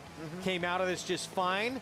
And so far, so good for him. It looked pretty nasty in the stretch. Yeah, you can see Mandaloon on the inside, Hot Rod Charlie on the outside, and Midnight Bourbon is in the middle. Now, Flavian Pratt above Hot Rod Charlie, I truly believe he does come over, but he never thought that he took down Paco Lopez. Now, I saw in Midnight Bourbon, I saw Steve Asmussen, JK, I want to say the next day or the day after, and I asked him how the horse is doing, how Paco's doing. He said the horse is doing completely fine.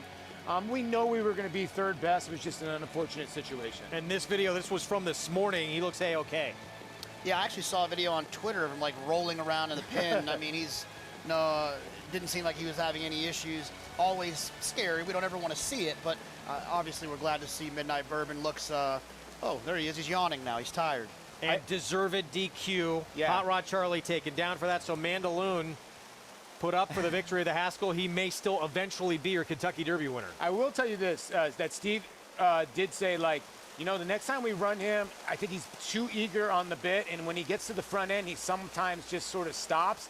So we're going to try to maybe take him back, maybe in the Travers, or, you know, so he might get a different running style, Midnight Bourbon. Well, let's hear from Steve Asmussen. Here's what he had to say about what happened in the Haskell. Very unfortunate accident that, you know, we hope to get behind us. Obviously, the horse has got some abrasions and superficial things that we're working on. Put him under attack this morning. Just gave him a light day. I think keeping him moving. The weather was ideal this morning, and I think think every day we're a little closer back to where we want to be. Obviously, he's a little body sore, and we'll just take it very light with him, and he'll tell us when he's ready. Well, we would love to see him in what looks like it's going to be a tremendous edition of the Run Happy Travers. You'll see it live on Fox Saturday, August 28th. Always a special day here at Saratoga. Of course, Belmont Stakes winner, essential quality for Brad Cox, pointing to that race as well. Oh, it's going to be a heck of a race, as it always is. It's we get so excited for the Kentucky Derby, and you're so excited about the first time going 1.25 miles. Then you have the other races, the Belmont, the Preakness, and then it just kind of culminates at the end of the summer with the Travers. It's one of my favorite races. Well, Steve Asmussen, he is chasing this race with Dale Baird to become the winningest trainer of all time. He is closing in and fast. Just 18 wins away. Sorry, 12 wins away. My math is terrible. You know what's tough? When you're trying to plan cart talk with Steve Asmussen the week that he's going to break the record. I hope it doesn't happen before next week, because there's a chance it could. He's got horses everywhere. It's crazy. Those stats are crazy. That's like, it's almost like Pete Rose's hits. He got 20 years straight of 200 hits. That's 20 years straight of 500 wins. Just incredible. It's insane. Soon he will be the winningest trainer in North American history in this sport. We're 14 minutes away from this 8th here at Saratoga. 5.5 furlongs on the grass. Time for a Paddock report with Maggie Wolfendale. It's presented by My Racehorse. Thanks, Greg. And shocker, it's raining again. So obviously it's not going to affect this race and being on the turf, but again, we're seeing a shower. Again, we're taking some cover here in the saddling stalls, but want to talk about a horse trying the turf for the first time, and that's number 9, Gandy Dancing, for trainer Chad Brown. Now, typically, Chad, he is very attuned to what his horses want to do with regards to what surface they're running on. So obviously this horse has shown enough early on in his career that he's capable on the dirt, but now with some poor performances back to back here in succession, he is going to try the turf. And I'm okay with it, despite being a son of Flatter, who is not the most positive turf influence, at least. Dan went 2 for 2 in turf sprints, and 2 other siblings, including a fool, so another one by Flatter by the name Duder, won on the turf as well. This guy has a turf hoof. He actually walks a bit more like a turf horse, just that kind of more elegant, floating above the ground type of way of walking that turf horses will tend to exude. Furthermore, he's a horse that sometimes prior to his races will get himself really, really amped up, and he is very relaxed, calm, focused, really nicely on the bridle.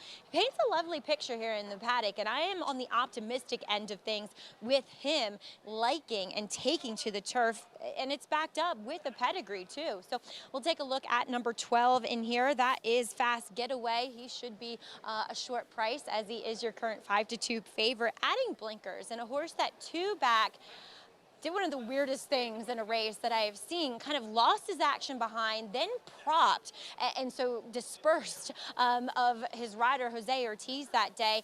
I didn't love the way he looked in the warm-up that day either, but since he's come back and he ran really well in his last effort, I thought just a bit wide and kind of flattened that last 1/8 of a mile, going the 6 furlongs. Now he adds blinkers, a fairly full kind of cheater blinker. So it's about 4 inches on the outside of his eye with a hole in it. I like the way he's moving better here in the paddock today relative to 2 starts back, and we'll see what it does with the blinkers. Maybe he's just a horse that has, especially in his last 2, lost focus a bit. One a little more extreme than the other, but last time too, just kind of idling during down the lane. So we'll see what he does here, but he definitely has some fast races coming in here, Greg, and that's why we see him as the favorite. All right, Maggie, thank you very much. Time for Learn the Lingo. Blinkers. We talk about it a lot on the program. Yeah, a lot of us need them in life.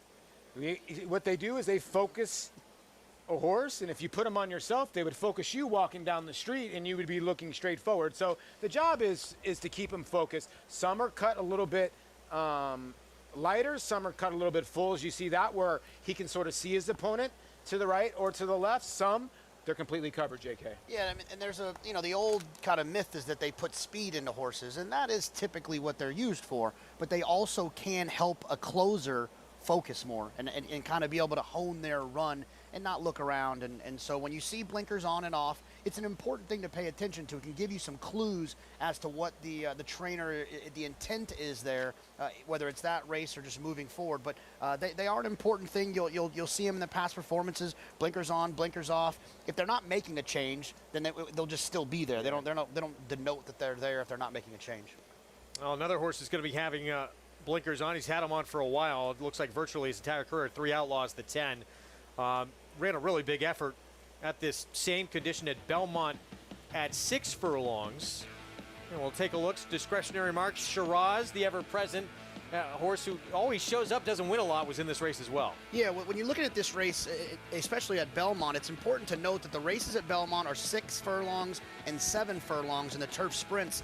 Here at Saratoga, they're all at 5.5, so 3 Outlaws will be making that tiny little cutback. And this is a horse that comes from off of it, and a lot of times people think they want more ground, but sometimes when you shorten them up, that kick is even more intensified. I think 3 Outlaws will run better here today. I love this finish from him, Paul.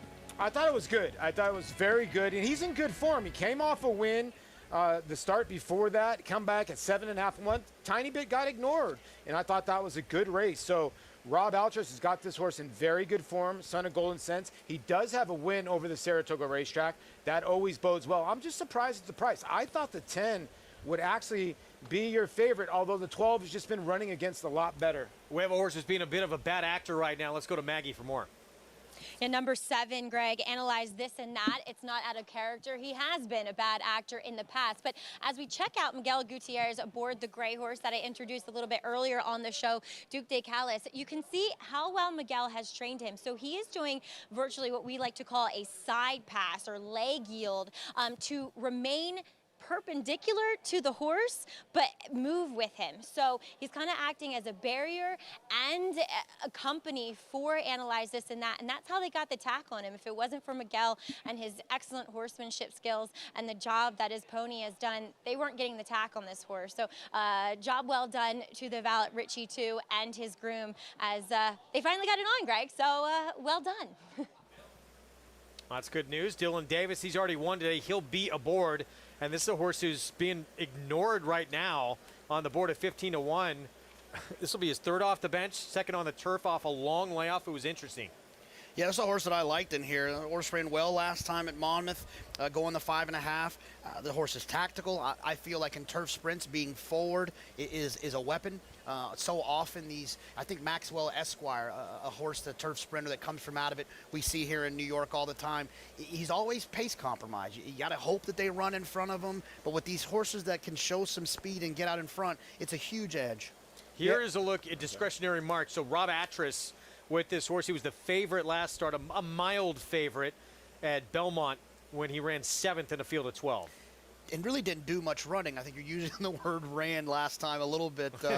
But look, this is the type of horse that when they start to get older, sometimes they just don't have that same kick. They've kind of figured it out. They understand that, look, I don't have to win. I can go home. They're still going to bathe me every morning. I'm still going to go out and exercise. Yeah. I'm going to eat the same. It doesn't matter to them, and so they just kind of, lose their interest. I will say this, though. He did get stopped a couple times in that last race. And before that race, you look at the 2 races prior, 6 furlongs. He had the lead in the stretch in both of those races. So is that a horse that 5.5 furlongs might really help? It might. It's a good point. When you see a horse that doesn't just quite get over there, sometimes get over the hump there, sometimes the cutback can help. But what I will say, this horse doesn't have the quickest turn of foot away from there, and being stuck inside with a racetrack that has a little bit of give in it, it could be problematic. And there's Shiraz, who's burned all of us. He runs really good. He's tantalizing on past performances. He just does not win a lot. Well, he's got 17 seconds and thirds, right? 4 wins at 38 starts, and he's kind of sort of like discretionary mark, where discretionary mark's 0 for 11 at this distance, and you're getting 6-1. And Shiraz has only won 4 races out of 38, and is currently your second choice. Yeah, the second choice, and some other horses that are getting bet. Listen to this: the 6 Shiraz, 0 for 7 on a turf course not firm. The 10, 3 Outlaws, 0 for 6 on a turf course not listed as firm. And the 12, Fast Getaway, 0 for 7 on a turf course not listed as firm. And he's got the outside post as well. Fast Getaway, he's still your favorite, though, at 3-1 on the board. You saw where you can bet this race, NyraBets.com. You can download the app as well. Get signed up, started, play along with us all summer here on the program and at the premier meet in the country, Spot 200, that code to use at sign up. As they come down Champions Way, here comes our post parade. We start off with the remaining half of the entry. Irad Ortiz Jr., leading rider at the meet on board, discretionary mark. There's nothing wrong with having the leading rider on your back. I just worry maybe he's lost a step. It's actually going to break from post 4 in this spot. The rail will go to Roby's boy, who he's run the best figure of his life on a yielding turf at Saratoga, for what it's worth. Yeah, he did actually that day, and he didn't break well. It was way back in July of 2019. He's got to get back there. 36-1 on the big long shot there. Here's the 4 Alfalfa. Jose Lezcano rides. I think this horse has got a big shot shipping in from Chicago, from Arlington for Danny Ware, for Jose Lezcano. This could be the horse that could be rolling late. Swashbuckle, Christophe Clement, a 3-year-old with Eric Cancel. I'm excited to see this one try 5.5. His pace figures suggest that maybe shorter's better. 6-1 on the Clement runner, son of Quality Road. Shiraz, here he is for Mike Maker, 7-year-old, 3 for 32 lifetime on turf. He did win 2 races in 2020, 2 of his 4 races combined, but he likes to check in second more times than he likes to win. Not in Jordan Wyckoff colors of 3 Diamonds Farm.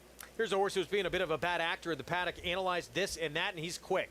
I like this horse. I like horses that are going to be forward. I like horses that can finish. He was all of that, but I pay attention when Maggie pointed out that he wasn't quite well behaved. First on the turf for Chad Brown's Gandy Dancing in the Dam. She was 2 for 2 in turf sprints. She was 2 for 2. This horse has been running on the dirt, but the pedigree suggests that maybe she'll appreciate getting on the grass. 3 outlaws, Rob Atras, Ricardo Santana Jr. It should sit a tactical trip.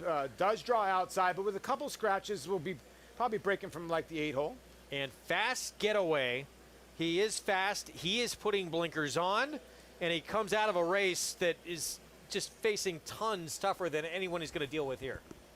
Yeah, he is. Listen, he got outrun to the first turn by Shecky Shabazz. Shecky Shabazz got run down the other day here, but put up some really fast fractions. Now, Fast Getaway probably holds the key to this whole race, Greg, because if he clears this field and put a lot of these other horses in chase mode from out there, it's going to be very interesting what happens. But if he doesn't clear, he might be in trouble. Yeah, it's just interesting to me. This horse has run 17 times.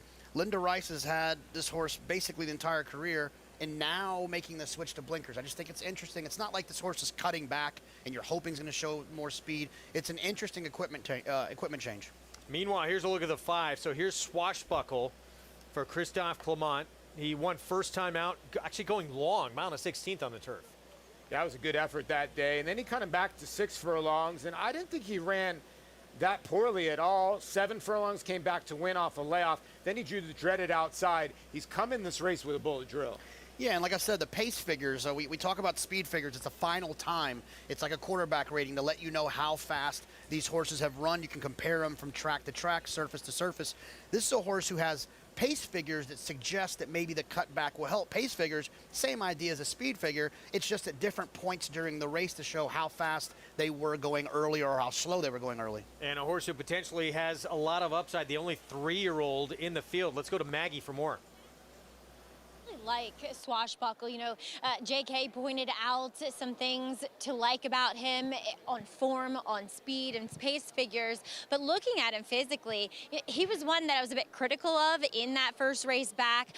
He looked good and well prepared, but he hadn't really made that jump, at least in growth, from 2 to 3. Whereas when you're a turf sprinter, who cares if you haven't grown? It's better to be small and short coupled, and that's what he is. So a little less ground, I do not think is going to hurt the chances of Swashbuckle here, and he's a nice 6-1 on the board for the ever dangerous Christophe Clement barn. But just checking back in with that long shot we saw acting up, Greg analyzed this and that. As soon as they got the tack on, took a deep breath, and he hasn't done anything wrong since. And there he is. Thank you, Maggie. 16-1. His speed makes him dangerous. The race he ran, first time on the turf, his second start off a long laugh coming back makes him dangerous, assuming he can improve off that. Yeah, I think you will. And the great news is that the race down at Monmouth was listed as good, meaning there was a little bit of give in the ground. So to have that performance and to run as well as he did, it makes me feel comfortable, especially knowing that the 3 top choices have clearly declared that they do not like running on a turf course with some give in it. And Paulie, you know, we talked about a lot of the runners in this race. Some records like Shiraz, 3 for 32 lifetime. You have a lot of other runners who don't love to win. Analyze this and that. 2 for 7 on the grass. Yeah, 2 for 7 on the grass. 2 out of the 3 wins. The other one on a wet surface. So clearly doesn't like a dry dirt. So giving the ground could help. And that's probably why they're betting the 12 Fast Getaway. 8 first and seconds out of 17 starts. A very consistent horse. But is he going in the wrong direction? We'll find out today. He exits a tough spot. Got a big figure in that race. Can he overcome this outside post? As Paulie mentioned, going to have to break clean, use that speed he has to try and get over and not be hung wide early. You know, I remember Golden Powell, who we saw run here last weekend very impressively. When he won the Breeders' Cup Juvenile Turf Sprint, he was in the 14, and I think people were concerned about that. But when you have speed in a turf sprint, I almost prefer to be out there. You don't have horses laying on you. You get to see what's going on inside of you. You can hopefully get over and get to the 2 or the 3 path. You're not going to get stopped. You're not going to have people running at you. You're not going to be the target. You're going to be the hunter. You're talking about a next level special horse, though, that was able to clear. 1,000%. But in turf sprints, I do not want to get stopped. It's just, you know, like Richie says, they don't have a gas pedal. Let's go upstairs. Here's John Imbrial with a call. In the gate. And the rough. A good start for Fast Getaway from that outside post. Quickly in front. Analyze this and that. Runs in second. Down on the inside is Discretionary Mark, who's in third. Shiraz is alongside in fourth, followed by 3 Outlaws. Next in fifth. Then it's Gandy Dancing in sixth. Alfalfa runs in seventh. Swashbuckle is in eighth. And Roby's Boy, the gray, is the trailer in ninth. It's a battle up front now as Discretionary Mark comes through on the inside to challenge Fast Getaway. But Fast Getaway holds the lead through a quarter in 23-1. Discretionary Mark is running in second. And then it is Shiraz in third. Analyze this and that. Runs in fourth in between horses. Gandy Dancing is on the outside and being asked for more. Then 3 Outlaws. Alfalfa towards the rail. The field is in the stretch. It is Fast Getaway and Discretionary Mark. Then Shiraz and Alfalfa as they pass the 8th pole. It is Fast Getaway who is in front here with Shiraz on the outside. Fast Getaway the leader. Shiraz driving up on the outside. Shiraz, Fast Getaway. Shiraz got there right at the end. Fast Getaway was second. Looked like it was setting up perfectly for Fast Getaway. Shiraz does not do this often. Runs this horse down and gets the 4th turf win of his career in 33 starts. And 1 for 8 on a turf course not listed as firm. When they went by us, I thought Fast Getaway was going to get there. And to be fair, when they broke away from there, I felt like my argument to being drawn to the outside was good. The 12 Fast Getaway had to work late to get over. He lost a little bit of ground, and I think that was the difference. But good for Shiraz. It's fun when you see these horses that always run second finally get that victory and get their picture taken. Yeah, he was wide most of the way. You got to give Shiraz credit at 5-1. He doesn't love to win races, but he was able to run down a classy horse, and he did it the hard way. He was wide most of the way and took to the ground, and is going to get up here at 5-1. And again, I think this is going to spice up. Again, your pick 5. Alfalfa, the 4, I think split horses to run third. 5-1 on Shiraz. And at this point, Fast Getaway looked like he was ready to seal this thing up. But again, yeah, losing that early ground around the turn may have cost him here. And Shiraz runs a big one. 7-year-old who still got it. Wow. And I told myself, I threw him out at the last minute thinking he just runs too many seconds for me. And I paid the price. And we get to see the Louis Saez comic book graphic. I'm looking forward to that. Draws even with Irad Ortiz Jr., his 9th of the meet. So Shiraz for 3 Diamonds Farm. Mike Maker having a nice afternoon. Multiple winners on the day. We're going to take a break. We'll have the prices from this one when we come back. And then it's our feature race coming up. We'll be back on the main track, 2-turn mile and an 1/8 event ahead, and some very good older horses doing battle. That's next here on this Wednesday edition of Saratoga Live. 6:12-4 here.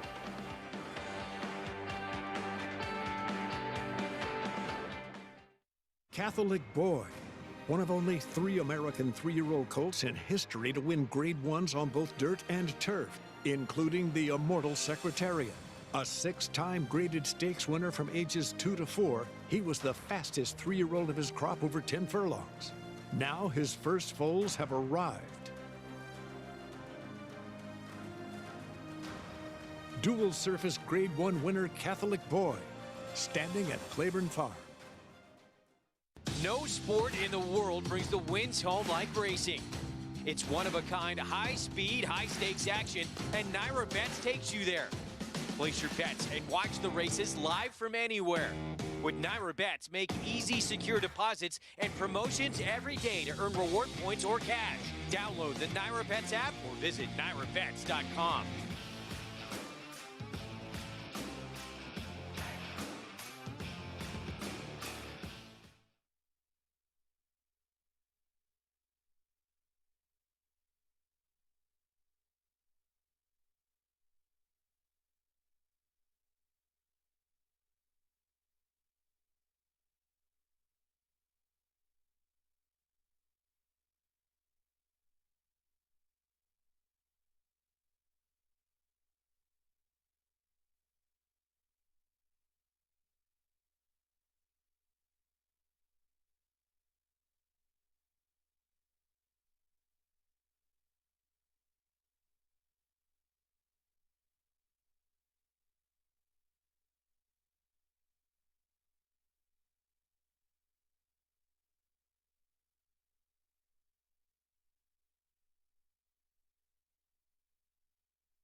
Welcome back. You're watching Saratoga Live, brought to you in part by Naira Bets. Bet any track, anywhere, anytime. And it's always good to be a winner here at the spa, as Mike Maker did it twice today. This time around with Shiraz, a horse, Mike, that doesn't often like to win with those 10 seconds to his win, but does pick up his 5th career victory here. And a horse that you do have to time things absolutely perfectly.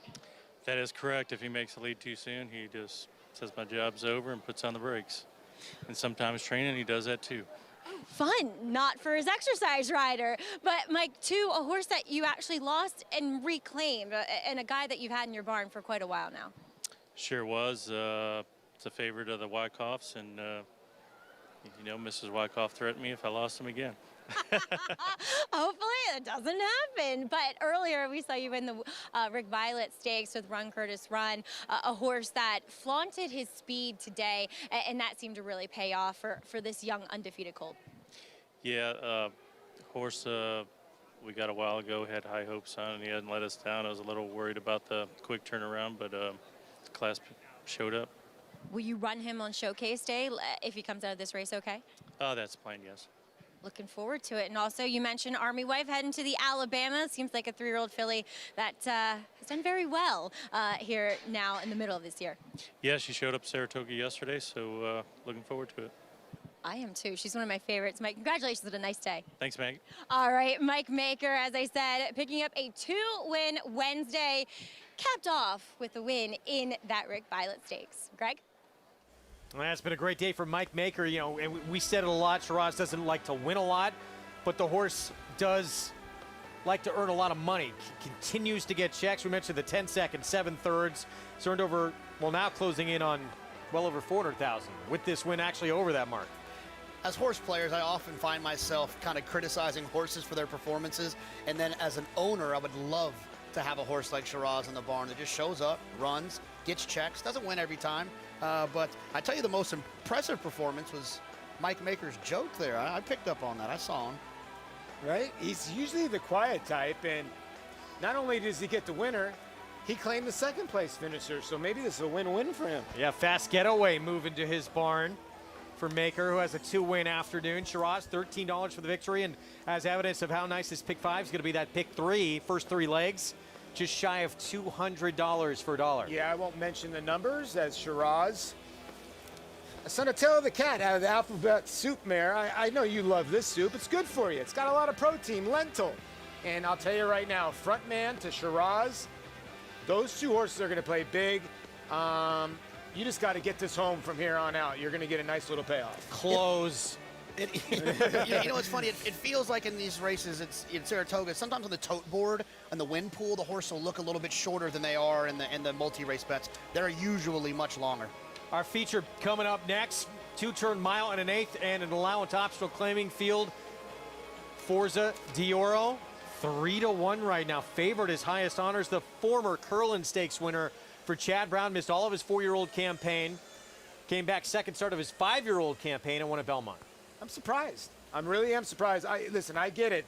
Horse ran well last time, tremendous pedigree, and jumped up maybe back to the form that we've seen 2 years ago. But Forza Dioro and West Will Power are both, I think, going to be formidable foes here. Yeah, no, look, I think that the 3 inside horses are the ones to beat in here, and highest honor should take another step forward. And it's also a little bit of the Chad Brown effect, I would think. It's Saratoga. He's got a horse that looks to be improving, a horse whose name has a little bit of recognition. Not too surprised he's favored. And this is not going to change. Looking at the doubles and pick 3s, highest honors favored in both. Yeah, I'm surprised. I get it. I get why he is favored in the multis. You can go 1, 2, 3 for me. I thought you could go either way in this race. The surprising part for me is the 7 is the longest shot on the board, and that's probably the horse that's going to lead him around for a while. Yeah, I would think so. From the outside, American Dubai, David Cohen should be aggressive from out there. You're in the clear. You can pop away from there. And, when you're the longest price on the board, you don't really have a lot of pressure. You just go out there and go, and if you can wire him, great. You're probably not going to sit next to him and beat him. True. You guys like Gumbo? Love it. We missed out. Kendrick Carmouche made a whole pot of it for a good cause. Thoroughbred Retirement Foundation, his special homemade recipe, which I'm sure he does not share with anyone. And I'm sure it was good eating. We'll tell you all about it when we come back. Stay with us here on Saratoga Live.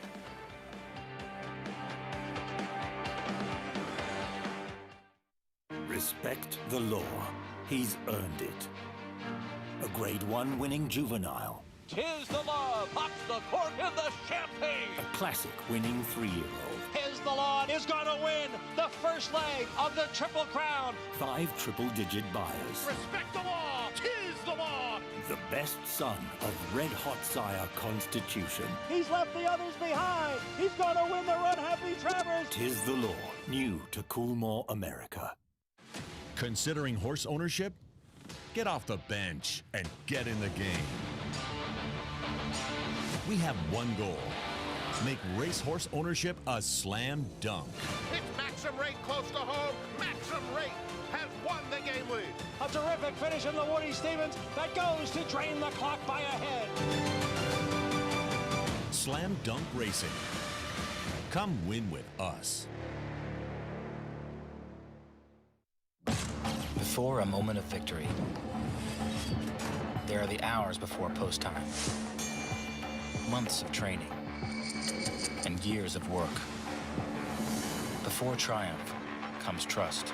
Before success, belief. Before we became a world-class stallion farm, we had world-class shareholders who understand that it can take years to create a moment, but that some moments last forever. My dad loves the lottery. Growing up, he was always playing, so I had the idea to create an app that lets you play the lottery on your phone. I think that was my idea. It's called Jackpocket. It's like having a jackpot in your pocket. I came up with that too. Jackpocket allows you to play official lottery games on your phone. Just choose your game and pick your numbers. I wasn't sold until I saw the actual ticket on my phone. Was that your idea too, Dad? Don't be a wise guy. Go to jackpocket.com to get your first ticket free.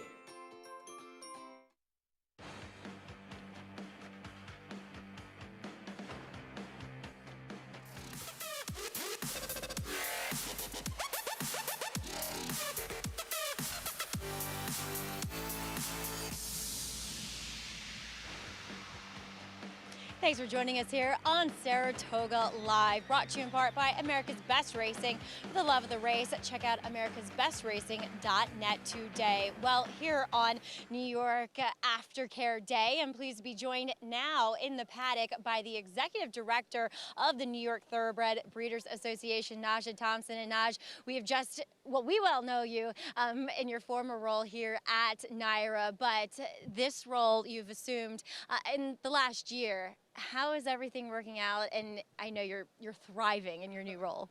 Thanks, Maggie. No, it's been great. We are the official authorized representative of the New York thoroughbred breeding industry in the state, and just working in my role to promote the program and, of course, bring more mares and more foals into the state of New York. Now, how about horses on this, aftercare retirement day where we highlight their second careers? As far as your role and the New York Thoroughbred Breeders Association, how do they come into play?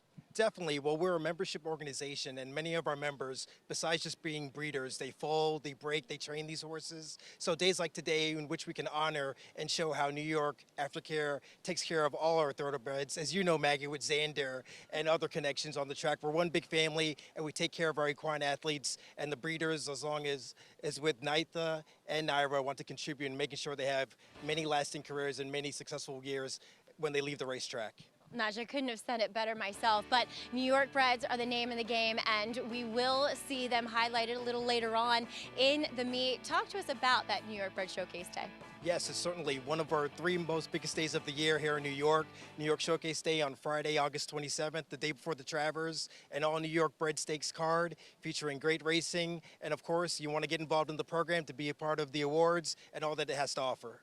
Naj, thank you so much for your time and everything you're doing with the Breeders Association and your role. Well done.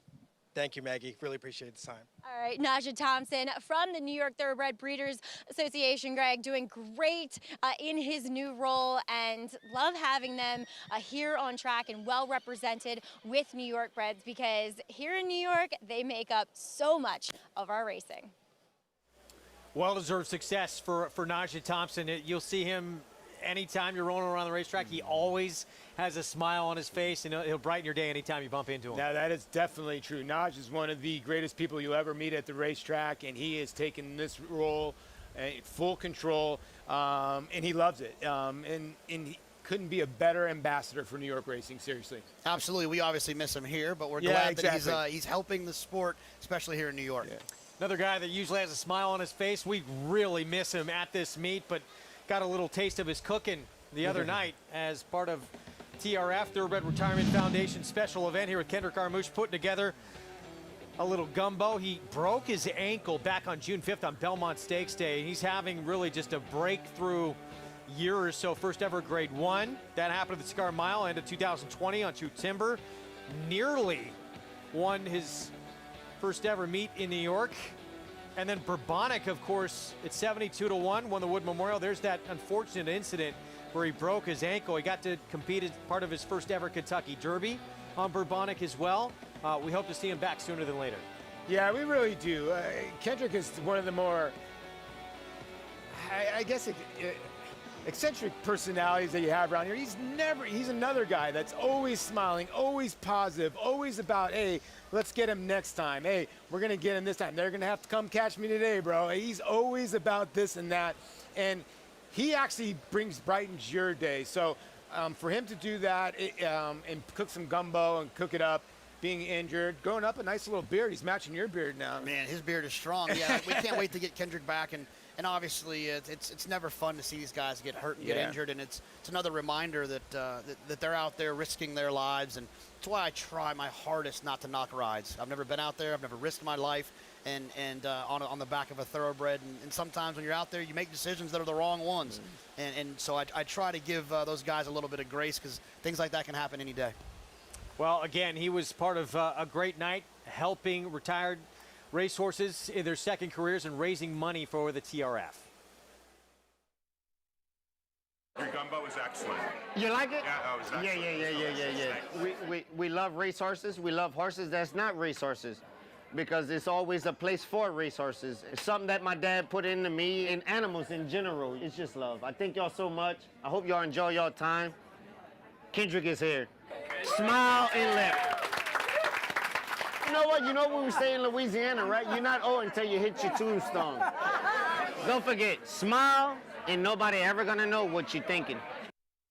Wow, that's Bobby some of the great Flay advice better ever. look out, huh? That's some of the best advice you could That ever. is true. Smile, because then nobody knows what you're thinking, and that is Kendrick Carmouche's literally his motto. It really is. I think next summer, and we'll get rid of Cart Talk, and we'll have him do like cooking with Kendrick. Oh, I would love that, right? If you happen to have some leftovers, Kendrick, we're trackside, right in front of the toe Here's board. the crazy part. If you called Kendrick, he'd probably make he you a would. pot. He's that kind No of guy, question. 100%. We miss him. We can't wait to see him back. And he's been riding, I mean, you talk about how tough this jockey colony is. He was riding as good as anybody. And to be a part of the Kentucky Derby for him, I know it was so huge. Yeah. And Bonnick ran great in the Kentucky Derby. Listen, it took him a while, but to come here from Maryland and to crack into, this is the best jockey colony, and to succeed and to keep pushing forward the way Kendrick did, I think he's earned the right, even now with hurting his ankle, that he'll get mounts back, where way back then, I don't know, he might have struggled a little bit. I think he's earned the respect now of a lot of these trainers that he's going to get his mounts back, JK. Yep, I can't wait for him to get back. I think he'll pick up right where he left off with not that he needs a new appreciation. The dude's always as happy as can be. Yeah. We got our feature race here coming up, and there is a look at Forza d'Oro. Again, he's had a lot of stops and starts. 2 times he's had to go to the bench because of ankle issues. He's had surgery. He's gotten really good, though, when we last saw him. He put together back-to-back wins, including a Grade 3 win in the Discovery, today's distance of 1 1/8 miles. Yeah, he sat right in behind those horses. We like to call that the pocket, you know, where you're still close up, you're kind of following that leader, but you got horses to your outside. It's not always the most comfortable place for horses. In good horses that can sit down there, it's really a big advantage, and you saw when he got in the clear, he opened up and pulled away and ran a really fast speed figure that day. If he can continue to kind of progress, and I know to kind of roll some races together, he's a top-notch horse that can be involved in stakes races. By the way, listed as muddy and sealed right now on the main track. Yeah, muddy and sealed right now. If you look at that replay, his ears were up at the wire. You worry that you have here, he's off an 8-month layoff. Is he going to be ready to shoot his best shot? Because the 1 and the 3 in here, the gray right there, the 3 taking all the money to tap it, might be starting to progress again. And here's the thing, the 1 has got great form, but the 3 highest honors last time out, you know, took a huge step forward off a race, you know, off a 2-year layoff, which you would expect, JK, and, you know, he handled this field with ease. And look, he did this on a dry racetrack. But I would say that highest honor's greatest accomplishment to this point would be his win in the Curlin, and that happened to take place right behind us here on a racetrack with moisture in it. So I think he'll run well here today. Yeah, muddy racetrack at 1 1/8 miles, which we have coming up today. Same scenario. And endorsed like the mud, too, who he beat. Yep. And beat his more highly regarded stablemate that day, looking at bikinis as well. Well, that's right. Yeah. Let's head to the paddock and check in with Maggie Wolfendale. I think we need to discuss here in the paddock the horse who's coming off the long layoff, who last year hinted at some points of being great, and that was number 2. That is Forza d'Oro for trainer Bill Mott. Now, he walked in the paddock screaming, just hollering to all the other horses. But it's something strange that in all my years doing, covering racing here in New York and covering a lot of Bill Mott horses, it's something that a lot of his horses do. I have no reason why, but it's something I've noticed throughout the years that Bill Mott's horses tend to be extremely vocal. But he really blossomed into a good-looking horse last year, and it's much the same in the paddock this time around. But why does he keep not staying on the racetrack. Yes, he's going to have to overcome layoff once again, but he's shown that he can, and he's run well, very fresh, and he is bouncing. He looks like a happy, healthy horse to get back to the races, and it looks as though Bill has him as fit as you could possibly ask a trainer to have their charge. So he's impressed me in the paddock. I am on the positive end of things with him. Now, number 1 is West Will Power. Couldn't quite take down the 75 to 1 shot in the Grade 3 Salvatore Mile last time. Really laid back horse here in the paddock. Obviously, it's the first time I'm laying eyes on him here for Kelly Breen. He's a little bit smaller, handier. I don't know if physically he speaks to the fact that longer is better for him, as he'll try the 9 furlongs for the first time today, but he's fine, and I think he's a major player based on credentials. As we'll take a look at a long shot, number 6, Trident Hit for trainer Ron Moquette. He hasn't run quite as fast and brilliantly as some of the others in here, especially the aforementioned 2 I discussed, but a horse that I noticed just really moving well in his last start at Churchill, going this distance, comes in here, big, handsome horse, just really carrying that great flesh that you want to see from a horse shipping in here. So one that I thought maybe there's some forwardly placed horses in here. Maybe he's the one picking up the pieces, Greg. All right, Maggie, thank you. He's the biggest price on the board. Post parade here coming up. We just had the call to post behind us. We'll start things off here in a moment with West Will Power. Paul, who I know you like, Joel Rosario, Kelly Breen. Yeah, this is a horse that was a little bit aggressive last time. I think maybe Joel will have seen that film and let this horse roll a little bit early. That's what I'm sort of hoping, by the way. I hope that Joel takes it to him early and puts the 2 and 3 in chase mode. We'll see what happens, though. Coming out of a Grade 3 informative New York Traffic, we're 1-2 in that race. He finished 4th, beat 3 lengths. There he is at 3-1 in the silks of Gary and Mary West. Forza D'Oro, the Grade 3 Discovery winner. We haven't seen him since then. That was late November. Man, he looks good. The sun is spikes down for Don Alberto Stable. Junior Alvarado in the saddle. Highest honors, the Curlin winner from 2019 returns for Chad Brown, 3rd start of his 5-year-old campaign. He does. He returns to the scene of the crime of one of his best races on a very, very similar racetrack at the exact same distance. Trident Hit Ron Moquette in the son of Tiz Now. You know, he's really gotten good. His lone bad effort was over a sloppy racetrack, so hopefully there's not a ton of moisture, but reportedly been working very, very well in the morning. And the horse is going to be alone in front for Robertino Diodoro, American Dubai. Yeah, speed is always dangerous when you're running on the main track. I just worry he's in a little bit too deep with some really talented horses to the inside. 5-1 on the board on American Dubai. You can play this race, all the action all summer long here on Saratoga Live with Naira Bets, and action all over the country. $200 sign-up bonus. Use that code right there, SPA200. Bet any track, anywhere, anytime. Go to nairabets.com or download the app to get involved. West Will Power. Joel Rosario. This horse in the slop. Totally different scenario, of course, at a different racetrack at Keeneland. Looked pretty good 2 starts back. Yeah, it destroyed a field. I mean, and it was a sweeping move. And I just think this colt by Bernardini out of the Wild Event Mare is going to appreciate the 1 1/8. And that's the reason why I made him my top selection. And I think a little bit more recency. Maybe you can catch the 2 off an 8th month layoff and maybe catch the 3 a tiny bit off the bounce. What I mean by a bounce is, you know, the 3 hadn't run in 2 years, run a so-so race, then ran a bang-up race last time out. Now, I know Chad's given him some times, but sometimes horses will regress off almost a lifetime best after being gone for 2 years. So I thought the one at a price, not a little bit of a price at 3-1 had a shot. Yeah, like I mentioned right before the post parade, if you watch that race, the Salvatore Mile, West Will Power didn't look totally comfortable that day as well. Was kind of throwing his head quite a bit. And so I think maybe Joel, no offense to Nick Juarez, but I think that you would consider this a rider upgrade to Joel Rosario, who'll be an eventual Hall of Famer. I think that this is a good change, and let's see what Joel does. That's where my eyes are gonna go early, is to go to this horse to the inside, the one West Will Power, and see what Joel's doing. Is the horse comfortable? Did they make the lead? Are they coming from out of it? Where are they gonna? Is he gonna try to get him off the inside? That's where I'll be paying attention. Here's the speedster, just leaving our screen. That was American Dubai. So David Cohen, there he is, knows his job. Get out in front, and this is a horse who's a 3-time winner at this distance. Yeah, absolutely. And like we've talked about, having speed going 1.1 miles on the dirt here is a huge edge. My biggest concern with this horse is from a speed figure standpoint, doesn't quite match up. So even if American Dubai gets loose and gets comfortable, he's going to have to hold off better horses that are faster than him on paper and faster than him on the racetrack. Beat by a horse named Mighty Heart, who won the Grade 3 Dominion Day out of that at Woodbine. And prior to that, he'd won 2/3 the first 2 legs of the Canadian Triple Crown back as a 3-year-old. Yeah, he did. Don't love the comment line, wilted. I don't know about wilted when you lose the race by 2 1/4 lengths, but ran him around the racetrack and has improved in the Robertia Doro barn. 8 years old now. I will give him this. He's 10 for 34 lifetime. He likes to win races. And I will point this out as well, is that this horse is going to be on Lasix in this race. He was not on Lasix in the Blame, where he got to the lead and ran 4th. So maybe that helps a little bit.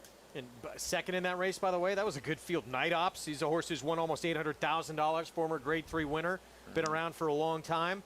So we'll see, 5-1 on the Speedster. There he is from that outside post as the favorite remains. Highest honors. By the way, saw Forza Dioro go by, got a big warm-up underneath Junior Alvarado. As we take a look at Trident's Hit, who remains the biggest price on the board. Is this the horse improving, right? I mean, has to improve. We know that, to beat the 1, 2, or 3. Because you figure the 1, 2, or 3, one of them is going to fire. So Trident Hit, working well in the morning. Seems like Ron Moquette has figured this horse out and comes in 2 out of the last 4 races he has won. The lone race was over a sloppy racetrack, was not bad, but not every sloppy racetrack is the same. And this isn't sloppy, it's more muddy, but has to run faster. Tactically, could be in a good spot. Yeah, you got a good trip last time, but, you know, although I might want to downgrade him for getting a good trip last time, I will upgrade him for running well off of a layoff. So they just kind of basically cancel each other out. I think this horse is live at 10-1. I wouldn't be surprised if anyone wins this race, but I do have to say I believe the 2, Forza Dioro, and the 3 highest honors, and even if you wanted to include the 1, West Willpower, are just a notch above the 2 outside horses. There's the gray JK selection. Son of Tappet, 5-year-old for Chad Brown.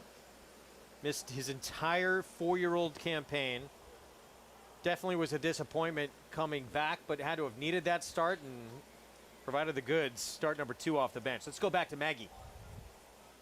Taking a look at the horse on the inside first. I'll get to highest honors in a moment, but West Willpower with Joel Rosario, and you pointed out, Greg, Forza Dioro's warm-up, and he's where I'll land, but West Willpower has gotten that solo warm-up. Joel has kept him constantly moving. He's going to look for him to, I would think, be somewhat aggressive from that inside post position. He's going to have to be. So, obviously, American Dubai on the outside is the speed, but look for this guy to be close up too. And two, he kind of needed waking up based upon how quiet he was back in the paddock. But number 3, highest honors, I found it interesting. Look at this guy's work tab. He was working down at Monmouth prior to his last 2 starts at Belmont. Then he kept him at Belmont to train to ship up here. So it makes me wonder, is he one of those horses that actually does better when he doesn't run out of his own stall, when he trains somewhere else, and it's kind of that element of surprise? And a lot of times horses will run their best races. I remember, I believe, a horse for Godolphin that ran overseas, and they would and they have the the assets to be able to do this, but they would put him up in a plane, fly him around for a couple hours, and then put touchdown, and he'd run off the plane just to kind of trick him a little bit. So highest honors, he looks fine out there. He definitely needed that first start off the bench, but I still question, and I know the number came back fine, what did he really beat? I feel as though there's more talented and a deeper field, despite it not being that many horses, that he's meeting this time around. Greg. All right, Maggie, thanks. 6-5 on highest honors. He has remained the favorite throughout. I think we're all a little surprised by that Forza Dioro, the separation on the board between it's not that much, but I thought he'd be the favorite. I did too. You know, typically I think the factor that impacts the wagering more than anything, especially these days, is the speed figures. And Forza Dioro has some stronger figures. The problem is that when you We talked about it earlier when we were talking about the Run Happy Travers and the Haskell and the Kentucky Derby. If you run in those races as a 3-year-old, it's the biggest races all year, and people remember your name. And when you come back as a 4-year-old or a 5-year-old, that name recognition typically draws money in on you. I think maybe the board is a tiny bit cold on the 2 because, maybe Bill didn't work him here. He's been working at Belmont, so maybe nobody knows how he's been doing. That could be, part of it too. But there's I'm surprised. Chad Brown with highest honors. With highest honors. He might be surprised that he's 6-5, but maybe we'll see here in a little bit. Chad's never surprised he's 6-5. That is true. We're set for our feature on this Wednesday card. Let's go upstairs. John Imbrial with the call. In the gate.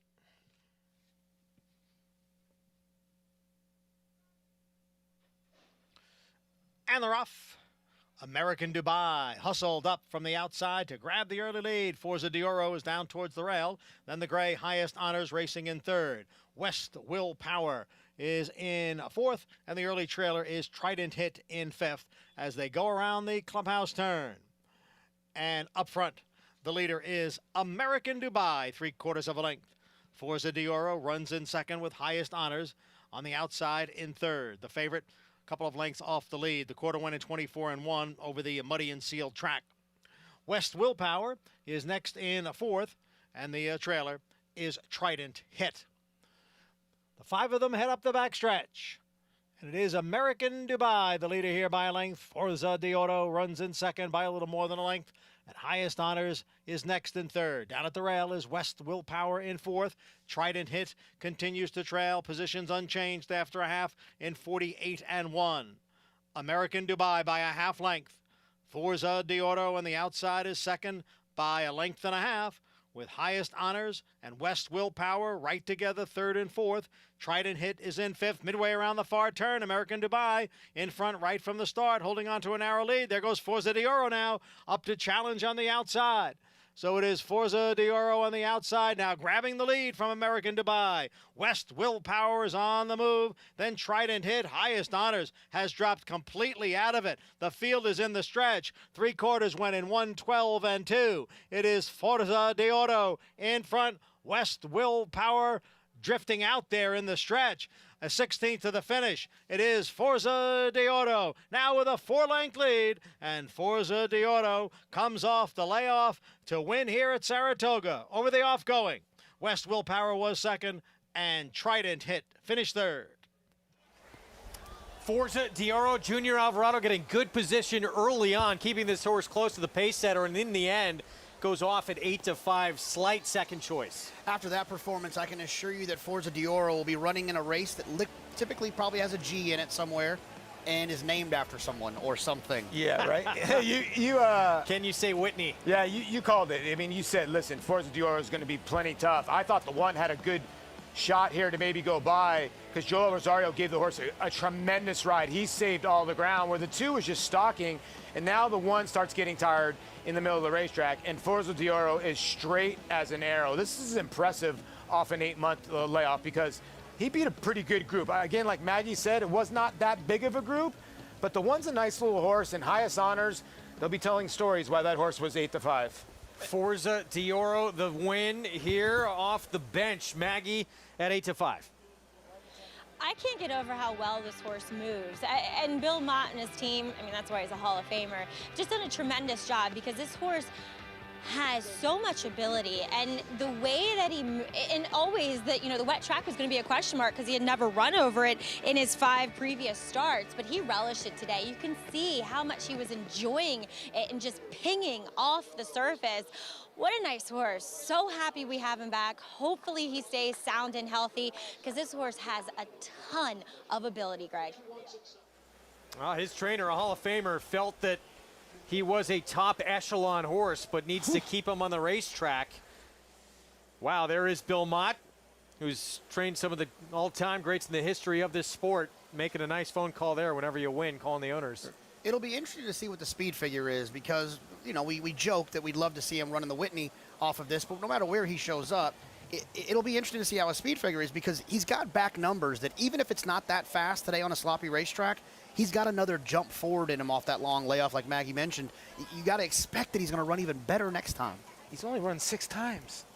He's got a lot of improvement. Now I get now he's 4, but Bill's done a good job taking care of him and comes back with this effort in his 4-year-old debut. Like Jonathan said, like there's going to be a G next to his next race. Gotta be tempted. Do you want to put him into those waters with Maxfield, Silver State, who are looking at that race? A filly who's thinking about it as well. True. What's the saying? You can't win it if you're not in it. That's but true. Bill Mott probably doesn't subscribe to that. I think he's more of the take care of the horse conservative approach. Wherever he shows up, I think he'll be well met. If he runs in the Whitney and you like him, you don't have to worry about is he back too quick. He won't run there if he's back too quick. And he might not have been completely cranked up today. This I think there's a forward move. You know what I no mean? question. That's the crazy part. Yeah. So 8 month on the bench, and Forza Dioro looks pretty darn good. First start back as a 4-year-old. We're going to take a break. We'll be back right after this. We're going to look ahead to Friday here at Saratoga and the Great 3 Lake George. And Toby's Heart questioned how long she wanted to go. She ran a lot better than Tepin at a mile than she had in the Soaring Softly. We'll be back.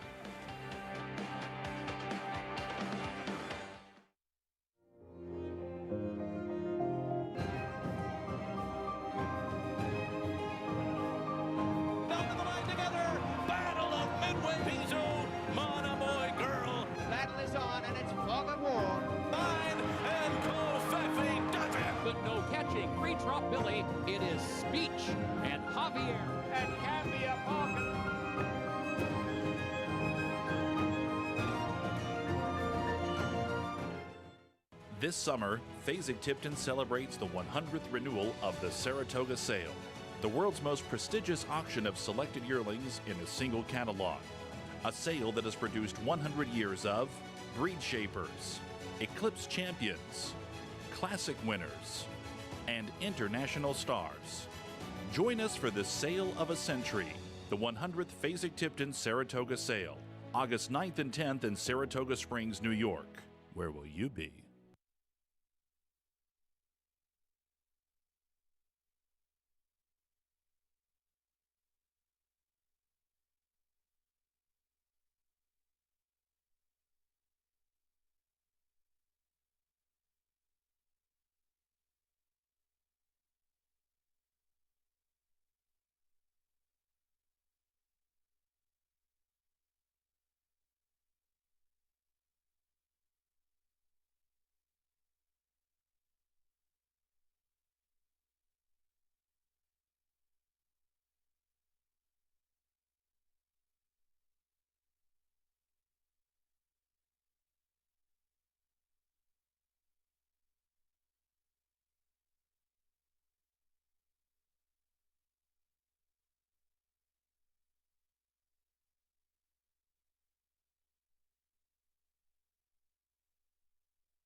We're back on Saratoga Live, our Winter Circle lead-in for our feature race. It's brought to you by the 100th Fasig-Tipton Saratoga Sale.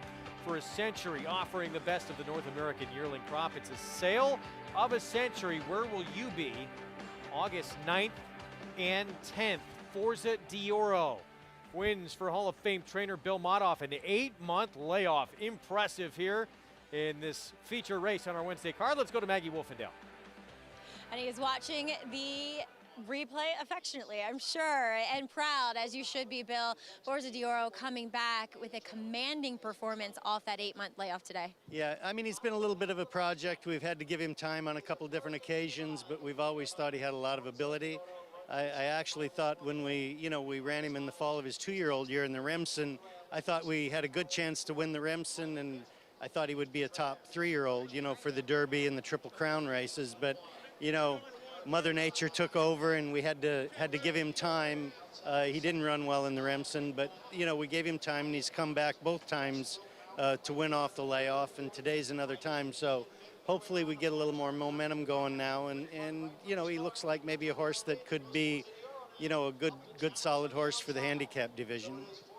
Is that his next start? Will you jump into those waters again? Well, I think I think he's got enough experience. I think he's a good enough horse. I think we'll give it a try. The proof is always in the pudding when you try those races and you see what you've got. But, I'm impressed with him. I think he's a nice horse. I think you should be. That was an impressive performance off the layoff. And Bill, 5th day of racing, 4th win for you and your team. Having a good Saratoga meet already. Right. Well, it has started out well, and it's nice to get a few winners in the beginning, ease a little bit of the pressure. The team is doing a good job. Everybody, the assistants, and everybody's been working good. And we've had a tremendous amount of rain, but we've had very good racetracks to train on. The new Oklahoma track is very good. They've done a great job with the main track, and so in spite of the rainy weather, we've had good opportunities to get the training in. Now, if he comes out of this race, Borza d'Oro, in healthy and tip-top shape, do you look at a race like the Jockey Club Gold Cup? I mean, that's what I said before the race. I mean, I think that's a race that we could look at.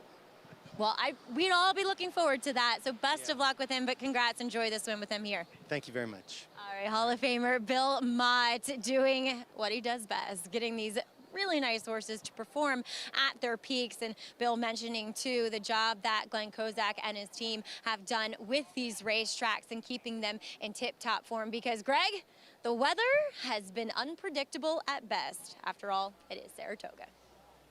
Yeah, you're always going to get that up here in Saratoga Springs. Yeah, 18-day turnaround for the Whitney would have been awfully quick. So September 4th, that is the Jockey Club Gold Cup moved this year to Saratoga. Yeah, moved to Saratoga. And Morlo, I keep watching this race. He did everything so right, JK. Broke like a string. He rated perfectly. And like I said, just straight in strong down to the wire, in hand. And watch his ears right there, flipping back and forth. What do you want me to do? Do you want me to keep on going? Okay, we're on shutdown mode. I mean, he did everything picture perfect. Yeah, he did, and I like the way on the backside you could even see when we had that head on, he was just, it seemed like he was traveling better than everyone else was, handling it better. Yeah. Really kind of lowers his head, really reaches. I think he's a talented horse. I'm looking forward to seeing him run again. Total pool in this late pick 5, over $520,000. And we get to the final leg of the sequence here. Good luck to everyone who played. If you're still alive, going to close things out on a race that was scheduled for the grass, move to the main track, which again is muddy and sealed. 5.5 furlongs, New York Threads, $40,000 maiden claiming race in Damalano. James Bond Barn having a terrific start to this meet, already with a grade 3 win with Rinaldi. He'll have Luis Saez on board. This runner looked pretty good in the slop at Belmont last out. The one to beat. And then the lowest pick 5 payout, $1,500 if you got Don Milano, but comes off a good effort on a sloppy racetrack and might be tough to handle in here.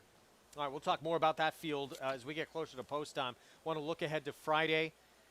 We know it's just a matter of time before Chad Brown really gets rolling here. He's going to send out 4 runners in a race that he has won 4 of the last 6 years in the Grade 3 Lake George. Yeah, and technical analysis looks tough. I mean, didn't run particularly well last time in the Wonder again. But, the pace wasn't fast that day. Was trying to close into that pace. I think technical analysis will run better here. And I'm also excited to watch Toby's Heart. Filly we saw win up here last summer at Saratoga as a 2-year-old, and she showed that she can stretch out a little bit. Yeah, battled with Navratilova last time out. It was Navratilova going gate to wire in the tap-in, but this was big for Toby's Heart, Paulie, to prove that she could handle going longer. Yeah, and the thing was, she didn't get off to a great start, and in her last race, she didn't get off to a great start in the Soaring Softly, and Navratilova took this field, gate to wire. It was a heads-up ride by Brian Hernandez Jr. because if you looked at Navratilova, she'd be coming out of 5 furlong races. He stretched the speed out. But I tell you what, Toby's heart was relentless with Javier Castellano, who will be aboard again, and was getting to Navratilova without that bad break. And I thought it was key, JK, because it was around 2 turns. And I think that's the big thing, because this horse, Toby's Heart, had been running a lot of good races around 1 turn. Yeah, not only did Toby's Heart prove and kind of pass that, does this horse want to go further test, she also was closing into a slow pace, which, you know, if you watch the show ever, you've heard me say it all the time. I love horses that can do that. She ran extremely well that day. Martina ran a little better.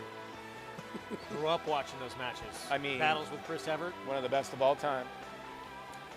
There was a lot of hype around Manon, one of these Chad Brown fillies who ran so good in her States debut. Then she just missed against Runaway Rumor in that Wild Applause. You still believe there's a ton of upside with Manon?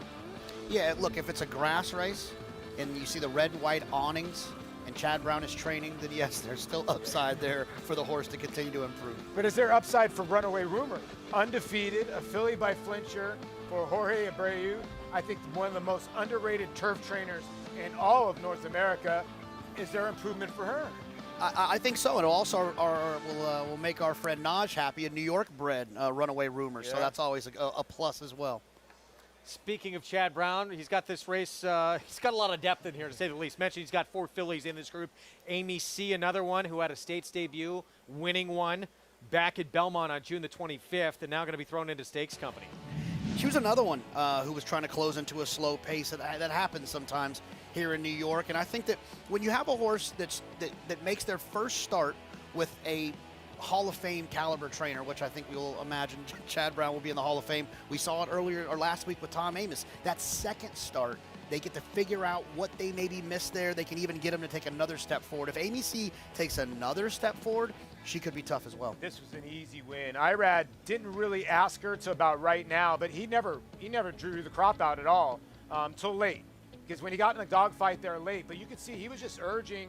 He brought the crop out there towards the end, and that was an impressive effort. You know, they bought this filly out of France out of 2 synthetic efforts, and she won at 95 cents on the dollar very impressively. And obviously, like JK was saying, Chad Brown's got a good resume.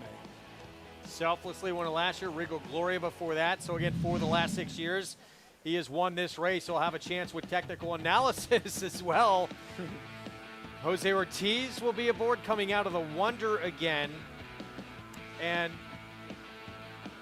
off this performance, going to need to see a lot better on Friday. Yeah, but the pace wasn't terribly fast in there that day, and she was coming from out of it.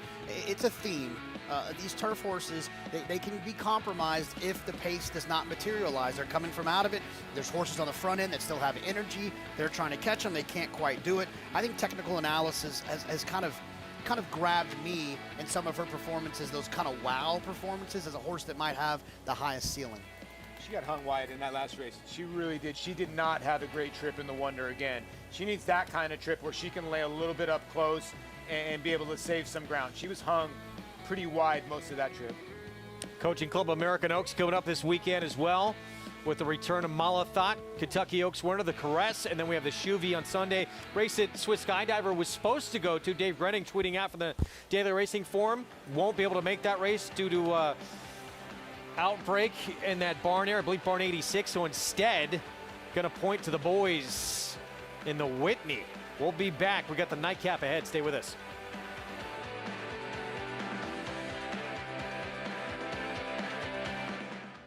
This proven son of A.P. Indy has sired over 50 stakes winners and well over 100 stakes horses. Recent top performers include Search Results, winner of the Grade 1 Acorn Stakes and a hard-fought second in the Kentucky Oaks, Pass the Champagne, runner-up in the Grade 1 Ashland Stakes, plus these standout performers.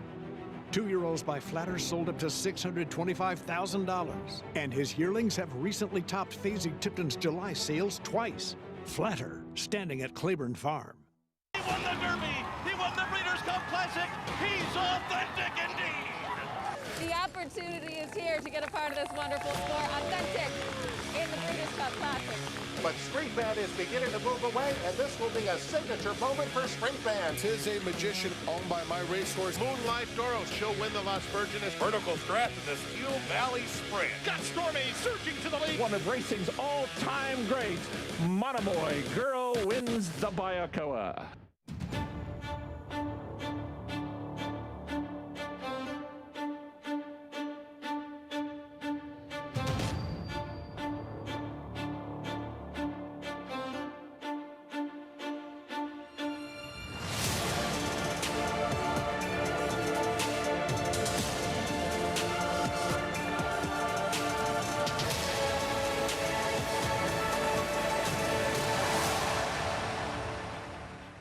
For 3 generations, the Bond Racing Stable has held to a simple philosophy. If you take care of the horses, they will take care of you.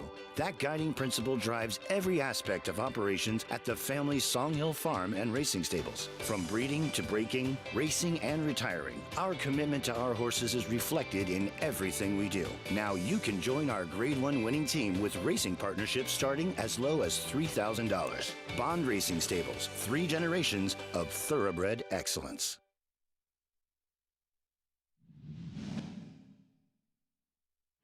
Lady Eli on her outside, and they both storm for home together. They're into the stretch, Kedor in front. Here's Lady Eli, charging on the far outside. Antono sneaks through an opening at the fence. Kedora's fighting hard. Lady Eli comes at her from the outside. Antono comes at her from the rail. The 3 of them battle it out to the wire in the Diana. Here's the finish. It is the dauntless Lady Eli. One of the all-time greats, and wow, did she have a following, especially up here in Saratoga. The great Lady Eli started her career 6 for 6, and of course won the Diana back in 2017. She went to the bench after an incredible 3-year-old campaign. We didn't think we were going to see her again as a racehorse. She came back as good as ever.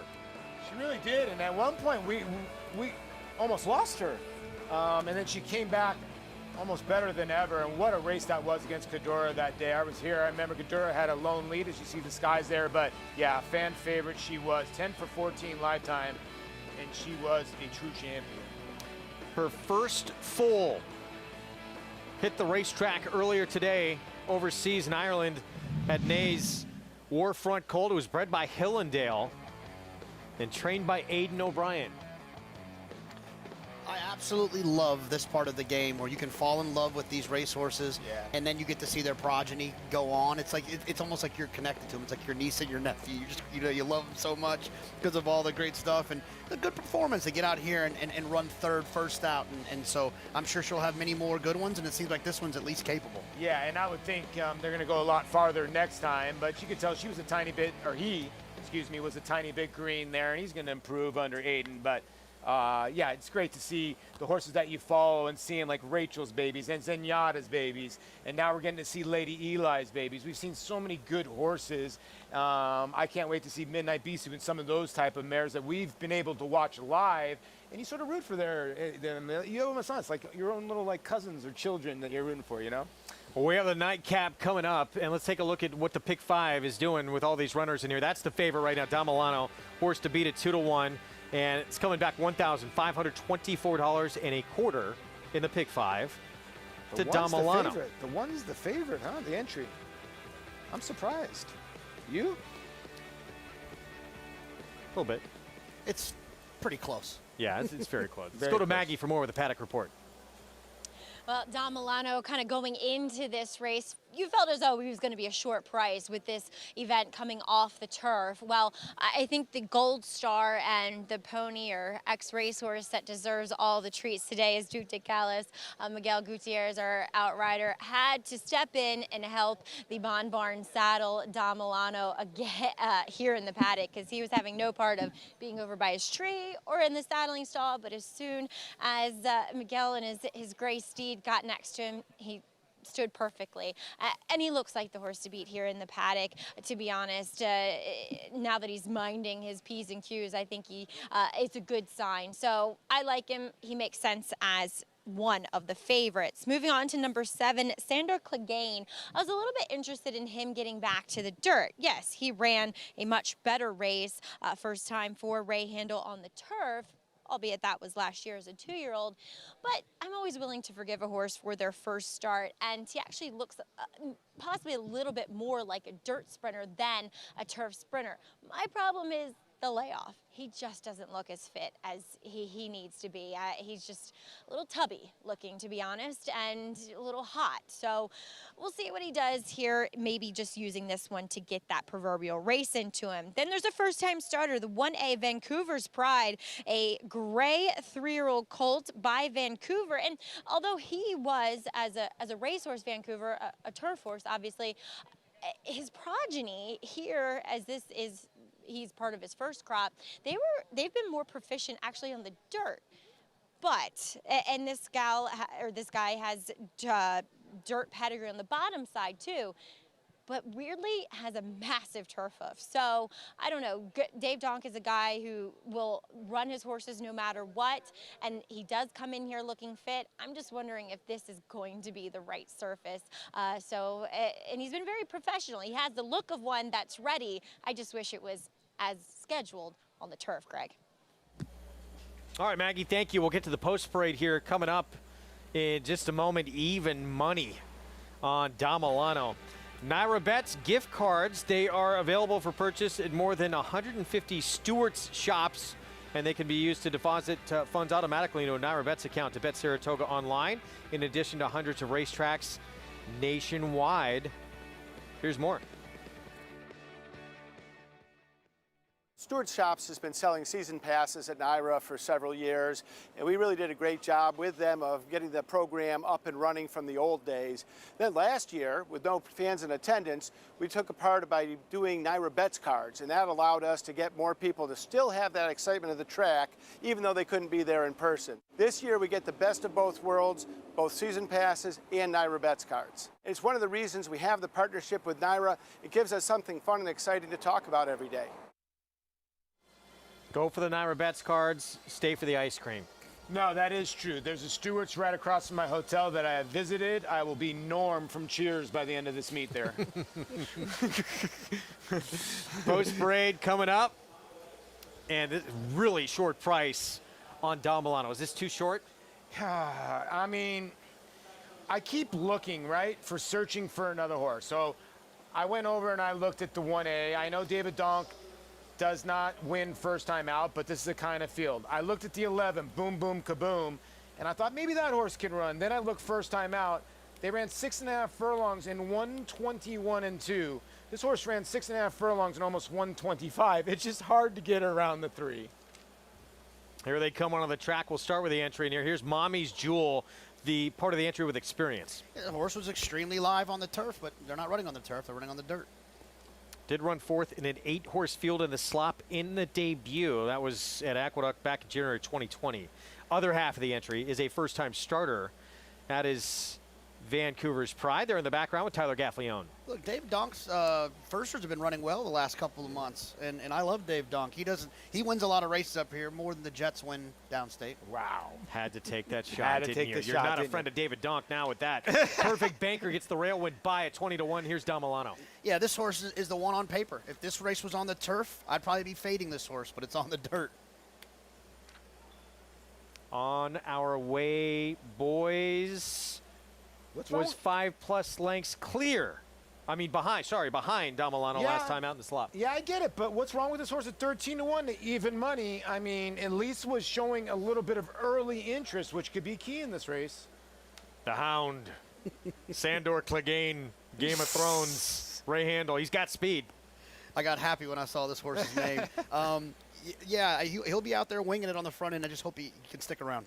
Distract and attract Irad Ortiz Jr., Chad Summers. Yeah, this is another horse that had some turf races that fit in here, but the dirt races are just not very good. Boom Boom Kaboom has shown some ability against better a long time ago. Yeah, this is a horse that I think has run better on the turf, but George Weaver sticking in here. It's a wide open race outside of the 3. And a main track only who actually got on the main track of the slop last start and showed very little. Yeah, it's tough to endorse the 12. In 3 starts, the horse has beaten 2 horses and has been 184-1 in one of those starts. 44-1's probably being generous. 5 minutes to post in our finale on this Wednesday card. Again, you can play with Naira Bets. Go to nairabets.com. Head to the app or go into Stewart Shops. Promo code used at sign-up, spot 200. You're a swirl guy, aren't you? Oh, soft serve, you kidding me? Cookies and cream. Cookies and cream. Short price on Damilano and the Bond Barn. They point to Saratoga. They're stabled here in Damilano on the slop back on July 2nd at Belmont. Outdueled On Our Way Boys, ran second, missed by a half length. Yeah, tough trip down on the inside. This horse is forward. I think Luis Saez might have learned a little bit more of what this horse is on a sloppy racetrack. I expect him to be aggressive here. Luis Saez has been winning a lot of races here. He's got a horse that's got tactical speed. He's got the only horse with real dirt form. I think that he'll be aggressive here with Damilano. And you could see On Our Ways Boys, who was right behind, was wide most of the way. So can that sort of close up the gap, the 6 to the 3? Because you're getting 14 to 1. The 14 to 1 is ridiculous on the 6. Now, can he win this race? I don't know. I don't know if he's fast enough, but he was only 4 lengths behind this horse being wide at even money. I think the 6 should be around 7, 8 to 1. I think he's got a legitimate shot to hit the board here. It is an awfully big price, but it has a few lengths definitely to make up. Let's go to Maggie Wolfendale. I'm pleased to be here in the winner's circle with Kim Weir, from the TRF, the director of gifts and planned giving. And I know I just messed that up, Kim, but we just love everything that the Thoroughbred Retirement Foundation does. And what are some of the new things that coming into Saratoga, some of the events that you have planned for this season? Well, it is such a pleasure to be here today, Maggie, because this is the first ever of NYTHA's Aftercare Days. So we feel like it's a new holiday to be celebrated forever in Saratoga, celebrating Thoroughbred Aftercare. But the summer is off to an extraordinary start because people are just reaching into their hearts and coming up with creative ideas. We have already had Kendrick Carmouche cooking gumbo for our friends and family. We saw that early. Oh my gosh, it sounded amazing. And then we had an amazing dinner on Monday at our summer farm. We have an amazing thing coming up on August 8th where Casamigos Tequila and Adelphi Hotel are hosting this cool event August 8th. You'll find that on our website. Michael Baychok's flying up here for the handicapping tournament, and he is bringing his favorite chef from New Orleans to cook more gumbo. What? Oh my gosh, I just got chills and my stomach rumbled. I know. So that's August 11th, and it just continues. We are having so much fun, and people are loving our horses, and we're so grateful. And when is the big barbecue? That's kind of your marquee event of the summer. It is. That's our barbecue at the barn, the TRF barbecue at the barn, and it is August 24th at the gorgeous Saratoga Winery. It is going to be bigger and better than ever. We can host up to 350 people. We will have book signings, we'll have games for the kids, we'll have miniature ponies, and we'll have some great gumbo and some fundraising for the horses. So August 24th is our big shebang, and we hope that everyone will be there. And the Thoroughbred Retirement Foundation is so unique because it does provide that lifelong sanctuary for the horses that can't go on to their second careers. And we've highlighted the horses with the second careers, but the horses of the TRF herd, they're the special ones. Well, we certainly think so. We're very, very devoted to our old boys and girls, and they live with us for all their days. And the truth is, in sanctuary, they just get to be horses, and they get to give the gifts that we both know they give every single day. And they do that as teachers. So across the country, in 9 prisons across the country, including our new farm that's not a prison, and Louisville, Kentucky, they're teaching people just how magical thoroughbreds are every day. And we love doing it, and we're so grateful for your support, Maggie, and for everyone here at Saratoga who helps us do our work. Well, it's a whole show, and we're big supporters. We love the TRF. Kim, thank you so much for your time. Thank you so much, Maggie. Have fun. All right, Kim Weir from the Thoroughbred Retirement Foundation, and as Kim rattled off, as she so eloquently does, all the events coming up, if you may have lost track or you want to get signed up and buy a ticket to one of the events, make sure you check out trfinc.org. Greg? Maggie, thank you. We all love Kim Weir. She is just so excited, and that her love of these horses and what they can do and the help they can bring to people in their second careers just emanates off of her. And Kim would have been very proud of the speech that Maggie did filling in for her at an event the other night. I know that the retired thoroughbreds should be very, very happy and feel very fortunate that they have Kim Weir in their corner, because she does not leave a stone unturned. She cares so much, and I think it's a dead heat between her and Kendrick Carmouche of the happiest humans on earth. First of all, so they're having a gumbo night? I think Kender Carmouche, get going, man. Got to have a little cook-off. There we go. Wow. Okay. You throwing down the gauntlet? I think that's what I took away from that. By Gotta the have way, a little taste test. I've heard one of our colleagues, Mr. Richard Migliori, can cook it up a little bit too. Yeah, I don't think he's a gumbo guy though. Yeah, but you never know. He's a great cook. Oh. What about Tom Amos? I mean, what's the point of being from Louisiana Nah, if you can't make gumbo? listen. Tom relies on his wife. His wife puts out his clothes right in front of his bathroom. Colleen does everything. Yeah, he does everything. Let's just get that straight. I think she even trains the horses. Even I money. didn't say that. I should not have. I'm not going to dinner with him the rest of the meet. Dom Milano, I'm uninvited. Luis Saez, James Bond, the 3-horse, the one to beat in our nightcap. Let's go to John Embrial.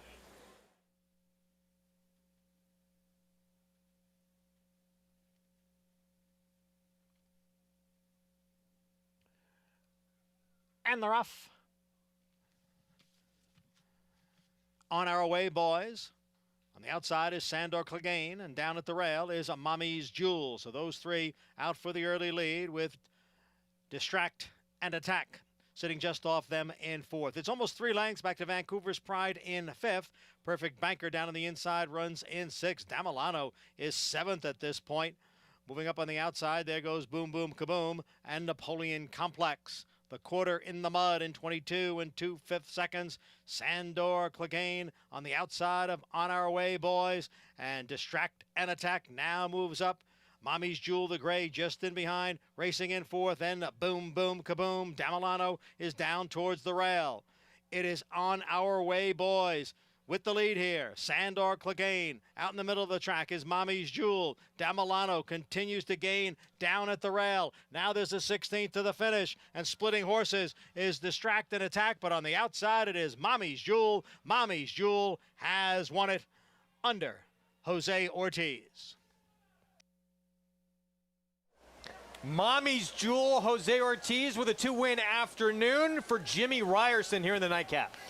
Yeah, look, we wondered why this horse was taking so much money. A lot of times in these situations, their turf horses will still run if the other ones don't run big races. And this horse kept coming down the middle of the track. We'd be remiss not to mention that 3 Damilano had an awful trip and was trying to make up ground late, was in between horses, was arguably best.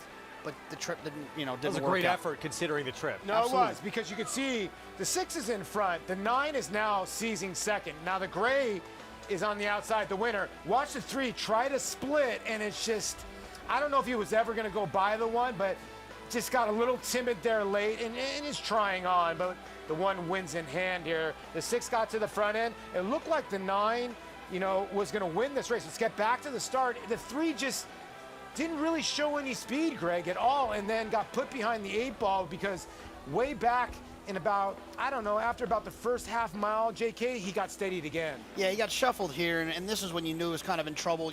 And especially on these sloppy racetracks, the kickback is just a little bit more intense, maybe even annoying if you want to call it, on these muddy racetracks. And then right here, he gets steadied again. When he started to pick up some momentum, even maybe with just avoiding this steady, forget the start, he still maybe would have had a chance here. But when he got shuffled back to last year, it was all but over. Oh, this horse is going to be off this effort to still hit the board. That was big from Damilano, but Mommy's Jewel gets the win here. Jose Ortiz, Jimmy Ryerson, Patricia Generazio at 3-1. 1-9-3-6 finish. I love her silks, by the way. I concur. Some of the best on this circuit. Meanwhile, how about the bettors? They were right here. I was completely wrong. This was the lowest pick 5. I had thought the 3 was. The 3 was a lot of the buzz, but the entry was the lowest pick 5, so the public got to it. People love the entries, though. I understand. It's like the sale thing. You 2 for 1. You can't turn it down. You buy 2. Blue you're light only going to special. get 1. Horse went sharp. Look, the only time though in the dirt though ran sharp in the slop first time out against Better. Yeah, you're right. I mean, not a bad effort. Split a field, and a couple of those horses came back to win, and there you see the winning trainer, Jimmy Ryerson. And always graze on a rainy day. 2 today for that man, 8 on the meet for Jose Ortiz, 1 back of his brother and Luis Saez. It's those 3 right now. who've been off to the best start. We'll be back with more from this Wednesday card right after this here on Saratoga Live.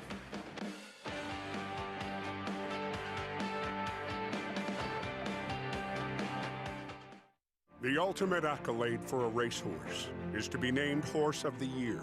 To be enshrined to the Hall of Fame is to achieve immortality. As a stallion, genetic immortality is defined in 2 words: breed shaper, plain and simple.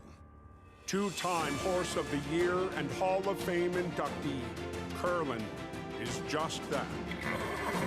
Breed shaper, Curlin, the classic sire. This season, make Friday nights Monmouth Park nights. Live racing starts at 5 p.m. every Friday, featuring big fields and 6-figure pools. Unwind from a long week and kick your weekend off early. Take advantage of ample opportunities to pad your weekend bankroll. Fridays start at 5 at Monmouth Park Racetrack.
Back on Saratoga Live, program brought to you in part by Claiborne Farm. 100 years of doing the usual, unusually well. Oh, they're dancing in the winner's circle. Who we got there? I know that guy. Well, he must have got his rhythm from you. He definitely got his hair from me. Been working on those dance moves all summer long to show him off in the winner's circle. Good stuff, man. Well, a poor beginning for the 3, who was a short price favorite. Dom Milano had more trouble later in the race.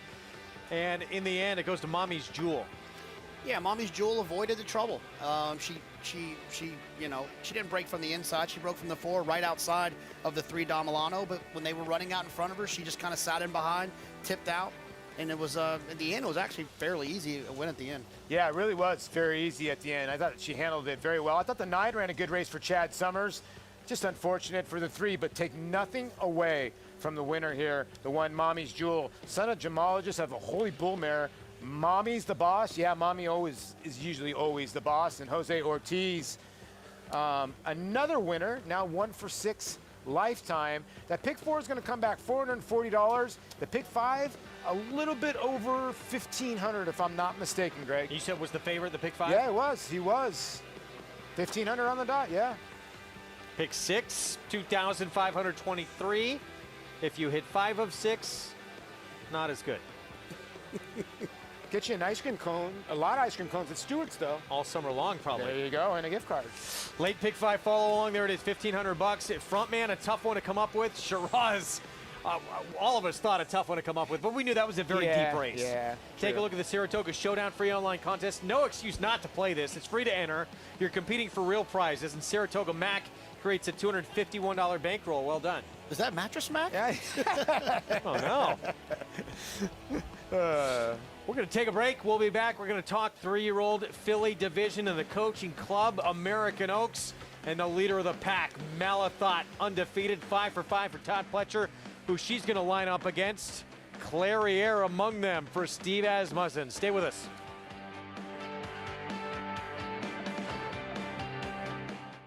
Following Sea and Happy Soul faced winners for the first time to kick off Belmont Stakes Week. Following Sea was in cruise control throughout and galloped home 6.5 lengths in front, scoring an amazing 100 Beyer speed figure. Happy Soul, who recorded the highest Beyer speed figure for a 2-year-old filly when breaking her maiden in May, came back and strolled by 11.5 lengths in the Astoria. Seeing is believing. 2 Run Happies, 2 freakish romps at Belmont Park by a combined 18 lengths. Run Happy, standing in stall 1 at Claiborne Farm. Resorts World Catskills. Your closest casino resort experience is so close. Stay the night and get your game on. Play live table games or thousands of slots. Resorts World Catskills.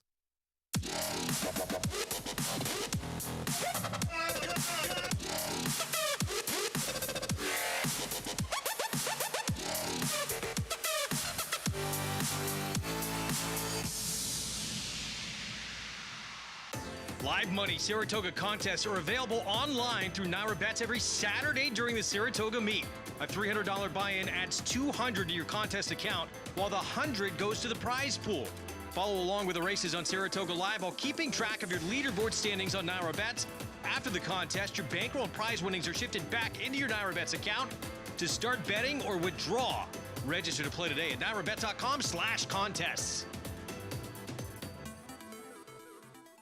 Racetrack Television Network brings you every race, from every track, on every screen, every day. With monthly packages starting as low as $5, RTN gives you great value and access to more live HD streaming and race replays than anyone. Visit RTN.tv today to sign up and watch on almost any device, including Roku and Amazon Fire. Use promo code TRYRTN for a 5-day free trial.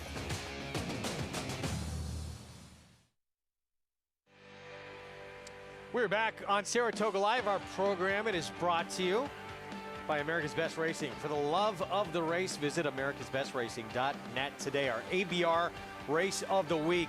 It's coming up on Saturday. Coaching Club American Oaks in the 3-year-old filly division. And let's look at the field that will line up. Seemingly not many want to go against Malathot. She has been tremendous for Todd Pletcher and Shadwell Stable, including that win of the Kentucky Oaks. Yeah, look, I think this kind of thing happens because why run here and get beat by Malathot when you can go somewhere else? Yeah. And to another race, another spot, because she's going to be tough. She's definitely the leader in this division. Her Kentucky Oaks was outstanding. She was wide all the way around there, and she's going to continue to improve. Remember, she kind of got a late start to her 3-year-old year. And I just think she's going to continue to progress. She's going to like the 1 1/8. She's already handled the 1 1/8 2 turns. I guess her biggest enemy is going to be in a 4-horse field. How much pace is going to be in there? Yeah, I thought she was giant on this day too, JK. I agree with you. She was trying to lean in a little bit because I think she's still a tiny bit green. And listen, Todd toyed with her going to the Belmont. And I understand it was a tiny bit of a toy. He never really dangled it out there. But to just mention her name in the breath that he thought that she could handle with some of the better 3-year-old colts, that means a lot. And I think she's ultra talented, and you might see the best of her here. But I think he didn't do that because he wanted to win this race and he wanted to win the Alabama. And why take the chance of messing her up, running her in the Belmont against the boys? She'll likely win on Saturday, and then she'll go on to be the favorite in the Alabama. Yeah. And Todd Pletcher in this race, LeBron was talking about it. He said not 1, not 2, not 3 times, not 4, not 5. How many times did Todd Pletcher win the Coaching Club of American Oaks? What? A lot. 7 times. Wow, it's pretty amazing, isn't it? Ashado, Princess of Sylmar. Princess of Sylmar obviously caused the huge upset in the Kentucky Oaks. That's a pretty good group, my friend. And well in line to make it number 8 with Malathot. Of the few that will try and tackle her, Hall of Famer Steve Asmussen with Clairiere, who was 4th, beat 3 lengths in that Kentucky Oaks, and came back to run 3rd in the Mother Goose. Yeah, she stumbled at the start here, and obviously that's a little bit of a negative. I would say the problem for Clairiere in this race is that she doesn't have a tactical edge against Malathot, right? If she was like a speed horse who was going to be loose on the front end and could take advantage of this small field and not being a lot of pace, great. Maybe we could give her a look. But she's basically the same style as Malathot. I just don't see her turning the tables on Malathot. Yeah, I'm sort of with you. She doesn't have the tactical speed, like you said, to hang with Malathot early, so she's going to have to outrun her late. She does have some kick. Clairiere is the type of horse, a 4-horse field I don't think is going to benefit her because she needs some pace in front of her. She's the type of horse that if it was a 10, 11-horse field and a lot of speed was mixed up and she got the right trip, she'll come and get you. She's got a lot of heart. She'll be the clear second choice. Both daughters of Curlin coming up in one of the most prestigious events there is for 3-year-old fillies in this country. Malathot, of course, trying to remain perfect for trainer Todd Pletcher. It is coming up on a tremendous weekend of racing that we have for you. We previewed on Friday that Lake George, Chad Brown with 4 runners in that race, trying to win it for the 5th time in the last 7 years. Going to be tremendous. We look forward to it. We hope you join us again. We're back tomorrow at 1 p.m. Eastern start time. That'll be on Fox Sports 2, so we will see you then. I believe I'm back with you early on tomorrow, right? Yeah, you and I. Looking forward to it. What about me? You're welcome to join us. I'm later tomorrow. It was Run Curtis Run for Mike Maker. 2-win afternoon for the Maker Barn. Taking the Rick Violette Stakes and Forza Dioro. Impressive off the bench. Booked September 4th in the Jockey Club Gold Club, it sounds like, for this talented 4-year-old for this Hall of Fame barn. We'll see you tomorrow, 1 Eastern start time on FS2.